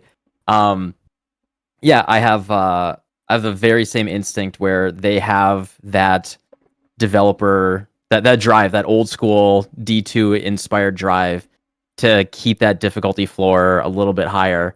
And I don't think it's awful, but it needs to have an intuitive feel that kind of smooths out through mastery. And I just didn't feel that in Act 1 whatsoever. I didn't feel in the final zone in Act 1, the Burning Village, that compared to the zone at the beginning with all the werewolves, it felt equally as annoying. My character didn't feel any more powerful at dealing with the swarms of enemies or anything. And I would have expected that my own personal skill or the character's power would have helped me overcome and make those trash mobs feel a little bit better. Like, I'm kind of okay with the werewolves being a little annoying in that first zone, but the fact that all the little fire dudes like, jumping out of the fire and just like, okay, well, Fire gotcha. pigs. Yeah, the pigs, these fire pigs just like running and exploding on you. Like, it just didn't feel like I was getting better as a player or better. It's just like, oh, just Agreed. memorize. Like, it just didn't Agree. feel smooth. To Rex's point, like I think that would actually piss people off. There's some stuff they add that I kind of hope they tune that I think is like there to piss off the people that's kind of unnecessary. Like the ones that I think about is in the maggot layer, basically the dudes that come out of the walls. Yeah, like you can't see them. They're not. There's no warrant. Like they're colored the exact same as the wall. So you're walking by and suddenly you just get stunned out of the wall. Like, it felt frustrating. I was just like, come on. Like, why? You know what I mean? And so some of those could be a turn off for some people for sure. They didn't really feel like a skill issue as much as just annoying. Yeah, I think there's definitely a lot of like rough edges to smooth out still. And if they get it right and people have like a good time playing through Act 1, and then, you know, you start feeling the progression in Act 2 and Act 3, and you get stronger and get your links, and I guess it will kind of like naturally like smooth out, I guess, over time. And then you have to like find ways to still keep stuff challenging. Like if you like leap them into a pack and the pack just blows up, yeah, that's fun. But on the other hand, do you still have a game at that point? Yeah, like, I mean, you know, that they have to kind of like get that right as well, right? It can't just be only that as well. So I guess we'll see how it will actually balance out in the end. But yeah, there's definitely a lot of work to be done. I wanted to move on to the next topic though, and also want to ask you guys real quick. So we are like almost 90 minutes in. I originally scheduled this for like around 2 hours. Are you fine with going a bit longer? I'm not sure like if you have any plans. Okay. I got all the time in the world. I just got to tell Alex at Maxwell that the build guide might get delayed a little bit, and it's Woody's fault. Okay. So as fine. long as you're willing to schedule Subtractem's funeral, then we're fine. Okay. Now I have a call with Alex later anyway, so maybe I can save him. That's fine. Yeah, just tell him it's your fault. All right, that's fine. Okay, so yeah, I wanted to talk about D4 a little bit as well. So we have D4 and Last Epoch as well that I have here as my topics.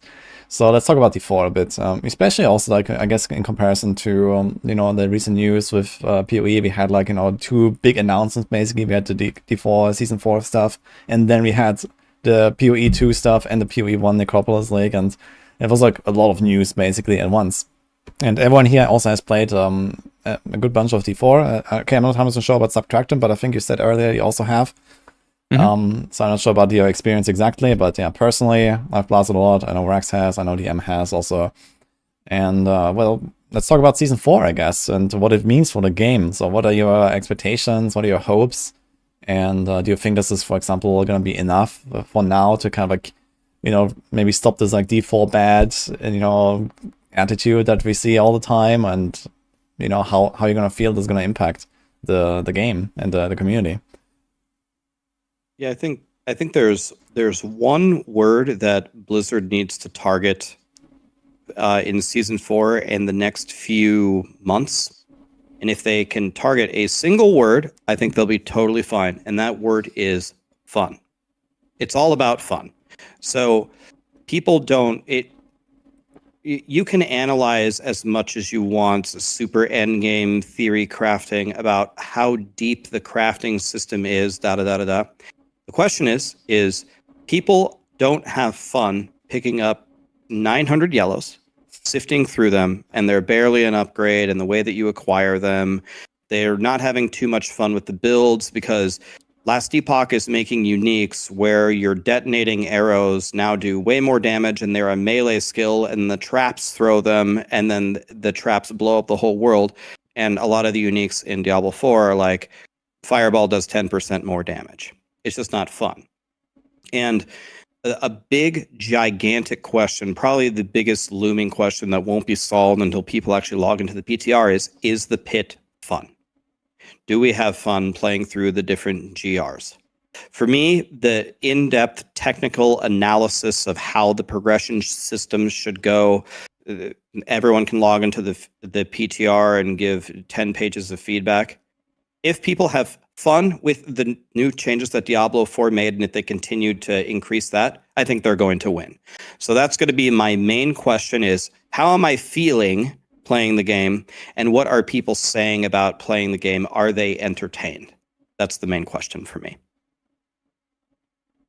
Yeah, a lot of people, some of the comments that I get when people are talking about why they don't like, for instance, Diablo 4, is that it feels like a chore to play. People say, I don't want to level to 100, even though it's one of the fastest ones to level of all time. And it just feels like a job, like running 1 million vaults, etc., running 1 million AOZs. You know, it feels like a chore. So I think you're right on the money there with fun. For me, okay, so what is actually going to implement fun? Well, I think itemization changes are more or less the only like major thing. We have the pit, but it's kind of greater rifts, right? And we have the same bosses, but now level 200. So realistically, we're talking about itemization here for Season 4.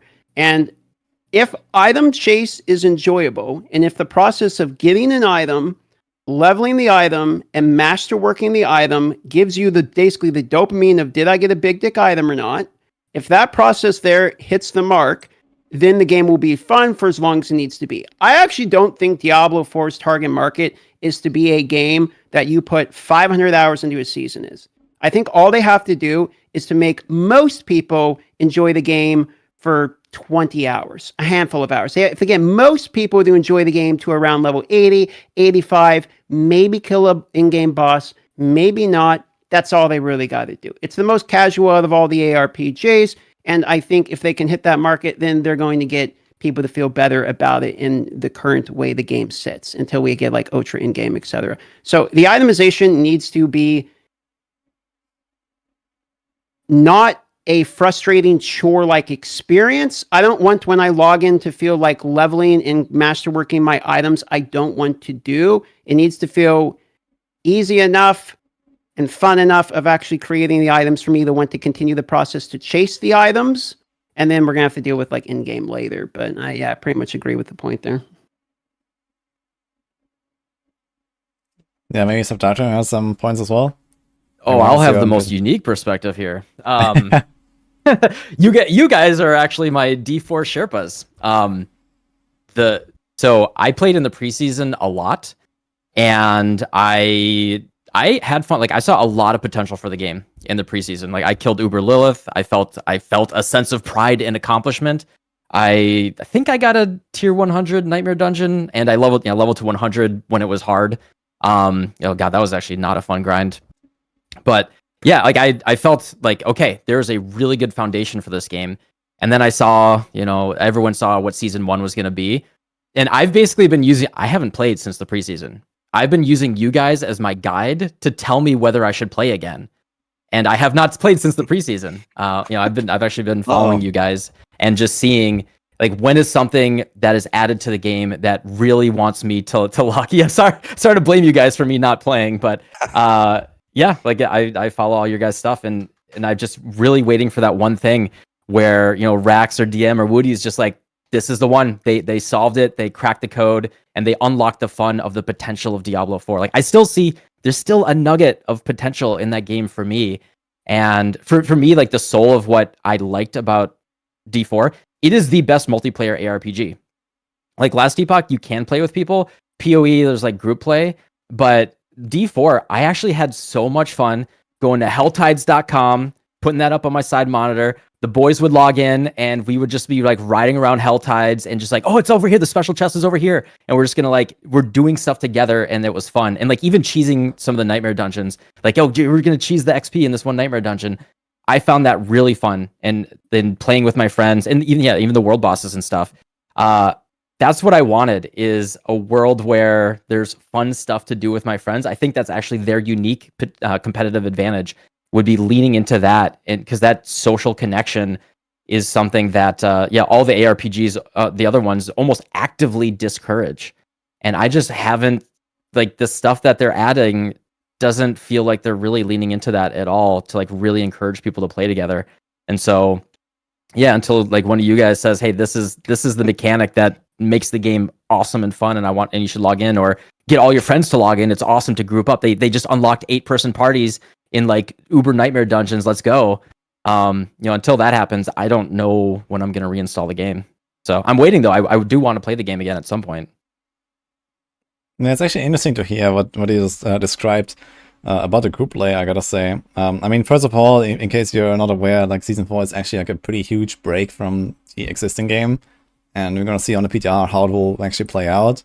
But, with Loot 2.0, there's also, new endgame systems now, the pinnacle bosses that I hope gonna feel like on a similar level as like the existing like Uber bosses in PoE. If they hit the mark right there on the balancing, that can be really fun as like kind of like a benchmark and like a goal to have for a character, I think. But yeah, the group play is a really interesting point, because I actually hear from a lot of people that Diablo 4 is like such an antisocial game as well, because there's no group finder. And, you don't really have a good way to interact with people. But yeah, you need to have, like, if you have your group of friends and you play together and you log in together and you do a Helltides, yeah, that's kind of nice. But for like the more casual play where it's like, okay, you log in and you have no one, it's like exactly the opposite. At least that's what I hear all the time. And personally, I cannot really say that I have done much in groups with anyone. I've played a little bit of Ziz at some point, like in Season 0 or something. And, I don't know, some other people, but realistically, the only stuff I've done in groups is like just farm some of the bosses, because it's just 4 times more efficient, and I really hate that part of the game, to be honest. So, so it's kind of like, yeah, it's very interesting to hear you be so positive about the group play, but I do agree that compared to the other RPGs, like D4 makes it very easy to group up, because there's no like, crazy like support meta like in Diablo 3 or in PoE, where you have like, you need to have a certain build to actually like, be effective as a team or something. You just like go in with your build and you blast, and everyone just brings their own setup and it kind of works, right? So there is definitely potential there to like make group play a lot bigger, but I feel like it's really untapped. And that's kind of like the one thing that is like recurring problem with Diablo 4, right? So much untapped potential that it's kind of like just going to waste, I feel. And we see that in so many aspects. And well, slowly they're like trying to bring more stuff to the game now, and let's see how it will work out, I guess. So I think Blizzard maybe doesn't get enough credit for what they did for multiplayer. They actually implemented the way to play with other people that I think is actually potentially the strongest of any of them. So with their initial idea for it to be a giant overworld game, they needed to solve something of, I'm sure Woody and I at least have heard this a million times. A lot of people, when we were playing Diablo 3, were screaming, I'm a solo player in Diablo 3, and solo players in Diablo 3 just completely get screwed in every way imaginable. Like group play is infinitely stronger than solo, and it has been the entire time. So all we heard over and over and over was, how can I play the game solo? And what Blizzard did with Diablo 4 is they made it so you don't have to have friends. Well, not quite. The Duriel thing is a huge problem. But with the overworld, you don't have to have friends, because none Average of us have any ARPG player, friends. yeah. Yeah, none of us have any friends. And you don't have to party up. You just ride to the world boss. You just ride to the event. You can, as Subtractem said, get a group of people and blast Nightmare Dungeons and Helltide, and that's so fun. Or you can just go do Helltide, and there will just be people there. And I actually think that they solved a very significant problem by doing that. The singular thing that I think a lot of people are complaining about with Diablo multiplayer is the lack of a group finder is the ability to find specific friends to play with.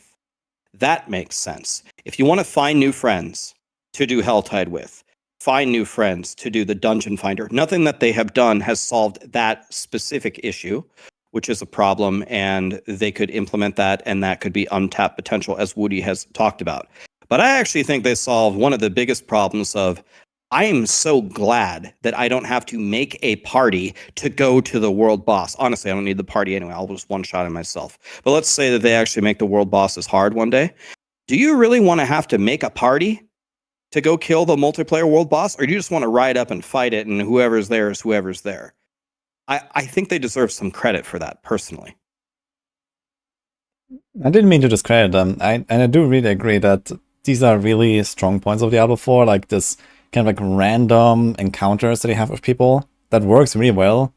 And then you have like, this kind of like, you bring a group of friends that also works really well. But yeah, this one other part is really missing, right? Where it's like, you cannot find people, like you can't go and like, make friends basically, right? It's like, okay, you find random people in Helltides, but are you really gonna like invite into a party and then, add into a friend list and then group up again the next time? Yeah, that's not happening, right? So this is kind of like the piece that's missing. I feel like, communities from Diablo 3, for example, is like one of those things where it's like, okay, you want to do bounties? Sure, join the bounty community and, LFG there, right? And you're going to find people to do a certain thing. And that is just like not there. It's also not there for trade as well. You find a really good item, how do you go trade? You go to a third-party site and you trade there. Same issue there that they could solve. Be curious to see how they're going to address trade now that both legendaries and uniques are going to be tradable going into season 4. Some optimization there. I feel like it's the average session time of someone who plays Diablo 4 in an individual day is probably lower than some of the other categories, like maybe the ARPG, PoE players on each day have more hours per day. So I feel like Diablo 4 would benefit greatly from a system that automates the ability, like you guys are saying, to find people, because just from a streamlined process, like let's say the D4 average person plays like 2 hours a day, right? If you spend 30 minutes of that 2 hours to find somebody to play with, to get in a call or do all that, like you're limited on how much time you really have left with your session that day. So the systems around it could be kind of nice. I do kind of agree with Rax's point about like, I do like the fact that I don't feel like I have to go necessarily into a party. I liked Lost Ark and I liked raids in it, but the having to find a party that 1 wants you, 2 isn't toxic, 3 is actually good enough to actually be able to do it. Like going through that part of it is frustrating. I feel like if you only have a limited amount of hours in any given day, we saw this with WoW, right? I mean, how many times did you get on the raid and then someone's not there or something's messed up and okay, well, we'll try again next week. So I'm kind of glad we're not gate kept by that. Super good analogy, yes. Yeah. If mandatory multiplayer would lose the soul of an ARPG, I think.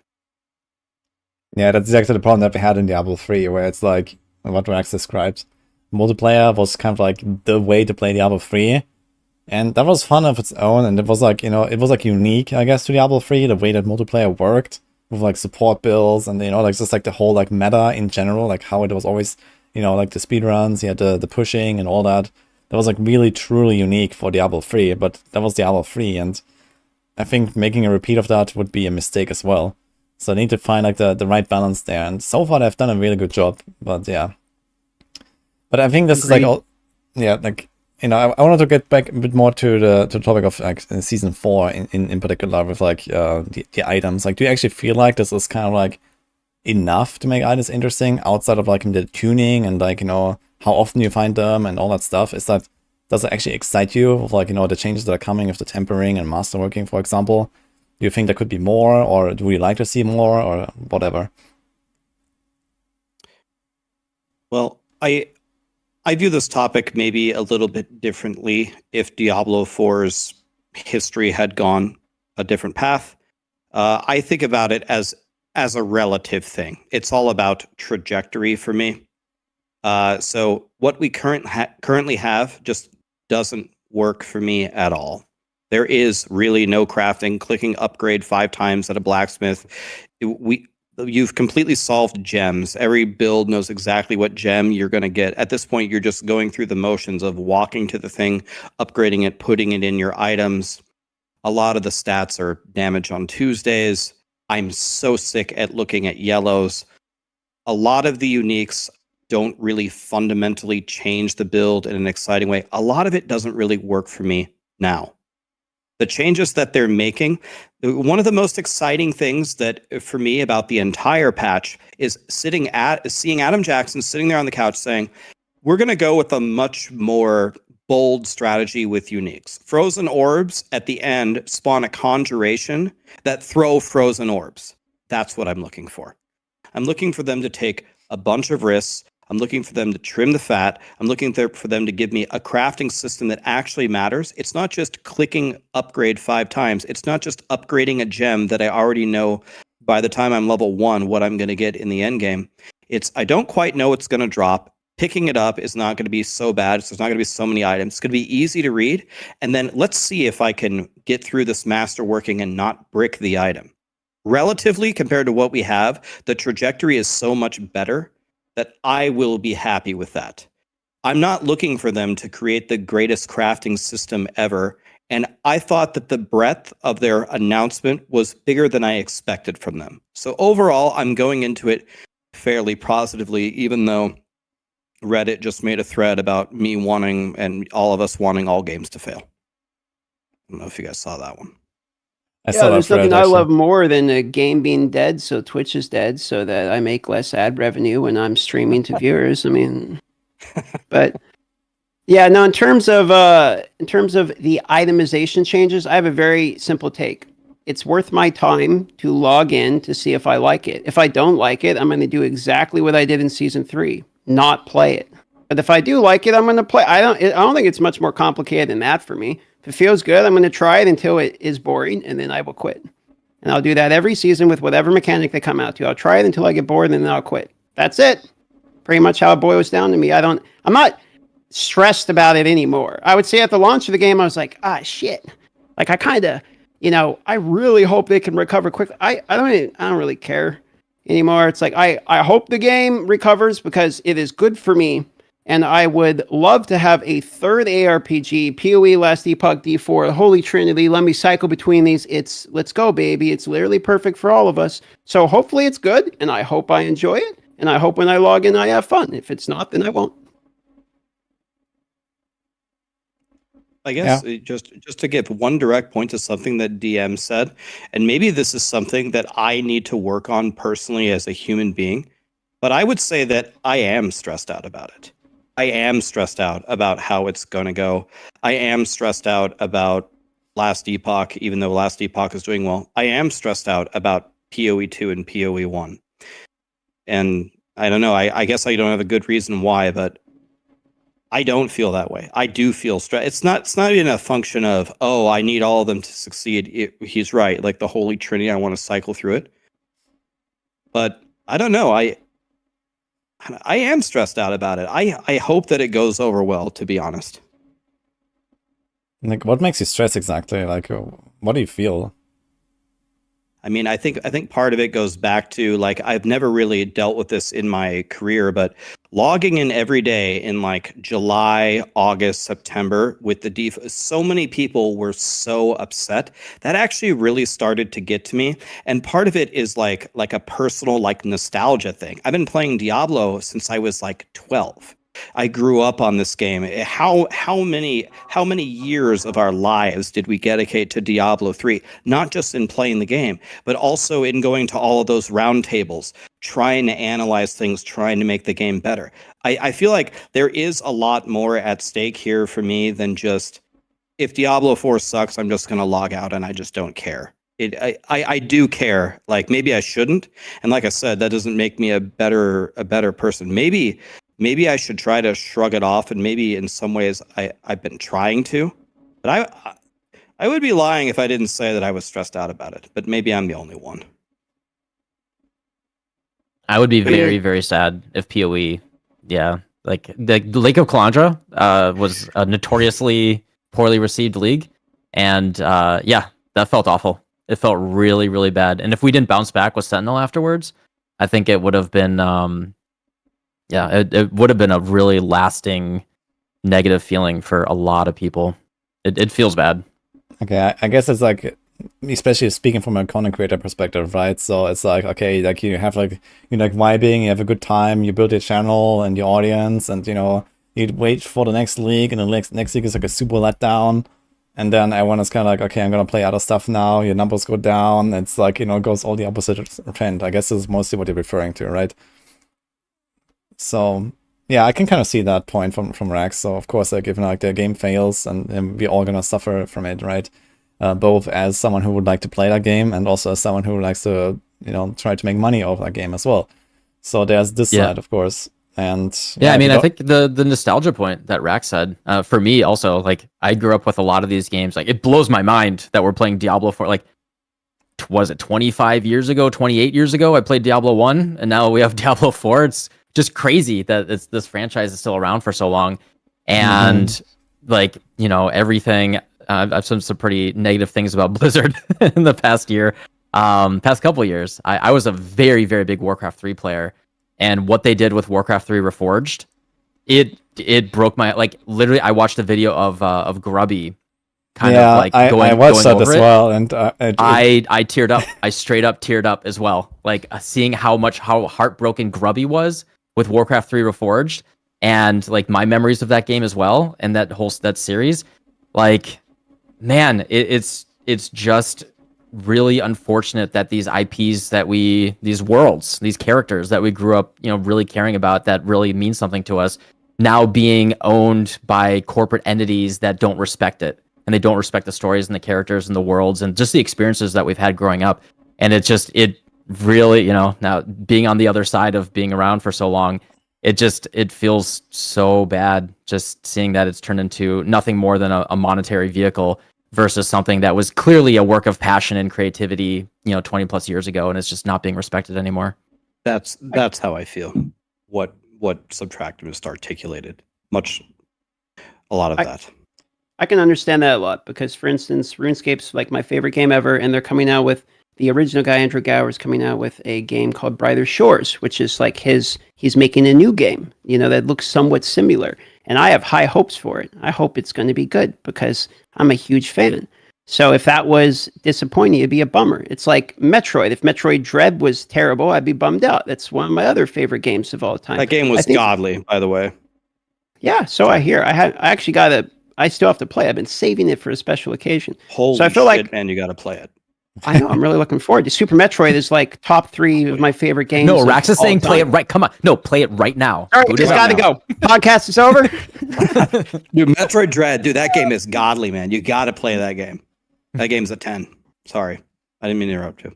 No, you're good. I was just saying I can empathize, because I feel like since I'm somewhat newer onto the ARPG scene, I don't have like as much nostalgia based around it, or like I haven't been as into the scene in forever. And it was 7 months ago, I was getting like 5,000 views of video, streaming to 5 people. Like, for me, it's the worst thing that happens. I go right back to what I was just used to, like in a memory time that I'm familiar with. I feel like I had like a lucky streak, you know what I mean, where we all got a really good opportunity with D4. I'm thankful for what we did get out of it, to be quite honest with you. I think that's part of the reason where it's kind of like I don't care, because we had a good run, you know what I mean? It's not like we didn't have a good run. We had a good run. I love one the game. solid year. Yeah. But we had a good run, boys. So, I don't know. I feel okay with it. Oh, look at the puppers. Yeah, I gotta say, as someone who has been like very obsessed with Diablo 4, like, you know, for basically 2 years at this point, or something like that, you know, I've been gobbling up all the information. I've been preparing for that world first race, you know, like basically a year in advance, and all that kind of stuff. And now, you know, like all this, yeah, okay, I kind of expected it to go well and have a good time and stuff, but then, you know, like what Rax described of like people just being negative about the game all day long in your chat, and I guess I have probably the kind of like still the most kind of like, let's say, you know, positive, like loyal Diablo 4 fan base, I guess, out of the 4 here. And even in my chat, I feel like there's so many people coming in and they're like, yeah, D4 bad, and, you know, I hate this, I hate that, and yeah, it kind of feels bad, right? When, you know, like I'm just vibing, I'm having a good time, you know, making another character and trying a new build, and I kind of enjoy the game for what it is now, waiting for the better times. You know, it's not like, okay, I'm gonna play one character and log out and do something else, like, for example, the M or something. But yeah, I know that the game could be a lot better, and I'm kind of like waiting for that time for it to finally happen. And I guess you're slowly entering that phase now with, you know, Season 4. Apparently Season 5 is going to be like a big thing again. We have the expansion on the horizon as well, like end of the year, they said. So I really hope that it's gonna be like some big turnaround again where, you know, we all get to go back and just blast the game again, and it's finally gonna be in the state where also just the developers want it, I guess. Like we talked about Passion, for example, right? Where it's like the developers, like, you know, there's like these corporate entities, like, okay, we know like Blizzard is a monolith, and, you know, now it's owned by Microsoft, and, you know, there's obviously like a lot of like, you know, business decisions involved and stuff like that. But I feel like by now we're also kind of like slowly seeing like more of like the developers actually doing the thing that they wanted to do with the game, perhaps, with like, you know, actually making a more interesting itemization system, actually adding more stuff to the game to do, which was kind of like probably just left out just to like rush out the game. I kind of feel like, you know, there was like, you know, more cooking needed basically, and they didn't have time to do it. And I feel like we're slowly getting to a point where we're actually seeing the fruits of their labor, so to say, where it's like, okay, now they actually managed to think about it again and, you know, rework the system. And it's slowly moving in a direction where like the developers are actually like getting the vision for the game as well that they wanted. At least that's a bit my impression with D4, like, you know, with how it's moving right now. So I'm not sure how you feel about it. I mean, all that's true. I mean, I know you very well, Woody. I've worked with you on a million different things. You are definitely able to take the bad punches like nothing happened. And me and Northwar in the channel literally screaming at each other. So I'm not surprised. But yeah, I think it's a good attitude. It's in general, it's a good attitude to not dwell on the negativity and just to be happy with what you have and look toward the good times. That's the way to be. Yeah. But maybe I wanted to hear about Subtractem's like maybe opinion as well. Like, I'm not sure like how much you're involved with, like, you know, the updates coming to Season 4 and stuff. He said he mostly watched it through us or so, but I guess you are aware a little bit of what's coming, so maybe you have like a bit of a different perspective. Yeah, I mean, it's really interesting hearing what you just said, actually, where the devs, it feels like the devs are kind of getting their stride a little bit, and maybe it is a consequence of finally getting rid of Bobby Kotick. You know, he very specifically said, right, in his interviews that he would basically stranglehold anything that was like external IP, and, you know, he said go deep and not wide, for basically just like zeroing down on profits and stuff. I don't know, you know, but yeah, I think there were likely so many issues in the development process. Also, for reference, for if you guys don't know, I was a game dev for 20 years, so I have. I didn't know that. Yeah, I was a game dev for 20 years, so I have a little bit of a history in the industry. This guy's a god. I want to hear about that after you're done with your point, if you don't mind. I'm curious. I know a little bit about the process and how it can get interrupted, and the reason why I'm not a game dev right now is because I don't like the politics and all the stuff that can come up. Like all those content creators that want your games to fail. God damn! Why do you hate my games? Poor Rax, that Reddit thread really got to you, brother. Yeah, I think it's really interesting seeing, like, no one wants to work on something that sucks, right?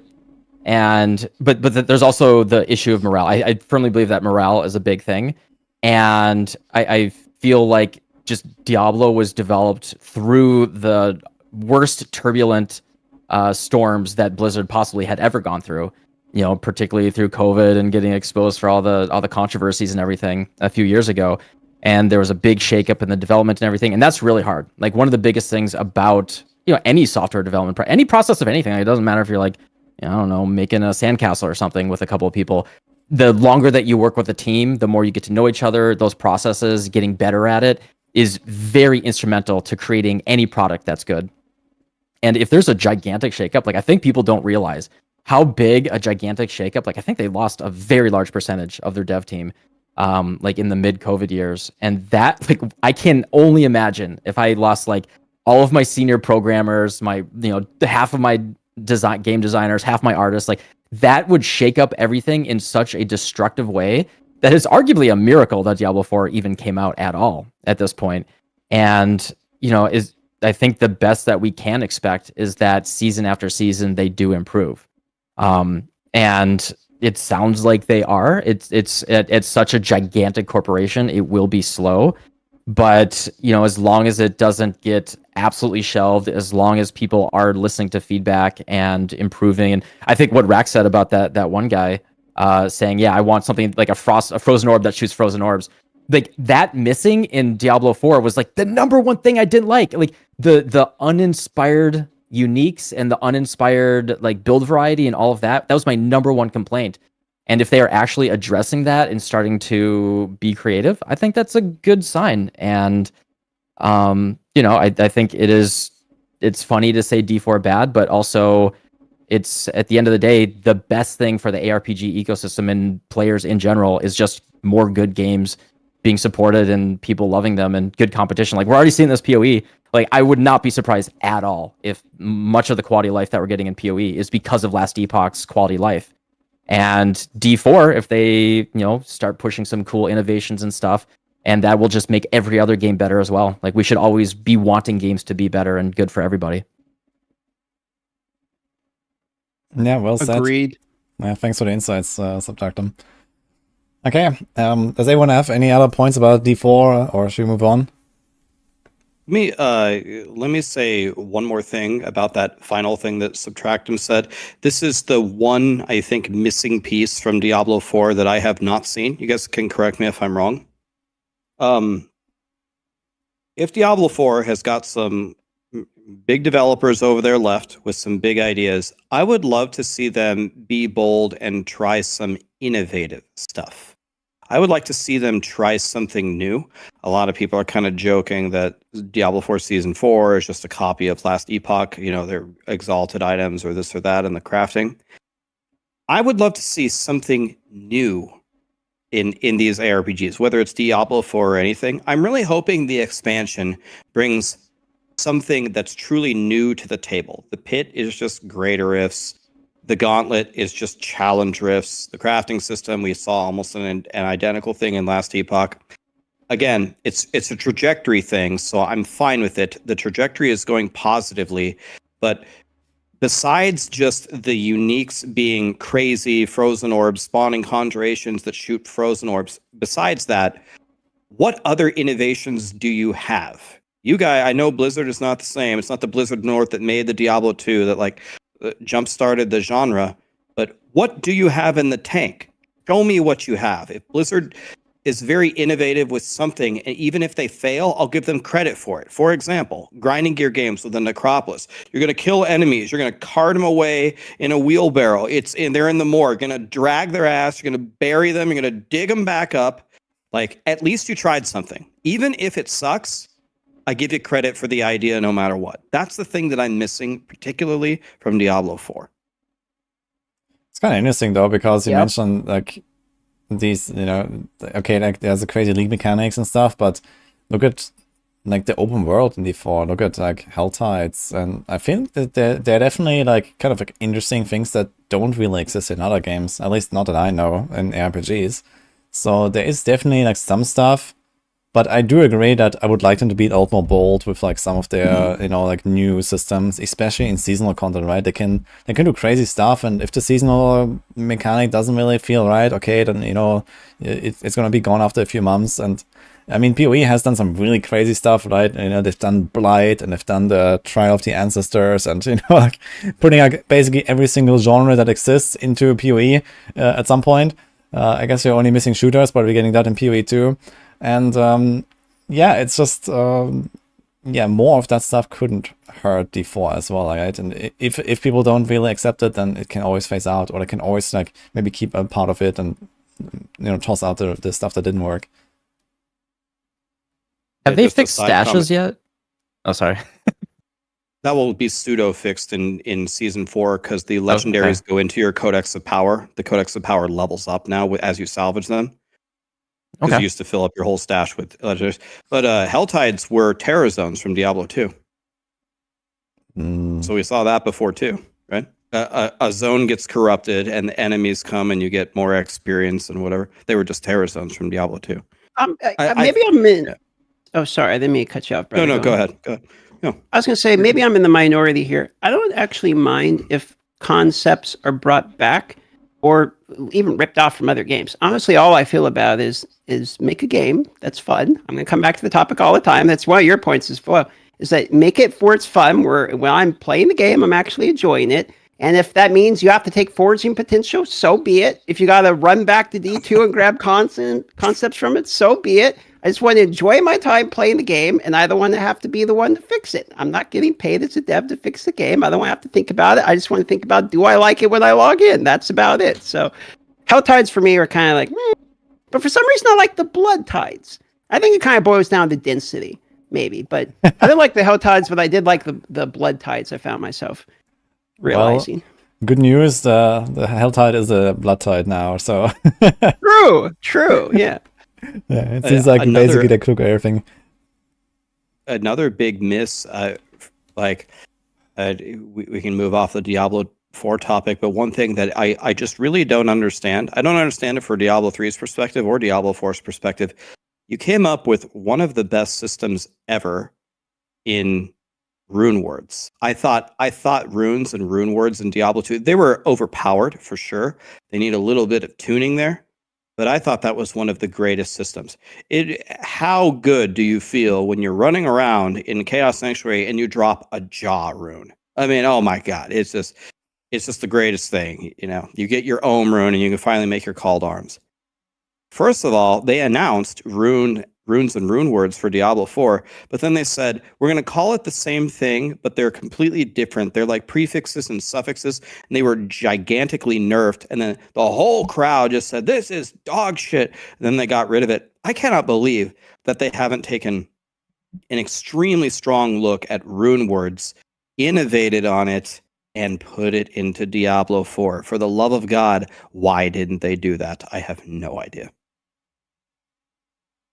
I think there's a good chance we're going to see them at some point, you know, especially with like uniques getting more crazy, and then, you know, maybe them eventually doing like some more crafting stuff that they can do with uniques. Then I guess rune words would be kind of the time to be introduced as well.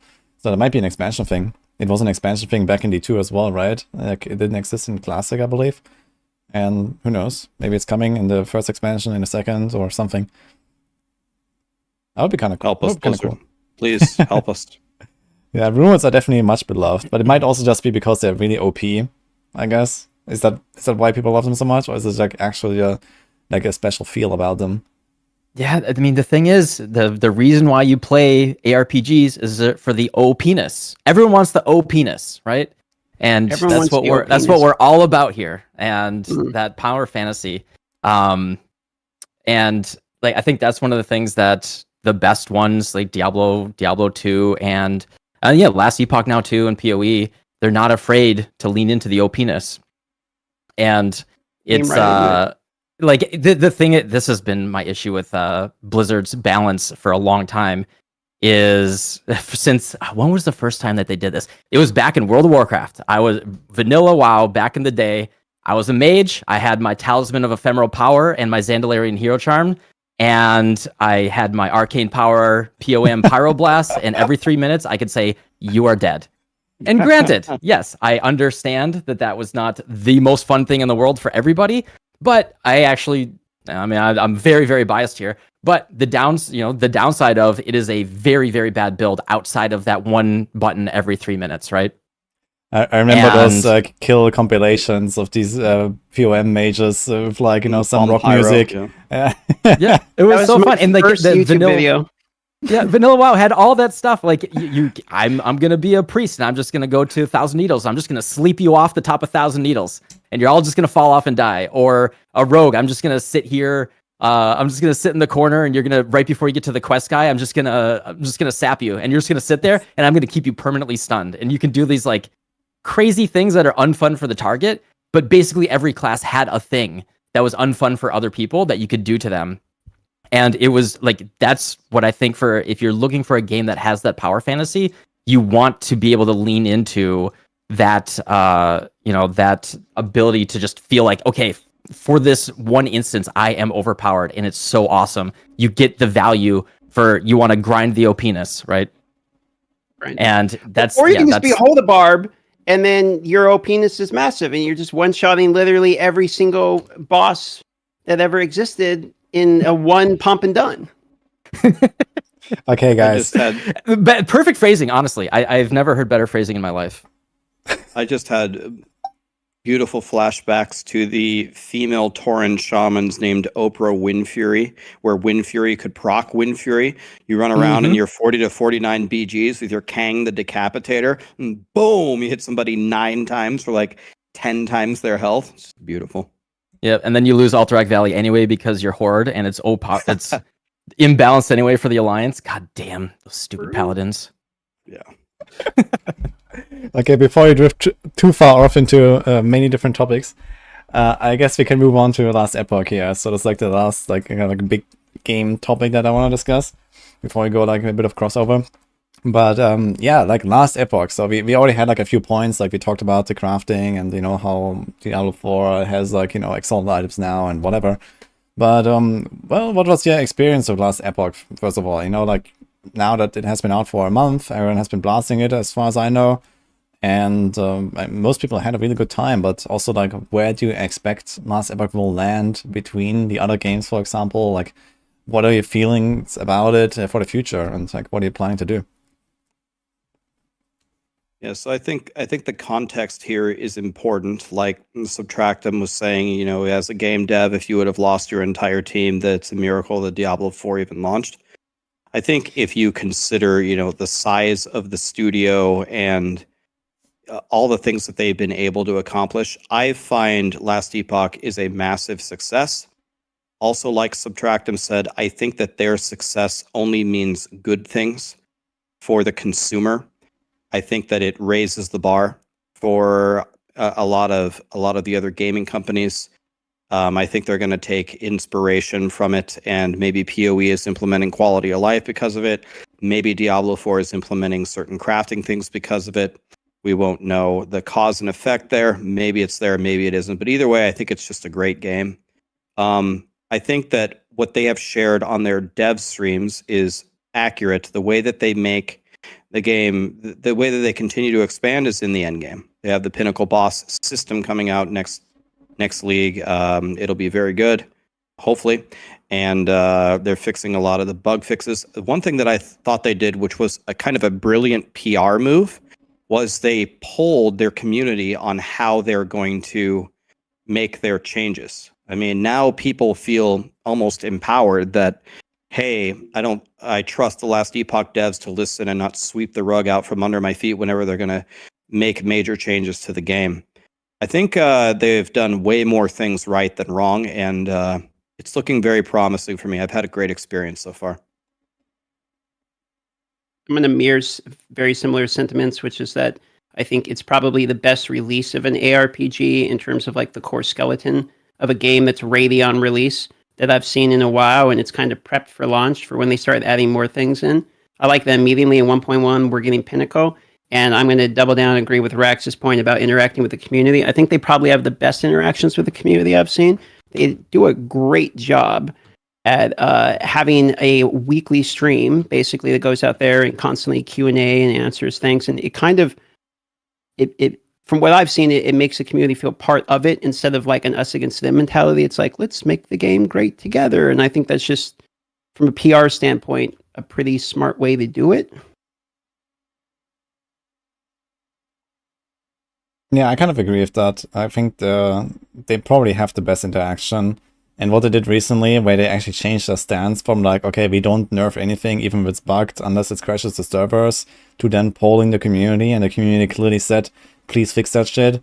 Yeah, that was a really good move, I agree. And, you know, like, you expect builds to work a certain way, and then for a certain thing just being 10 times stronger than intended just breaks the entire game, and everyone is supposed to play that if they want to be strong, and right? And there's like a lot of other implications. And like, you know, raising the bar for a build, and, you know, beyond what is actually the actual normal and these kind of things, right? So I think that was a really good move they did there. I guess there still remain like a lot of bugs and unfixed problems that they have to take care of at some point. And not just like there's one or two crazy builds, but there's more of these things like still hidden, or, you know, kind of like waiting in the shadows until next patch elevates them again or something. Yeah, there's stuff like that. But overall, personally, I had a really good time playing Last Epoch, I gotta say. It really came as a surprise to me about how much I enjoyed it going through the game, because I've seen the game kind of develop over the years. Like, the first time I played it was maybe 3 years ago or so, when I made my first character. I made a rogue, of course. I played Blade Dancer. In fact, I actually just last week went back to that character and finished it to level 100 because I kept coming back to that build, and it was so much fun. And yeah, like, seeing the game kind of progress over time was really cool. And then the big hype on the release, and everyone was playing it, everyone's eyes were on Last Epoch. So it was a really cool experience.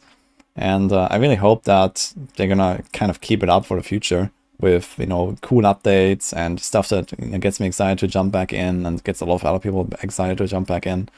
But at least my personal impression is that while they are really close to the community and they do a lot of things right, I think they are somewhat slow at doing all that, which also has to do with the size of the studio. But I personally, I feel like, okay, it doesn't really do them justice, but practically the game didn't feel all too different like 2 years ago than it did now. And I feel like if you compare this to like PoE, with like, you know, the large endgame expansions, but even the individual leagues can do like a massive shake-up. And if you compare this to like Diablo 4, like Diablo 4 9 months ago is a completely different game than what we're gonna see in May, for example. I feel. And I feel like in the Last Epoch, they are doing things really well and really like in tune with the community, but very slowly. So I'm not sure how your impression is with that. I'm so glad you said that, because I didn't want to be the only guy that wasn't 100% glowing positive. So I really like the game. I played it a year and a half ago. So yeah, nearly 2 years ago. And I made a glowing video. I was like, wow, where did this game come from? This is so cool. Like, their UI UX is beautiful. Like, it's there's definitely a lot of flaws. Like, I think the filter interface the loot filter interface needs so much work. I'm just so spoiled from Filterblade. Like, just being able to reverse search, like, why did this item show on my loot filter, and be able to find the exact rules and fix it. I want that so bad in Last Epoch. But like, I love the UI UX. The crafting's beautiful. Great foundational systems. Really intuitive builds, and everything feels really good. But I played it a year and a half ago, and I was like, yo, this game's really cool. Really good foundation. They got like 2 or 3 dungeons that, you know, when that gets built up, that's great. Monoliths are really cool. That's going to be really great. I can't wait to see what content they add. And I didn't touch the game in the past year and a half until release. I was like, all right, let's go. I can't wait to see what they added. And they added Falconer, and I was like, all right, that's cool. All right, and I guess the Exiled Mages, that's cool. Unfortunately, all the experimented items were not usable for me. But besides that, yeah, my concern is just the speed at which they can move. Like, I think beautiful foundation systems, really, really cool game. I love the quality of life. Like, they clearly looked at PoE and were like, all right, how do we make this a game that's actually more accessible? Like, how do we make an accessible PoE 1? And I think they did a great job of that. A lot of my friends that bounced off of PoE are playing Last Epoch right now, and they're so excited about, like, some of them have re-rolled multiple characters, and they're like, oh, I'm starting to understand the depth in PoE that you like and why this is working. And like, they're so excited, like, oh my god, I got this idol that has both necrotic res and some penetration. Like, that's perfect for my build. That's so cool. And they're starting to get it. and I think it's a great. It's really really cool how accessible the systems and complexities still are in that game. But like for me, the thing is the trouble is like it doesn't have an identifying characteristic for me besides the fact that it's just a different game that draws me to it right now. It needs something to like identify it as a unique game that is just, this is our core competency, this is what just makes the game awesome. And I think they can find it. Like they are very very smart. Their base systems are so good, but it hasn't found this thing. Like PoE is just like, we're insane. Like PoE's core competency is we are insane and we'll just do insane things. And Diablo 4 is like, we're super polished, we have an open world, and we, you know, and you can play multiplayer. That's, to me, is like the identifying characteristic. Last Epoch is, I don't have a single sentence that's like, this is why I want to play Last Epoch over other games, besides looking for a little bit of variety. So that to me is like the thing that they need to work on. I believe that they can, and we'll see where it goes. But exactly like you said, Woody, is just like, in 2 years, 100%, there's probably so many engine improvements and like all that stuff. That's like the hard part that's invisible when you're doing game dev. That's probably what they've been working on. But yeah, we have to just see now, can they accelerate that engine and start adding content and make it, you know, make it find its soul that really identifies itself. Yeah, I think one piece of context there that's interesting, that's different between Woody and Subtractem, and it's different from me and DM can correct me if I'm wrong. I only played Last Epoch recently, so I haven't seen like that progression of, oh, I logged in 2 years ago, oh, the game has barely changed. True. One thing that I'm hoping changes about the game, if that's true, is, well, okay, they don't really add too many things for 2 years. They added 2 masteries and the exiled mages, and the factions is pretty cool. Their take on trade and SSF. True. But it makes me feel like they will be able to do that because, well, first of all, the launch was a success, and they, you know, made posts like, all right, now we're going full steam ahead. But also, one season after the first one comes out, they're coming out with a pinnacle boss system, not a pinnacle boss, an entire system. So that seems like 2 major changes in 2 different patches. So not to just blindly defend Last Epoch here, but it's an interesting take because I didn't play it 2 years ago. So if you guys are saying it, both of you are saying it barely changed, I could definitely understand why that would be concerning. I can understand the point. I mean, for me, I think I moved on quicker than the average person. I hit level 85 like twice on 2 different characters, and after that, I was kind of like, okay, I can see what the end game is. It's pushing corruption and doing the endless arena until my hardcore character dies, etc. That seems fun, but I don't necessarily feel like I need to experience thousands of corruption for me to like get what I liked out of Last Epoch. And I'll check back in when it's when it's got more polish out of it. I do feel positive about it, mostly because I feel like the release is, for the most part, decently complete in terms of a basic release that is then going to be pushed out, going into the future. So I can kind of get the points about like it hasn't progressed as much. But I also look back, and I'm curious if you think the graphical progression is enough to make you feel better about what they did with the time, because I looked back at the basic and it looked like way graphically different than it does in its current iteration of release. So I'm assuming some of that progression time has been used on visuals and animations. I think they redid all the rigging for all their character animations, etc. as well. So I think they kind of made a core game and then polished the core game for the entirety of that time, would be my guess, until they had a core polished core. And then they're going to add on to it from here on out. That'd be my guess. I don't know. Like, I know. Yeah, there definitely has been pretty massive improvements in the graphics, especially with the 1.0 patch. They actually added like the weather effects and like lighting, shadows. There was definitely a jump there. And they also mentioned somewhere in like an interview or something that the graphics is something they always want to keep working on like forever, basically. And it's also like one of the things that I hear from my community a lot, like this is like one of the weakest points that Last Epoch currently has, which is the graphics. You know, the game is basically fresh, you know, just came out, but it already looks dated, right? It's like Diablo 3 from like 12 years ago or something. Maybe on that level roughly, or maybe not even. So it already looks kind of like old, and this is definitely something where they have to keep working on, I think, to kind of like, you know, please a certain part of the audience at least that really likes great graphics. Personally, I don't really care too much about it. You know, it's nice if a game looks good, but usually I just put everything on low graphics anyway, so who cares? But yeah, of course, they're gonna lose a lot of people from not having like the same top-notch graphics like, you know, PoE 2 or D4 is gonna have. Is that something they should really, like, you know, throw all the money on to solve? I don't think so, right? Because the people that play the game will enjoy it for other reasons, and I think that's mostly where they should take you know, like the biggest effort.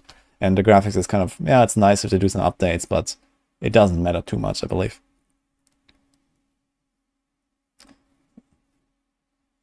Not sure if you have any other like opinions on that, but I was just thinking just talk about the graphics point for a second. Is I didn't play it years ago. I only, you know, similar to Rax here, I started playing with a few months before it's launched at the most here, and the difference that they went from what the original ones I saw, when you see the sort of the progression video they put out, like where they started with the Kickstarter, etc., it looked pretty significantly different. I feel like Last Epoch's graphics are good enough for me to enjoy it. Like, I don't feel like when I'm playing it that I'm looking at the graphics and thinking this is bad. I feel like oh yeah, it's an ARPG, feels pretty good. I was impressed, though, to say a positive thing about PoE 2's graphics in comparison. I don't know, Subtractem, if you felt this way, but when I was playing Path of Exile 2, I felt like okay, Path of Exile 2 has the best graphics, then it would probably be D4, and then maybe like LE, and then PoE 1. I feel like LE's graphics at least were more enjoyable than Path of Exile 1's in the current iteration, is how I felt about it. Yeah, I mean, PoE 2 is gorgeous. That game is really, really, and the animations. Part of my playthrough actually zoomed in and I just like spun my character around and walked a little bit. Yeah. The cloth especially, it looks so good. Yeah, the thing, base PoE is rough looking. I will have to say that the MTX, if you put on like if you pay to win a little bit and look nice, yeah, it can be pretty nice looking. I think the thing for me with Last Epoch is I've been making this comparison for many years now. Is back in the day, the Quake 3 and Unreal Tournament came out at a very similar, like within a year of each other, and I loved both games. I actually probably played more Unreal Tournament than Quake 3, but there's this thing I describe in games that I just call like the crunchiness factor. And in Unreal Tournament, if you hit someone with something, it felt like you were throwing styrofoam at them. Like the flak gun, which was supposed to be basically like a shotgun, just felt like you were throwing styrofoam blocks. The shock rifle, you do this big, you could do a combo explosion with it, and it's just like this little transparent purple poof. But you hit someone in the face with the railgun in Quake 3, it even makes a sound, like a correct sound effect. It feels so good. You rocket jump around, like everything from the sound effects to the look and the feel. It has this like crunch to it. Oh god, the memories from the LAN parties, man. Oh, exactly. Yeah, and just like that feel, that's something that I always look for in my games, and it's 100% just a psychological trick, because like the numbers can be exactly the same, but it's the way that the animations and the graphics and the sound actually feel. And actually in PoE, so for Last Epoch to me is like Unreal Tournament, kind of, where everything's like a little floaty. It doesn't have that real crunch with like a sound effect that just, I feel like I hit someone with like a big nuke and they just exploded. But in PoE, there was a controversy where the shatter sound effect from Herald of Ice, it has this, like, it's a literal crunch sound effect of me shattering the entire screen of enemies. And there was one patch where they said, oh, there were performance issues with that shatter sound effect. So they put in a different one, and the community lost their minds. Like, it doesn't feel as good. All they did was change the sound effect. No functional difference whatsoever. And everyone was like, no way. We want our old, like, there were like picket lines and poles and everything going out there just to bring back that crunchy factor. And I feel like that's something that you really get a little bit more in PoE than any of the other ARPGs for me, except for the one thing I will say. Casting Deep Freeze in Diablo 4 might actually be the single most satisfying ability in any ARPG ever. Like, if you just put on real good headphones, you zoom in, you got that boom, boom, boom, and then everything freezes and shatters. I want that. I want that feel more in video games. I think it's so important. And like, I find it very disappointing that so many games are not released with that level of detail to sound and like the feel of using your abilities is like the most important thing, more than even just like the numbers and the tuning. And I want more of that. And that's, for me, that's one of the biggest weaknesses of Last Epoch, is I had a Falcon. I started Falconer and I just go, woo, I'm shooting my bird and everything's dying. I'm doing tons of damage, dive bomb, woo, I'm flying around. But I never felt like, particularly the way that they do the damage scaling on bosses. If you hit them really hard, it'll like, scale down your damage. Things felt very spongy. And I never felt like that real, I'm hitting critical strikes, I'm crunching them or anything. And I'd really like for them to look at that to really get the game. I don't know. I want to feel the old penis. I want to feel it real deep inside me. I think that's pretty fair feedback, to be honest. I know what you're saying, because I was playing Hammer Paladin, and it did feel somewhat similar, where I don't really feel the impact of each of the hammers. Oh, penis. Oh my god, guys. Yeah, okay, but I totally agree with like the point about the sound. Like the sound design is extremely important, and that can really make or break like the immersion level of the game and like the feel of it. And I totally agree. Like when you play like Rogue, like Rogue's my main class in D4, and I love Shadow Imbue, and you pop a pack, it explodes. It's kind of like this Herald of Ice Shatter feeling. You have like the insane sound, and then the pack pops, and it just feels good, right? It's just like fun to use Shadow Imbue, and like a penetrating shot into the pack with Shadow Imbue, everything explodes, the entire screen, boom, and you have the sound. And yeah, I think this is definitely like a huge component missing from like making Last Epoch feel good. I kind of agree with that. So yeah, the game is nice. I like the skill trees. I like the diversity in the builds and the theory crafting. You can do lots of really cool stuff with all the uniques. Like every 5 minutes there's another unique item dropping, and I'm like, man, I really need to make a character around this unique. And now I have like 2,000 hours of build ideas stacked up that I will probably like never play half of them. So it's like, yeah, like whenever I come back to the game, I have like 100 builds or something, and I'm like, yeah, like. That is nice, but yeah, there's like these little details that can make such a big difference. So I really hope that they also like are able to improve on that in the future as well. Yeah, I mean, I think the details matter. They definitely matter, especially to like, I think it honestly matters even more to the casual audience, because the couch dads that just buy a game and pop it on the PlayStation on their TV after work, they're not watching YouTube, guys. They're not watching Twitch. They're literally just blasting in front of their TV. So how everything sounds and feels is really important. So I definitely recognize the importance of this. I usually just turn on games. I don't really care too much how they look. I grew up with a regular Nintendo. Everything looks like shit over there. Half the time I have the sound completely muted. I'm listening to music, so that's not going to ever make or break it for me personally. It's much more about like the gameplay, but I do think it is critical. It is important for a lot of the people who play the game. Yes. Now, okay, like one other topic that we kind of like drifted, like kind of like drift on the side was like also like the progression of the patches. Like we talked, okay, like DM and Rax, we're not really playing it much before, but yeah, we know that they have some big plans for the upcoming patches, and at least in like in the next cycle we're gonna get like this pinnacle boss system, and then probably something else. But what would you actually like to see as well in addition to that for Last Epoch that would make it like maybe stand out? Like what would be an idea or like something that you think would just make the game better? Yeah, I mean, go ahead, DM. From like a content perspective, I mean, I am a big fan of music that is very set in tone to what you're doing. So one of my favorite things about PoE 1 when you're fighting the Uber bosses is they all sort of have their theme music and they talk a lot of shit to you. And I love that.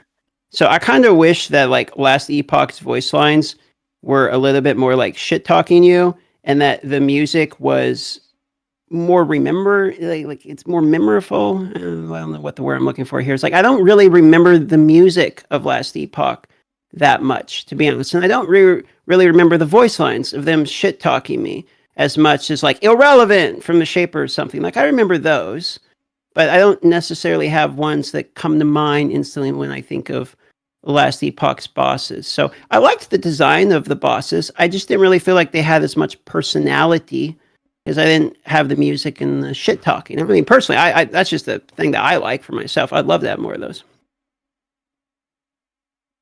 Yeah, the key for me in an ARPG, right? All of us play all these different kinds of games, but if we're talking about an ARPG specifically here, an ARPG for me is all about replayability. It's all about that progression of the carrot on a stick, you know, the OP-ness deep inside me, as Subtractem describes it. How are you going to keep me entertained in your end game systems? It really always comes down to that for me for every single game. No matter how beautiful you make the campaign, I'm going to rip through it instantly. And then I'm going to be in the end game. If you can make that very rewarding for me, you're always going to win. And I think in all of their end game systems, they could all be improved. For example, one thing that I heard the last Epoch devs say themselves with a problem with the dungeons, for example. Well, the first couple of times you do the lightless arbor, you light the trees on fire, you shift through the different the things of time or whatever. It's really cool. It's really fun. It's a great idea. But when you're running your 40th temporal sanctum to slam your 10th pair of daggers where you just can't get what you want, even the last Epoch devs mentioned that the replayability of it is not very fun. There's no way to really be overpowered in the dungeons other than just having more boss damage. Nothing helps you get through these dungeons any faster, and there aren't more dungeons and things like that, just as one example. The monolith system can be very greatly expanded other than just building corruption. They're fixing that with the pinnacle boss system. And I'll tell you one of their game modes that they have that I just don't enjoy is the arena. I just stand in the middle of an arena, the monsters run at me, and I kill them. And that's it. And I either die or I don't. That to me is, and that's the thing with the leaderboard, but I haven't engaged with the leaderboards at all. And I'm normally a competitive player, but if I'm just going to stand in the middle of a gladiator arena and just throw my mines to blow stuff up until I get one-shotted, that's not very engaging. So what do I want to see from Last Epoch going forward? What's going to keep me engaged? Keep working on the end game. Come out with new and innovative systems as we asked for from D4, and continue to improve on the existing ones that we have to engage with, because the only one of them that has any replayability for me is Monoliths.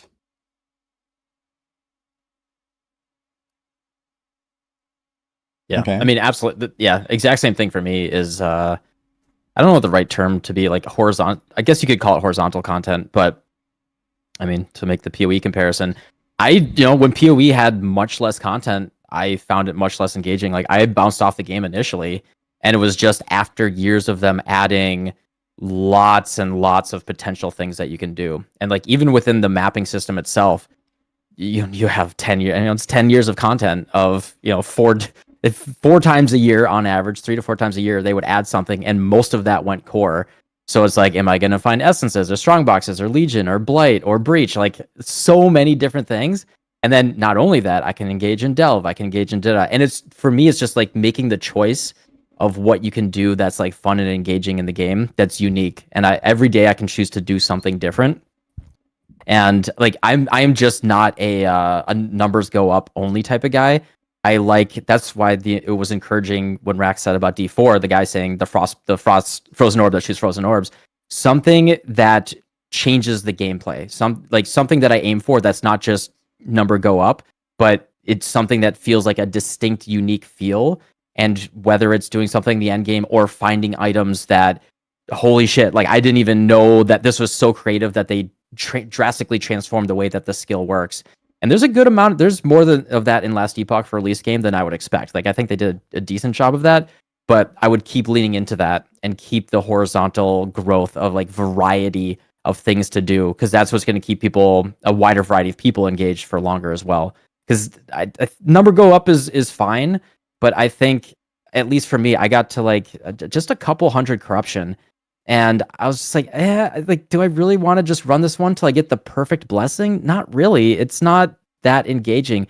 But if I could craft the monolith, like do something crazy, or like in the monolith, I don't know, sacrifice a really good like a 3 LP unique in this monolith to like supercharge it, and it turns like the whole thing turns dark and red, and then it's summoning bosses or some crazy shit. Like, all right, let's fucking go. Like I think if they really lean into the system and build it out in weird, wacky ways, then that's where a lot of their long-term sustain is going to come from. Yeah, I also agree that I think especially Monolith system is probably like the main endgame system that they have, and this is where I can put a lot of stuff in there, right? Like the echoes themselves are kind of like just a kind of like void of really anything to do. It's like you rush to the objective in like 20 seconds sometimes, and that's it, right? And there's no like a legion or a breach or an expedition or to kind of like keep you there. There's like nothing like that, right? So they can do stuff like that. And yeah, just like some more meta progression system as well, right? Like, you know, an Atlas passive tree kind of thing, or like, you know, Atlas progression. You know? I mean, there's a bit of this with like the corruption pushing and the blessings, I guess, but not really. But yeah, they could like add some like overarching progression goals as well that you kind of complete as you do the other grind, and then the other grind will feel like not so hollow, I guess, right? Like if you have to farm that same boss 20 times to get your blessing eventually, then at least you also get something else in the meantime. And I feel that's kind of a bit missing right now. It's like, okay, you want to get that thing and it just doesn't drop, and you can farm it over and over and over. And yeah, I also felt like, at least playing Circle of Fortune, I was just like not progressing anymore at some point. Like I decided on my first character, I played a Falconer, and I was like mega blasting, rushing to 100 and so on. And I was like, okay, let's just go as far as possible with this character and do everything, and, you know, do the tier 4 dungeons, and, you know, like try to push the rank 1 in the arena, and, you know, get to 1,000 corruption and all that. And I did that. And yeah, it was kind of like, okay, like 30, 40 hours in, I was kind of at the point where my character just like completely stopped progression. I was just in a dead end. And I didn't find a single upgrade for like 50 hours. Even though I'm still like that far away from the actual potential of items I could get. And I felt like I just couldn't get any upgrades at all. Even with like all the investment in the favor and the prophecies and everything. Like nothing happened until like 50 hours later, like a belt dropped that gave me like 5% more HP or something. So yeah, it kind of feels like there's like also like something like missing where I want to keep grinding. Because if I think about doing that thing again with another character, I'm just going to stop by the time I hit 100. If not before that, because I feel like there's like too much of a step up in like, you know, the RNG needed and the progression. And just kind of like, I feel like I'm kind of stuck very early with my character. I just can't get uniques. I can't get, you know, 3 LP or 2 LP on that thing that I really want. And even if I get that, there's a high chance I'll miss the slam, and I'm gonna feel bad about it, and then I have to go back to grinding that unique again for 10 hours or something like that. So it's like, yeah, it's like some middle step missing, I feel.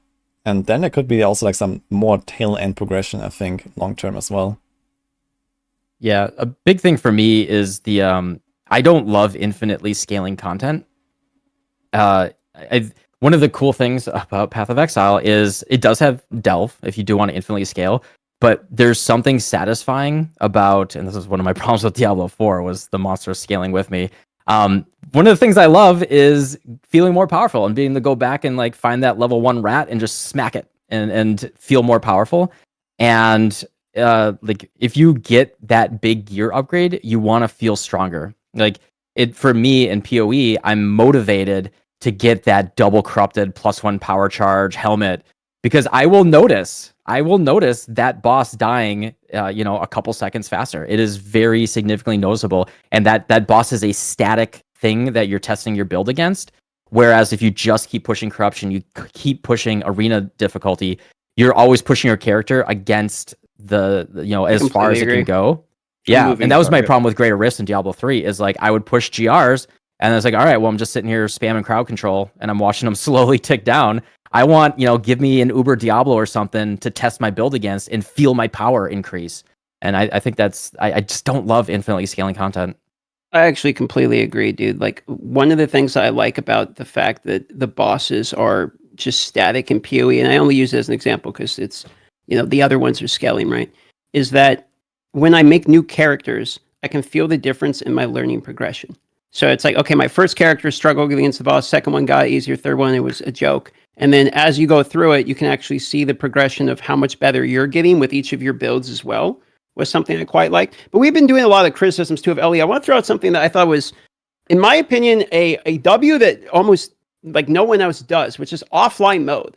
Yes. I know it doesn't Yes. matter to us as much. We are streamers. We're going to sit online all day, every day. But the ability to offline that and put it on Steam Deck is something that I see the community asking for in basically every ARPG. Like, let me just play the game single player. I don't want to play a multiplayer. I want to have it on, offline mode, whatever. And they actually did it, which is awesome. And it works good. So that was like a surprising W. I kind of hope that becomes more of a standard norm, so that in some of these games like Dragon's Dogma, for instance, the cloud save, you literally can't even make a new character. Like, you have one that just sinks you in, and that's it. You make one character and you're stuck with your cloud save. So it's I love You could buy that another one. ability. Yes, I actually agree with that. It's kind of like an overlooked point. And personally, I'm a big offline enjoyer in Last Epoch, actually. After the first character that I played for the World First race on Hardcore, I just completely played offline all the time. Like, all my characters are offline. And there's not really a point for me to, like, subject myself to, like, the risk of lagging out and losing my character in Hardcore or something. And yeah, I mean, why not, right? If I don't want to trade with people, then this is the way. And that's really cool to have, I think, in Last Epoch. It's not such a big deal, I guess, in like 2024 anymore to have an offline mode, but it's really cool that they made it. So I kind of give them credit for that as well. I played offline all the time. Yeah, I actually played offline for the first couple days because of the server issues, and that was so welcome. Yeah, I guess it also helped a lot with like the launch, like, being much better received. Like, there were like people complaining about the server issues, but ultimately there was always offline, right? You could just make an offline character, and many people did. Sorry, Max. No, I mean, that I was going to say what Subtractem said. Offline mode kind of saved the day for the first week. One thing that Last Epoch did, which I think surprised everybody, is their retention numbers were insane. They had like, whatever, 200K in the first week, and then they had 200K in the second week, and everyone was screaming about how bad the servers were. I just made an offline character. Well, they didn't lose too many people, even though they didn't have the best start. So I think that's obviously not why they made offline mode. They didn't make offline mode as a safety net for their launch, but a lot of people love it. So it's a W. Yeah, for sure. All right. So in the interest of time, I'm gonna like shortcut the last few topics a little bit. So we also had planned to talk about like the overarching like ARPG landscape, I guess, with like D4, PoE, and LE, and now, and what else is maybe on the horizon. Is there like any other games that guys are looking forward to, like especially in RPG genre, but maybe something else as well that would interest you, that would also kind of like fit into discussion here? No Rest for the Wicked. Exactly what I was going to say. Oh, nice. Agree. Yeah. No Rest for the Wicked. Go ahead. Sorry. No, go for it, man. Just adding. I was going to Machine Gun, No Rest for the Wicked, Titan Quest 2, Grim Dawn's getting an expansion, GTA 6. In 2028. Hold on, let me look out my window. Make sure that no one's going to shoot me for this. Maybe the Diablo 4 expansion? PoE 2? PoE 2? Maybe yes. the Diablo 4 expansion will be good. I just lost 1,000 followers for saying that. You can watch it go down as we speak. Yeah, it's just plummeting. Yeah, No Rest for the Wicked definitely looks exciting. I didn't get to play it yet, but I watched it with two people. That definitely looks like... I guess it's also like even more extreme than PoE 2, right? With like the Souls-like feel and just like, really slow combat, very methodical, and like kind of like one-to-one fights even sometimes that actually last a long time, right? So this is what I got from that game as a vibe. It's like, really Souls-like, but isometric. But personally, that actually excites me as well. I'm kind of excited to like jump into that whenever I get the chance. Has anyone played it? It's a very good time to be an ARPG fan. I haven't played it, no. Yeah, I played it. It's tough. So like I walked up to the first zombie. I wasn't expecting the difficulty that was there, and the zombie just killed me easily. And I was like, oh. And then I sat there and I spent like 10 minutes just dying to him over and over, but just trying to practice mechanics. There's like parry, dodge. It's like it's very, very difficult. So like when you're going through like a Diablo map or a Last Epoch map or a PoE map, they have like, I don't know, 500 monsters on the screen. I think in the 1 hour playable demo, from you starting and navigating through to fighting the boss, there were maybe like 20 total monsters. You're fighting like 1 or 2 monsters at a time, and you better be ready for it. Yeah, it didn't really feel much of an ARPG to me. Maybe itemization, sure. It definitely felt like Dark Souls with an isometric camera. That's what it felt like to me. Mhm. It definitely did not feel like PoE Last Epoch Diablo. The difficulty was so high, and you're essentially playing Street Fighter against a zombie. Yeah, basically, that's a good way to put it. Yeah, for sure. It's gonna be the good I liked practice it, for though. PoE too, I guess.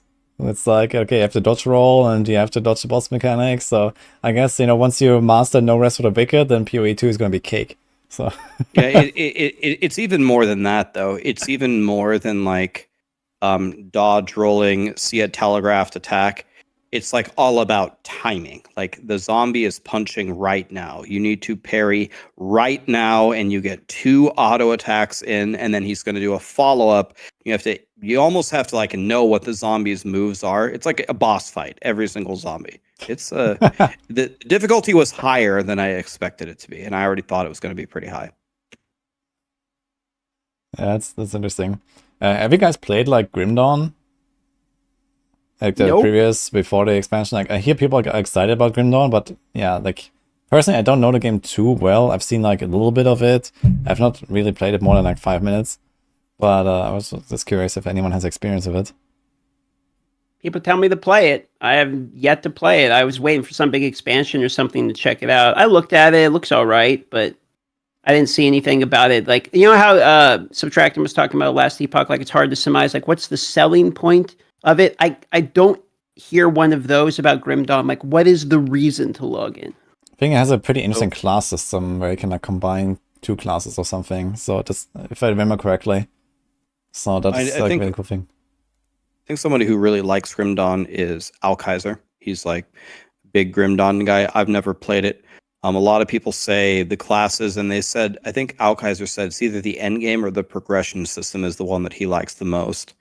But yeah, a lot of people say it's a great game. So I've heard some people call it Grim Yawn because they didn't really like it, but I hear much more people say that they enjoyed it. So I was gonna do a playthrough of the original game before the expansion, and then jump into the expansion and try it. But I don't know, the hype in the chats that I've been hearing seems like it's going to be a good one.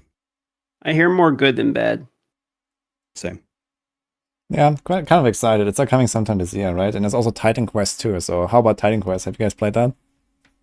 Nah. Nope. No, Interesting, man. People. I played the nothing. Titan Quest 1 demo when I was a wee lad. Long time Yeah, and ago. how did that go? What was your review? From how long I ago? liked it until my mom made me go to dinner.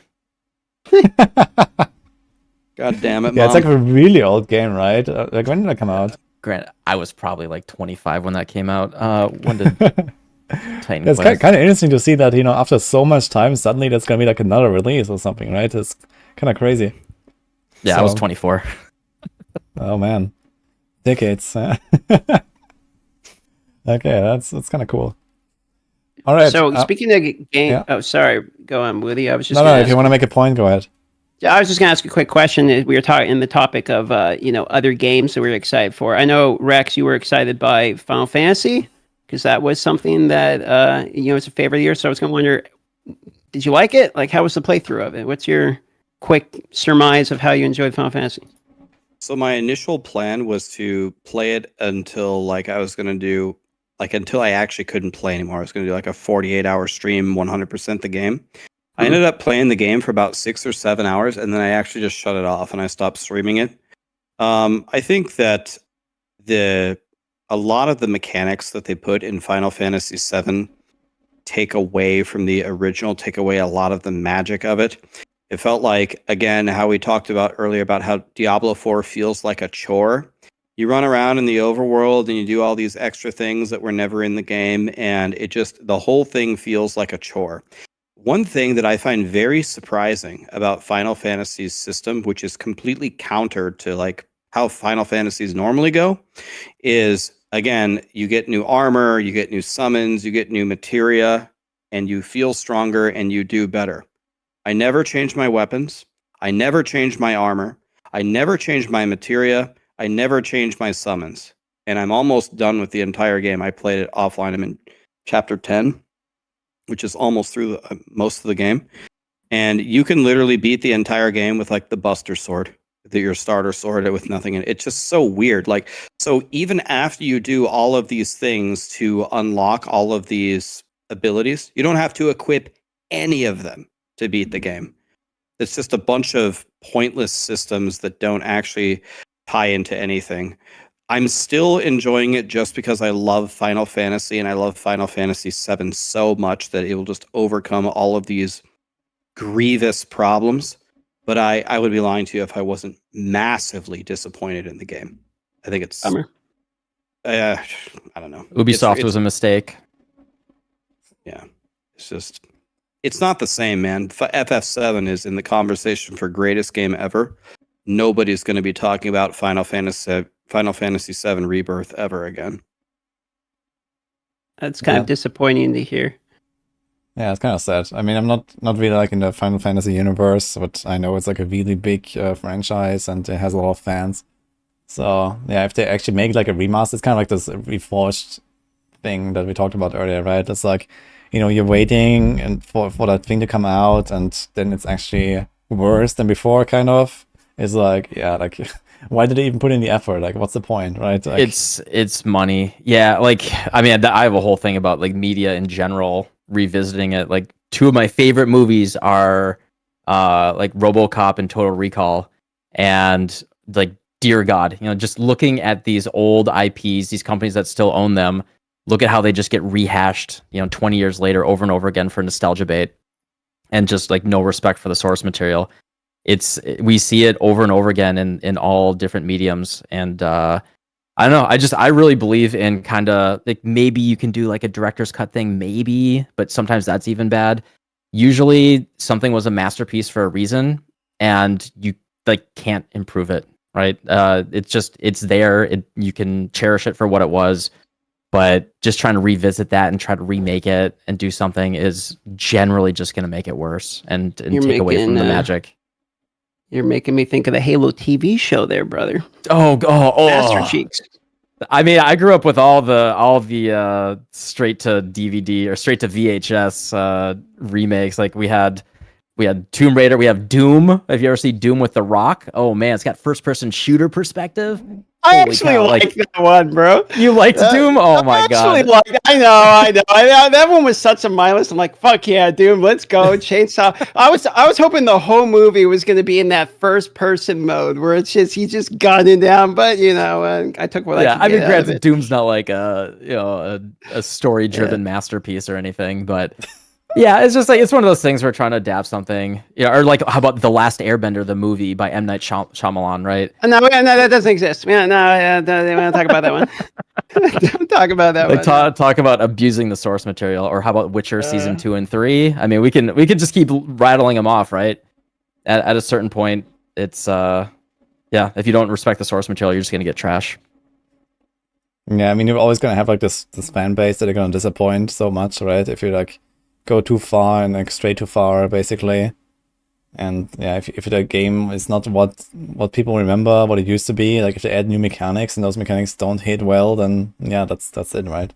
So when I think about like a redo, and people always say there's different names for it. There's remaster and there's reimagined and everything. Okay, whatever the fuck you want to call it, doesn't matter to me. The one that I think set the bar pretty high, which had a lot at stake but delivered beautifully, was Vicarious Visions' version of Diablo 2. Thought Diablo 2 resurrected what it felt like Diablo 2. It was just a beautiful version of Diablo 2. And they went back, they flew to the old Blizzard HQ, they opened up the old cabinet files, they flipped through not just the art, you know, in the game, but they read the files of, okay, what are the little charms that they wanted to put dangling from this doorway? Here was the concept art, here's how it actually looks in Diablo 2, but, you know, the graphics there were so bad. What if I could make this actual charm, you know, dangle from this doorway? And they had all these different videos going through the different areas of the town of here was their vision, here's what they came out with. So we tried to make what they were going for. I thought the game is beautiful. I was very ready to hate it because I love Diablo 2 so much, but I thought it was amazing. And then the changes that they did make, for example, like the weird like casting systems in Diablo 2 where you have to like press a skill and then it binds it to your mouse and then you have to right click it, where they just made like the quick casts. Totally fine with that. I thought that was an appropriate way to modernize the game while preserving kind of the magic of it. So yeah, I wish they would do that a really for good Final example. Fantasy. Yeah. D2R is almost like a historical preservation. Whereas like you can play the best version, it's just a polished version of D2. It's like continuing down the vision of the original developers and really respecting that material. It's just so rare. Yeah, I agree. Like D2R from like all the remakes I've ever seen is probably the best made one, probably. So they did a good job there, especially after the Warcraft 3 debacle. That was like not even much before that, right? It was like not even a year, I think. And I think people were very pessimistic about what would happen to D2, but it turned out really well. So that was like like the worst thing ever and then the best thing ever, kind of. Turns out the best thing Blizzard can do is outsource their work. Oh shit! Didn't they envelop Vicarious Visions into Blizzard?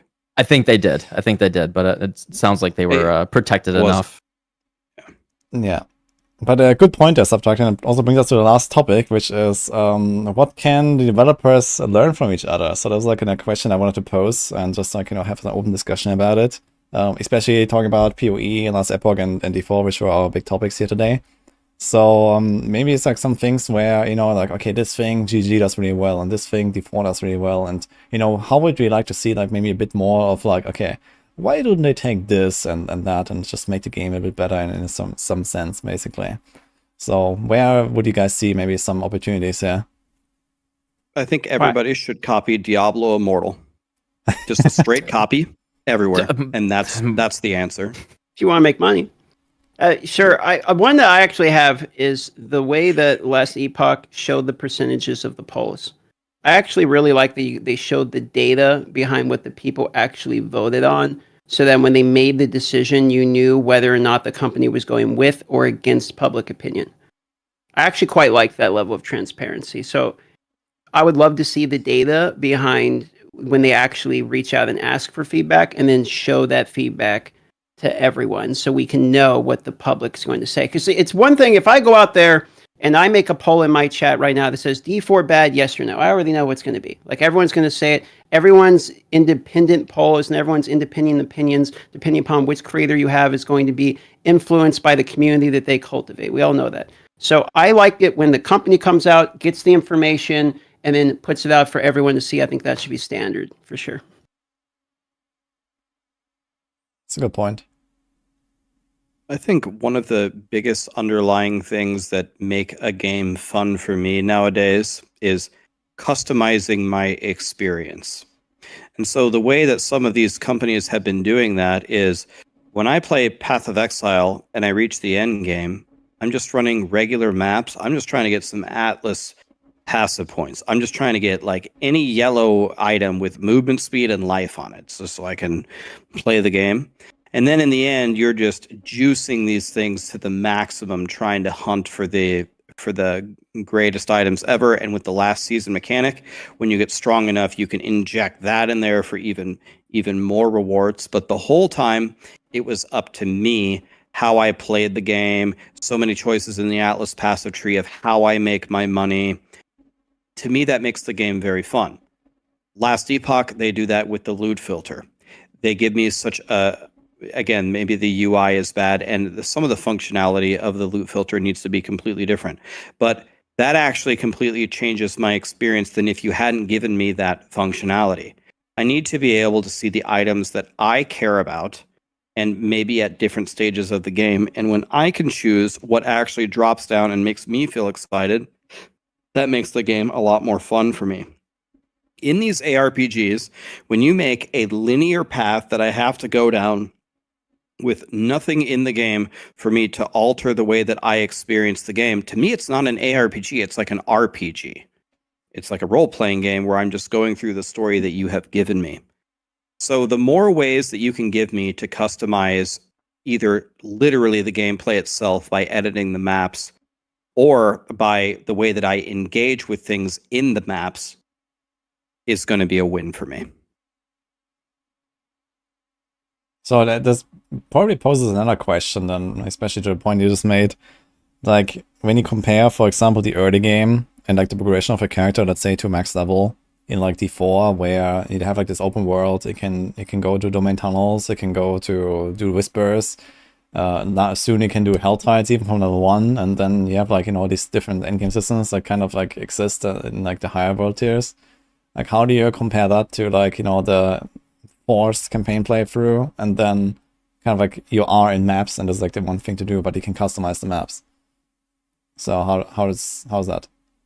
I mean, that's good. That's actually a beautiful question. For me personally, I've never had a strong opinion on this, while a lot of people from different communities do. I think this is person to person. Some people just despise the idea of a forced campaign, and they love that in Diablo 4 you can choose how you level up, especially if they would actually balance it, which they've done a better job of doing that. Before, we used to reset strongholds, which certainly was never the intention. I would guess that most people would like the option to not have to do the campaign. I think that's how most people would vote. For me personally, it's never been a big point of contention for me, one way or the other. One thing that I like about the campaign, about going through it that way, is you build some kind of mastery to it. You can learn every kind of trick in the book to accelerate your process. Maybe you make twink gear and you just detonate it. There is something beautiful about that. But there is also, again, another point to be made for leveling up however you want. It's hard for me to make a choice here. I don't know if you guys have other strong opinions about that, but I really never have. I'm pretty pro campaign, actually. Chris Wilson put it very like perfectly to me with there's like no real reason. All people want is to have more fun leveling up their character, and their goal should be to just put more effort into, like, if you have multiple options, people are just going to go to the thing that they find more fun. And so, and then they get stuck with something that is just kind of vestigial and just kind of sitting there. Maybe your first character, you have to go through the campaign, and then you hate that. And they're like, all right, I can't wait till I level my second character. I can skip the campaign. And then you just have this one alternate path that you're always going to do on any subsequent character. Where instead, you can just focus on trying to, this is not really a thing that anyone's really doing right now, but this is what Chris said that they should do, is just try to make the campaign more fun. Find a way to make it an interesting and engaging thing to do multiple times. And I mean, for me, I find it enjoyable. Like, I actually really enjoy the contrast of, all right, I have this character, level 100 character, blasting whatever, and now I'm starting from scratch. I get to go through that whole experience. Maybe I twink it, maybe I don't, and I get this level of mastery. I can time it. I can see, I can do it deathless. I can memorize certain locations and paths and get better at it. And eventually, right, at the end of the day, like, you can get it to a time, like, they would be incentivized to make the time very, very similar anyway. So, like, if you could just do Endless Delve to level to 70 versus doing the campaign, they would be incentivized as a developer regardless to still make it take 5 to 10 hours. And I, as someone who's done Endless Delve races a few times, I think most people would probably get sick of that. You get sick of that too. And they're like, okay, well, you gave me the campaign in Endless Delve. Where's Endless Breach? All right, well, now I'm stuck at Endless Breach. How about Endless Blight? And it becomes this cascading issue where really you could invest resources into just streamlining the campaign, making it fun, engaging, just maybe juice up the loot a little bit as you do it. You get a little bit more of those fun experiences of upgrading your character. And that's actually something that they did this league, crazy enough. And the Necropolis announcement, they said there will be hidden encounters in the campaign now. And they showed off you can get like double corrupt temples during the campaign, or you can get like accosted by a group of Brutuses in like Act 7, and maybe they'll drop like guaranteed uniques or something. And I think adding things like that to make it kind of engaging and unique for just like one focus path is generally going to be a better use of resources as a company than trying to maintain like 3 different things that everyone's equally bored of at the end of the day. I think you put it really well, and I'm actually very excited to see the new campaign like on Friday when the league launches. And like, okay, like generally I'm kind of a campaign enjoyer. Like I don't really mind doing a campaign, and I'm actually somewhat of a renown enjoyer in Diablo 4 as well, unpopular opinion. But I actually kind of like doing that. It's kind of like a one-time thing per season. But yeah, that is gone now. And yeah, I do appreciate that I can just like start a character and do a bunch of different things. But I also like that you have this kind of like, you know, like kind of streamlined progression. Okay, you go through the campaign and kind of like how you said it, like, you know, you have this sense of familiarity and this kind of sense of progression, and you know, okay, now it's this boss, now it's this boss, and every time it's gonna feel a bit different depending on the build, depending on the drops that you had. And I kind of like that, to be honest. And if they actually spice it up with some cool little, you know, text here and there, and there's like, you know, this encounter, and you know, like suddenly there's like they show like this omen, and you get like Soul Eater for 5 minutes. You know, that's gonna be like this kind of like memorable, fun part of the campaign where you had this buff, and then maybe there's later on you're gonna get like some cool choice of a unique, and you know, can use that to like speed it up. That'll be kind of fun. So I'm really excited to see what they did there, and maybe they're gonna do more like that in the future. And this could also be like kind of like a model for PoE 2, I imagine. Yeah, I think to play devil's advocate here, I'm not saying that I agree with this, but in having conversations about this over the years, people will say things like, well, I go through the campaign, I get to the endgame system, all the beautiful systems that Path of Exile has, and we as content creators, we like to game probably a lot more hours than most people do, and we also can because it's our job. But the thought for a lot of casual people of, if I want to make an alt, I have to go through another 10 plus hour campaign just so I can get to maps, is just devastating to them. And another thing that is difficult for me to solve as a question about leveling up again through the campaign or multiple different things is, at the end of the day, what I want to do is, the progression system of a game usually has all the best stuff in the end game. So usually whenever I make a second character, my only thought, without any concern for fun, is how do I get to the end game as fast as possible just to get the really good stuff?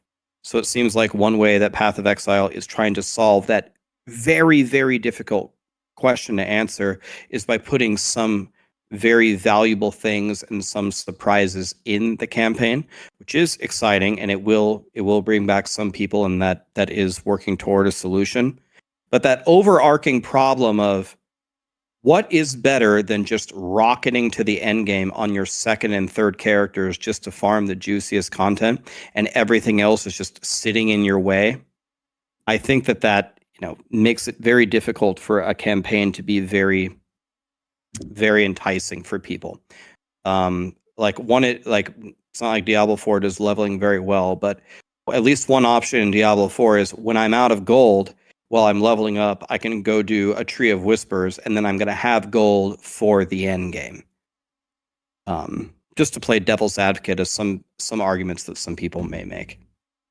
I think that's totally fair. And I think that's what I hope that they're trying to do with the new stuff that they're adding in the campaign, that might accelerate you getting to that end game and maybe be usable within the end game as well. Like, if you could get a double corrupted helmet that has power charge and life or something on the implicits, that could actually be just a nice, valuable item in a moment of joy that can happen. I think that's the big thing, is right now the campaign, there's no moments of joy. It's like very streamlined, and you're just, okay, I know I can do this in 5 hours. I've practiced it. I got my POB on the other monitor. I'm following the skill points perfectly, and you know, I'm just going to do it. And then I have my plan for unlocking the Atlas, and then I'm going to start to blast.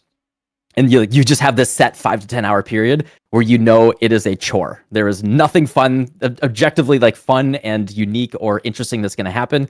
I'm just going to get through that chore. And yeah, if something could happen, like a cool double corruption, or a semi-guaranteed, like any unique could drop, and you could be bad, could be good, a chance for something fun and interesting to happen, I think that could make a very big difference. For me, it kind of depends upon the execution and focus of a campaign. Like the more that these campaigns have fetch quests, escort quests, like annoying things to do, the less I want to do them.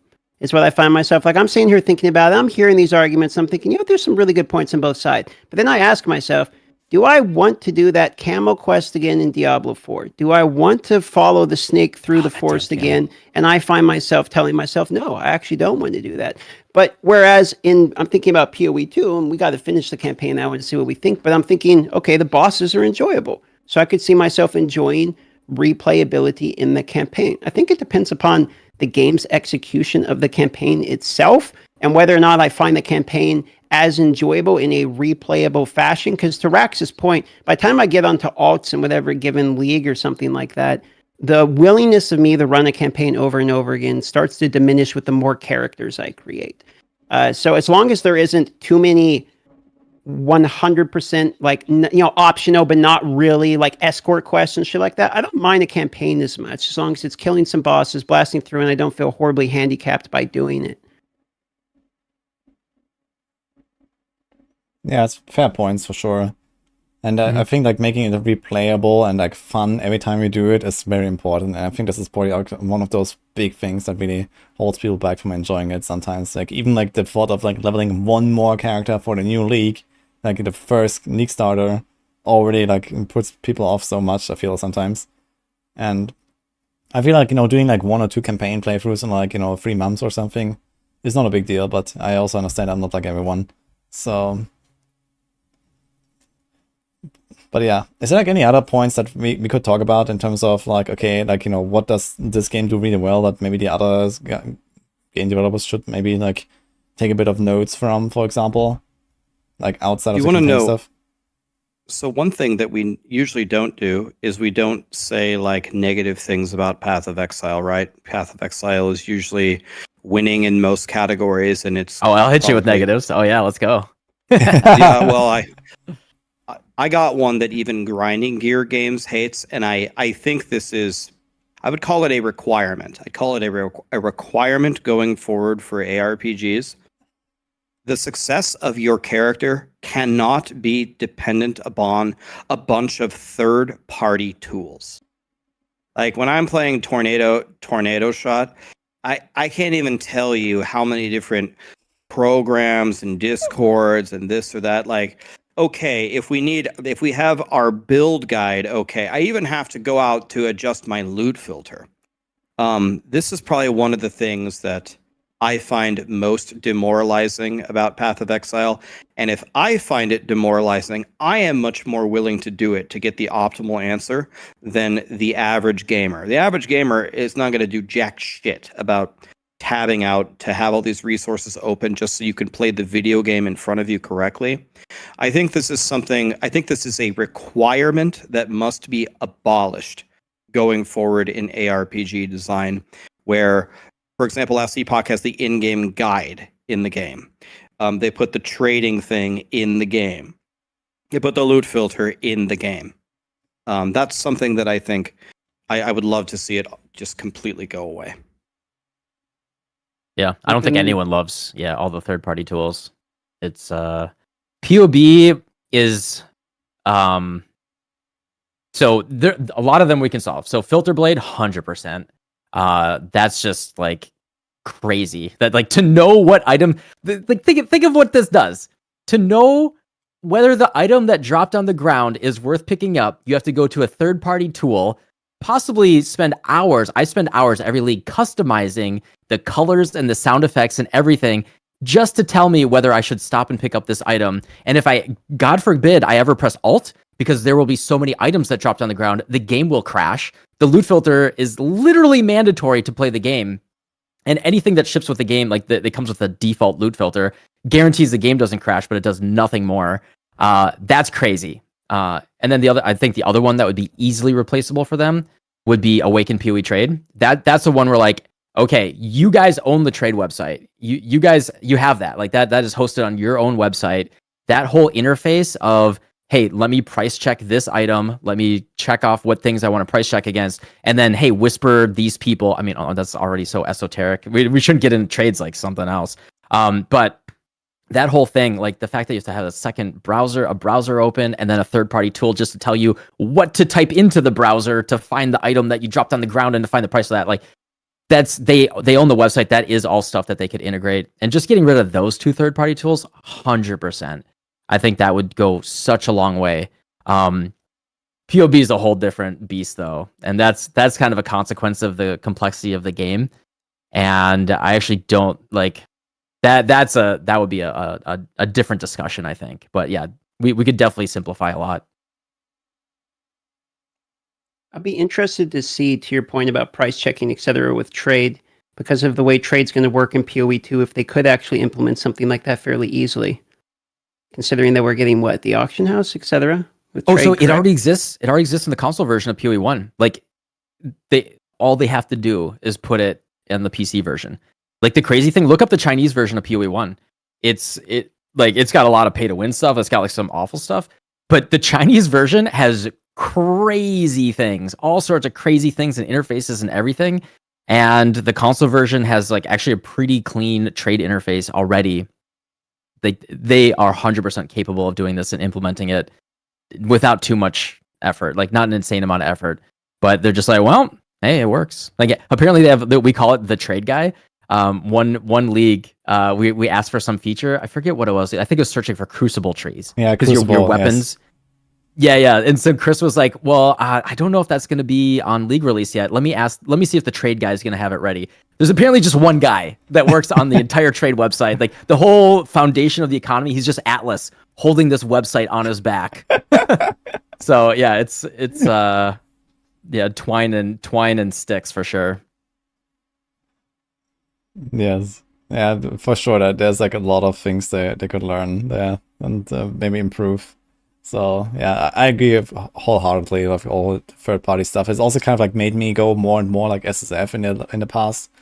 Like I used to trade a lot more, and I just came to realize that I don't want to do that anymore. I don't want to care about the economy. I don't want to go and whisper 1,000 people for everything. And I kind of like just went, and I didn't like directly play SSF necessarily very much, but I kind of like just try to interact with it as little as possible, and that made me enjoy the game a lot more.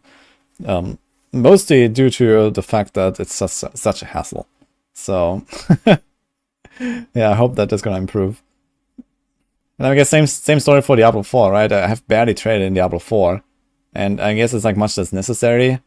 But I guess in the following patches that might become more of a thing. But it's like such a hassle to like try to find an item and then try to invite someone. You have to add them, and like, oh my god, man, like.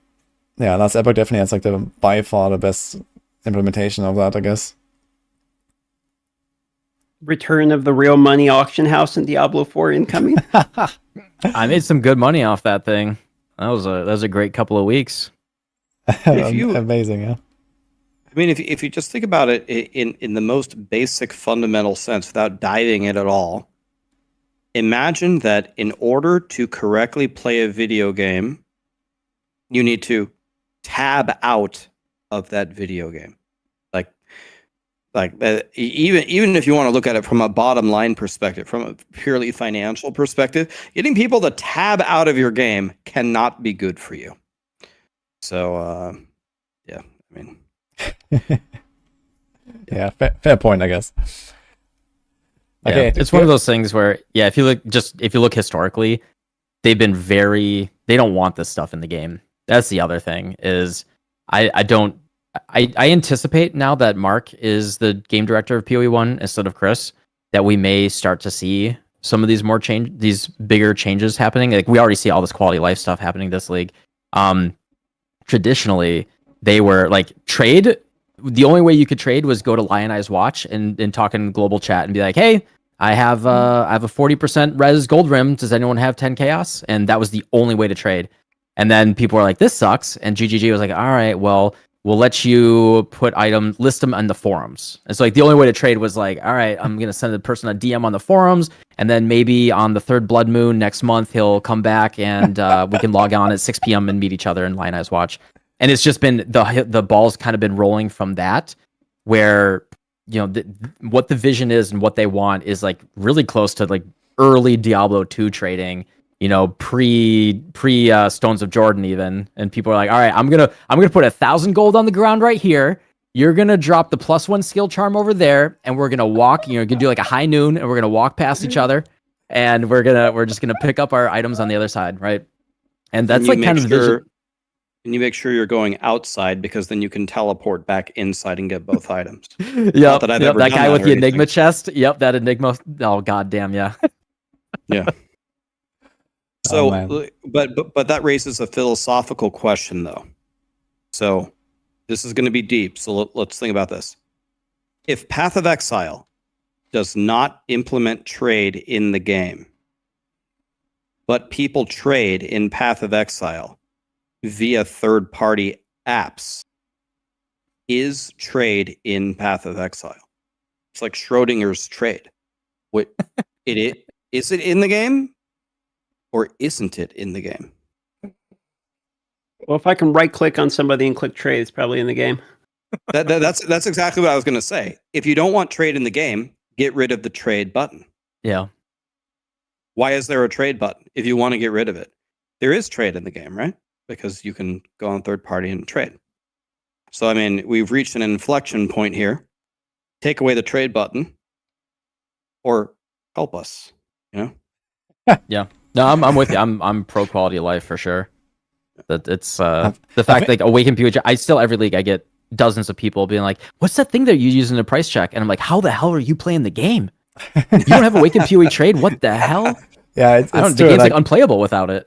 Every time I price check something, I get exactly that. Like even me, like when I casually stream like some PoE here and there or something, it's like, hey man, what is that? Like I've been playing PoE for so long, I haven't seen this, and like whoa, like yeah, it's kind of crazy to think about, but yeah.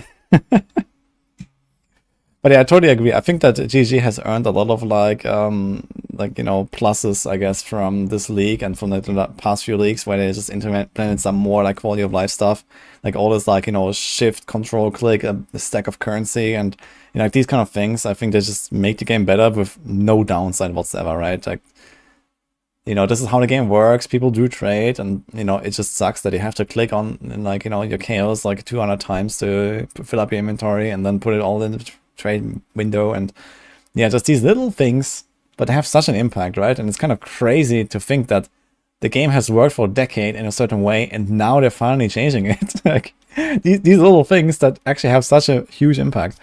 Like it's kind of wild. Well, also like these other changes they made over time, like for example, dropping like stacks of small currency instead of just individual like 10 scrolls and 10 transmutes everywhere, and like these little things, right? But they're so important, I feel, and they don't take anything away from the game. They can only make it better. So yeah, kind of crazy how long it took for some of them, and I guess how many more opportunities there are still in PoE, right? to implement stuff like that.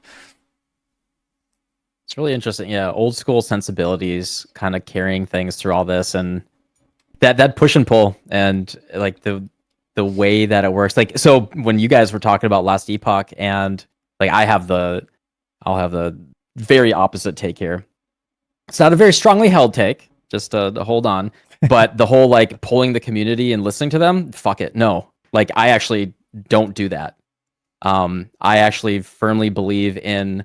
Now, as a large corporation, whatever, sure, do the thing for them.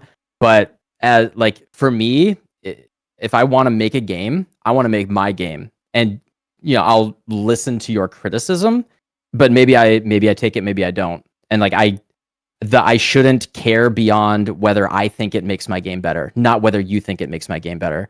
And it's like. I at the end of the day, like I view it more as like I'm making a movie or I'm making a book or something like that. I'm not making it for you. I'm making it to satisfy my creativity, and I want to make something that I'm proud of. I want to make it the best that I can. I definitely want to have like editors and pre-readers and people playing it and like get ideas. Like you can only make things better through collaboration, but there should be a hard line where the actual creative vision should hold steady. And like that is actually a thing I respect a lot about GGG, is we're like, yeah, you all are going to hate this.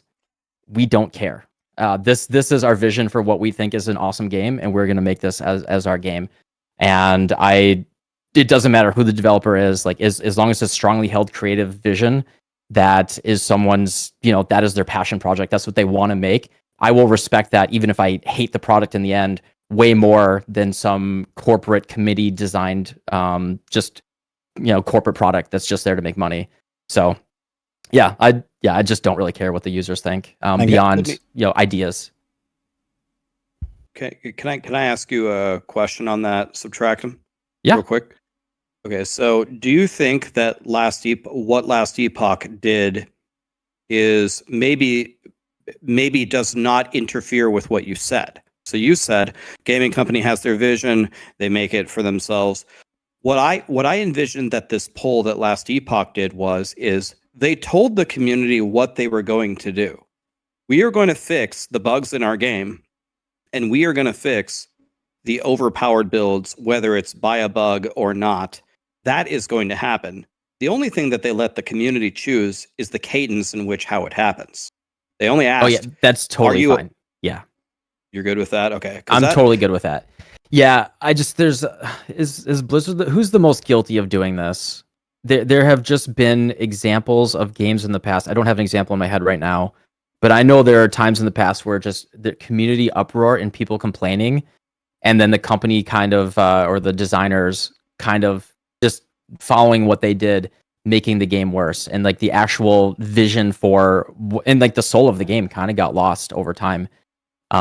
Kind of just making this corporate product at the end of the day, and it's just I just don't want to see that happen.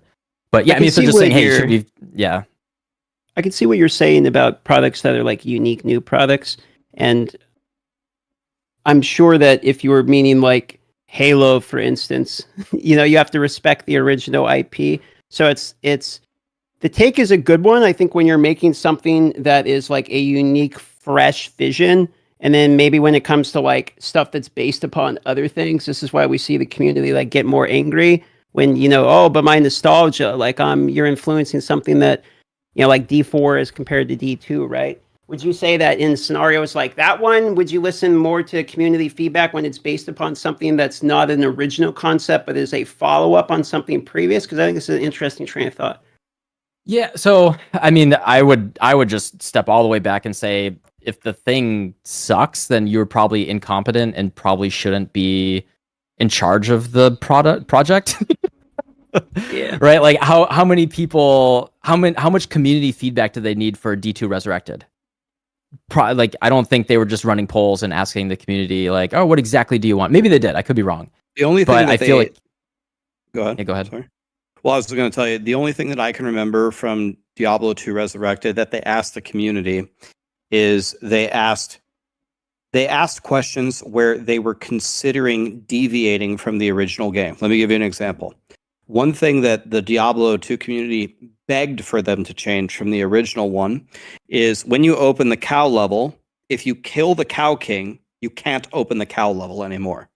And people love to kill cows all day. And so Vicarious Vision asks, we can remove that if you kill the cow king, you can kill the cows as much as you want. Do you want us to?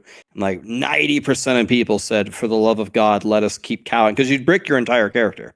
Mm-hmm. You can't do cows anymore. But I don't think they did. You're right. They didn't do any polls about fundamental changes to the game unless they were deviating from the original title. Yeah, I think like using this polling in like, very like in imprecise topics and like, very like, something that maybe the developers themselves are unsure about. Like, it doesn't really take away from the vision of the game when they make a poll in Last Epoch and say, hey, we're planning to nerf the stuff. Like, is this like what we should be doing or not? Like, this is like kind of like a unique new situation, I guess they find themselves in. Like, they have these overpowered builds. People are complaining that, only those two builds are the thing to play and everything else is kind of left in the dust. And yeah, they didn't foresee this. I guess they were never in that situation. They probably also didn't really, have like an emergency plan for that necessarily, right? And then I think it's fine to like ask the community, like, what do you guys think? But obviously, like for like the PoE standpoint, like, okay, PoE, like we talked about GG taking risks and making crazy new league mechanics, and sometimes it's hit, sometimes it's miss, and this is just how they develop the game. And I guess if they would go out of their way to like ask the community, okay, what kind of stuff would you like to see, and everyone says we want more Legion and Breach because that was awesome. or something, then you get a lot more mechanics that are just kind of like bland, okay, mow down a bunch of enemies that spawn out of something, and that's kind of it. Instead of, you know, stuff like Blight, or stuff like Necropolis, or stuff like, I don't know, what, Expedition or something, right? And, yeah, we would probably never see these things if they, like, care too much about what the people think. Because maybe also, like, the game developers have, like, a lot more crazy ideas that they could implement, and they also know what the possibilities are, compared to just some PoE enjoyer, right? Yeah, I have very a lot of my background is in fighting games and old school RTS games, and there's just something very special about a certain vision of a game kind of being released and being and not being constantly polished down and everything changing. Like I think Overwatch is actually a pretty good example. But if we start with, like, look at Brood War, right? If we're just going to talk about Blizzard games, Brood War is so cool in that it's been out, like, there was I think, I forget the exact, Day 9 has a really good video on it. I forget the exact everything that was talked about, but it's basically, like, I think it was like ZVT maybe. It was basically ZVT was impossible for Zerg for like 10 years. And you know, this was a thing where if it was a live service game, they'd be like, oh, ZVT is trash. We're gonna mutas get +1 damage, maybe, you know, maybe Marines get -1 damage, and they're just gonna keep polishing it until the way that people are playing it, you know, this getting a 50% win rate. But what happened was, like, one day, or like one guy, like one Zerg player just studied, like he went really hard. He went in the lab and he figured out that you could do like a bounding box. You could do a bounding box and like M-click all of your mutas. And instead of them grouping up so like AoE damage would kill them, they would keep formation, and then they would stay spread out so the AoE damage from the anti-air wouldn't kill the mutas. And then it totally shifted the matchup. It was literally a, like, 10 years later, someone got good, and it changed the entire conception of the way that it worked. And then on the flip side, you look at Overwatch, where Overwatch, you know, it had some broken stuff, I think, in season 1, maybe season 2.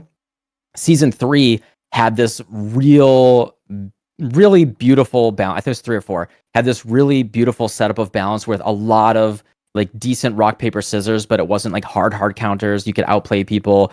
It was really, really fun. It was like the heyday of Overwatch.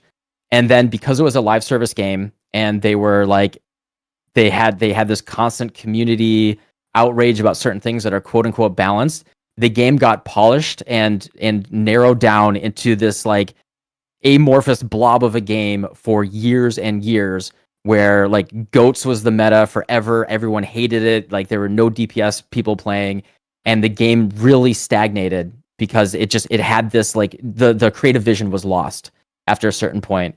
And I'm always going to push up against, like, that being lost just for the sake of a couple people kind of being unhappy. You know, I'd rather see people take risks and be like, yeah, this thing has, you know, you get a power fantasy, you get have fun. And, you know, we always go back to the, you know, the OP-ness. Yeah, so I agree with, like, a point that you made a little bit earlier, where again, just kind of zooming out at the entire topic, I think if a gaming company doesn't have a clear vision for what they want to do with their game, I think it's going to destruct on its own. You mentioned, you know, you were really surprised that, you know, Diablo 4 went through the turbulent times that it had and it still survived. I agree with that take, and it looks like now they're starting to get an idea of the direction that they want to take it forward. But I think this is the number one reason why Diablo 4 has had so much trouble. And to your point, I think there are certainly things that you can take inspiration from and ask the community to influence your game. And there's certain areas where you should do it yourself. I think it's on a case by case basis. And yeah, I mean, the companies that one of the risks that you run for Path of Exile, and I don't know how they operate things. They don't invite me to test it, and they shouldn't invite me to test it because I don't know jack shit about the game right now. This PoE 1. But sometimes you miss critical things, like, you know, the video that Karn made. So for me personally, there's no, like, right or wrong answer. And to your point, if they don't have a clear vision, I think the game's going to die anyway. Mm-hmm. Yep, I'm with you. I think community contact is good. Communicating with them, learning from them, figuring out where you messed up. Like, the left mouse button thing that they did recently, and like the call to arms miss. Those were huge misses, and just to continue to give them credit. Mark was interviewed just a couple days ago, and he was like, "Yeah, we messed up, and we're gonna keep working on it, and we're gonna try to." That was a thing that we missed. We took your feedback, and we didn't realize the consequences were that bad. And yeah, there are things. Developers are not perfect, but to my point, he also said, at the end of the day, we still believe in the reason why we did this, and that we're keeping our the core change, but we're going to try to address the fix to what got lost there, and still make it so in the end it will be a better for the game in the long run to just rip this band-aid off. But then we're going to try to make up for some of the wounds that we inflicted as well.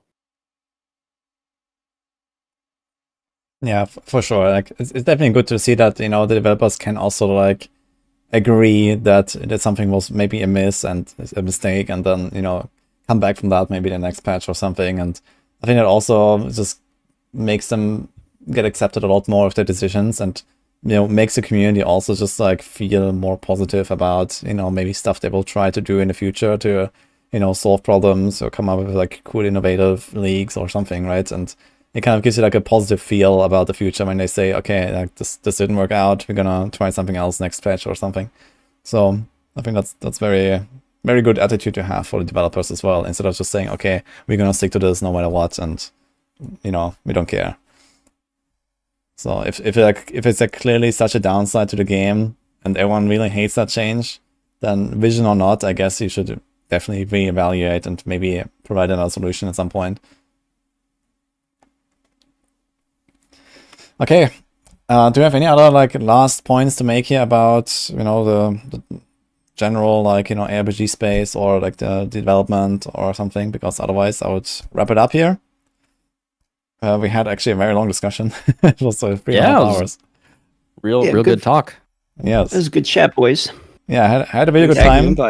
Yes, and yeah, thanks for joining. So DM, Rax, and Subtractem, all really big ARPG blasters in multiple games, and I mean everyone knows these names, I guess, or probably most of them at least.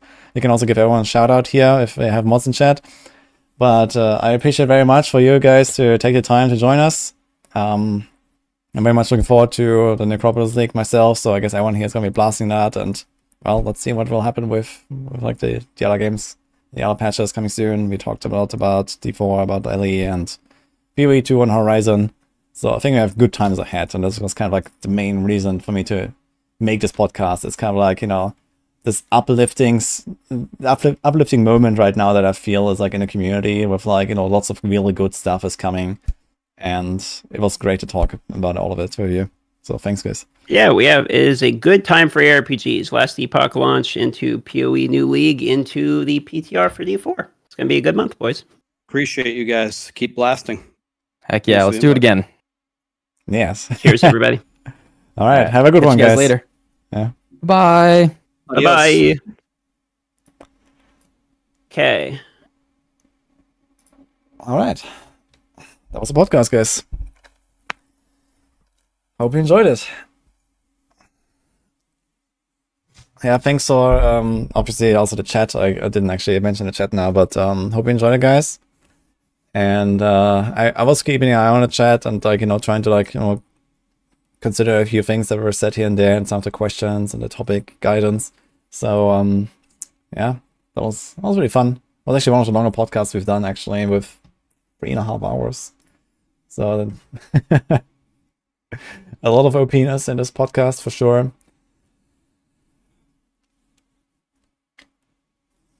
Time to open the started podcast. It's gonna go on YouTube soon as well, so we're gonna probably upload that for tomorrow at some point. So I mean, it's a long video, it's gonna take a while, but for tomorrow, I guess you can find it on YouTube. But yeah, for me, it will also mark the end of the stream, actually. So I'm gonna wait one of the other guys, I guess. Maybe Subtractem or so. And yeah, he's gonna be crafting new stuff for the league.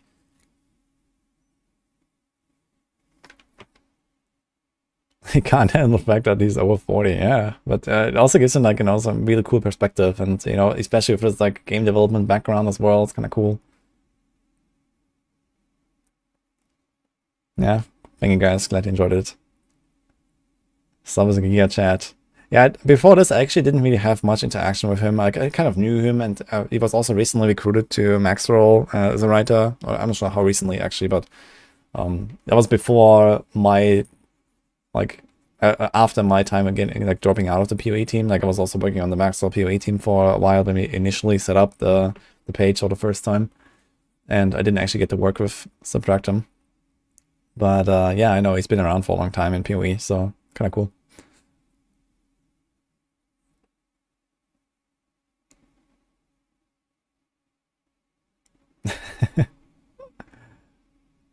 I remember he did like the how to craft everything video, right? It's like this big video that Subtracting put out like some years ago or something. I remember that one, actually. I didn't actually watch it, but I know it was like a really huge thing. Alright, well guys, I'm gonna wait. Let's see, is Subtracting online? He was online, right? So I'm gonna wait him, and I'm gonna say goodnight to him. So where is he?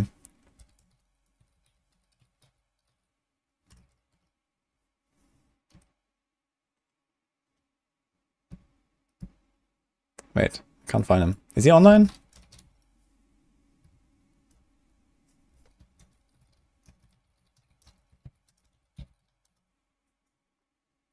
No, he's not actually. Okay. In that case, I guess we're gonna raid DM. He's streaming. Or Tuna. It's fine, I'm gonna raid Tuna another time. That's our DM. That's fine. Okay. Let's give him Subtracting a shout out at least. So here we go. Also, Darth. Microtransaction. Rax. Oops, I just typed exclamation mark. Okay, let's do this. And stop. What do you mean? Wait, DM is here? Oh, he just raided us. Oh shit. Ah, okay. Well guys, alright. Well, I was about to stop my stream myself, so it's kind of getting late here, but appreciate the raid, DM. I guess I'm gonna send you guys off to someone else. Ben? Yeah, that's right, Ben. Okay, let's go with Ben. Giga chat of PoE. So let's do that. So send him some love. Yeah, DM, thanks for joining, and well, everyone who came from DM's chat. Hope you had a good time with the discussion. It's gonna be fun to see everyone blasting the league. I'm also gonna go and blast some Necropolis this weekend at least, and then well, PDR is coming. I'm probably gonna go back to PoE. We'll see. But yeah, was a good time. So yeah, send some love to Ben, guys, and I'll see you tomorrow. Blah.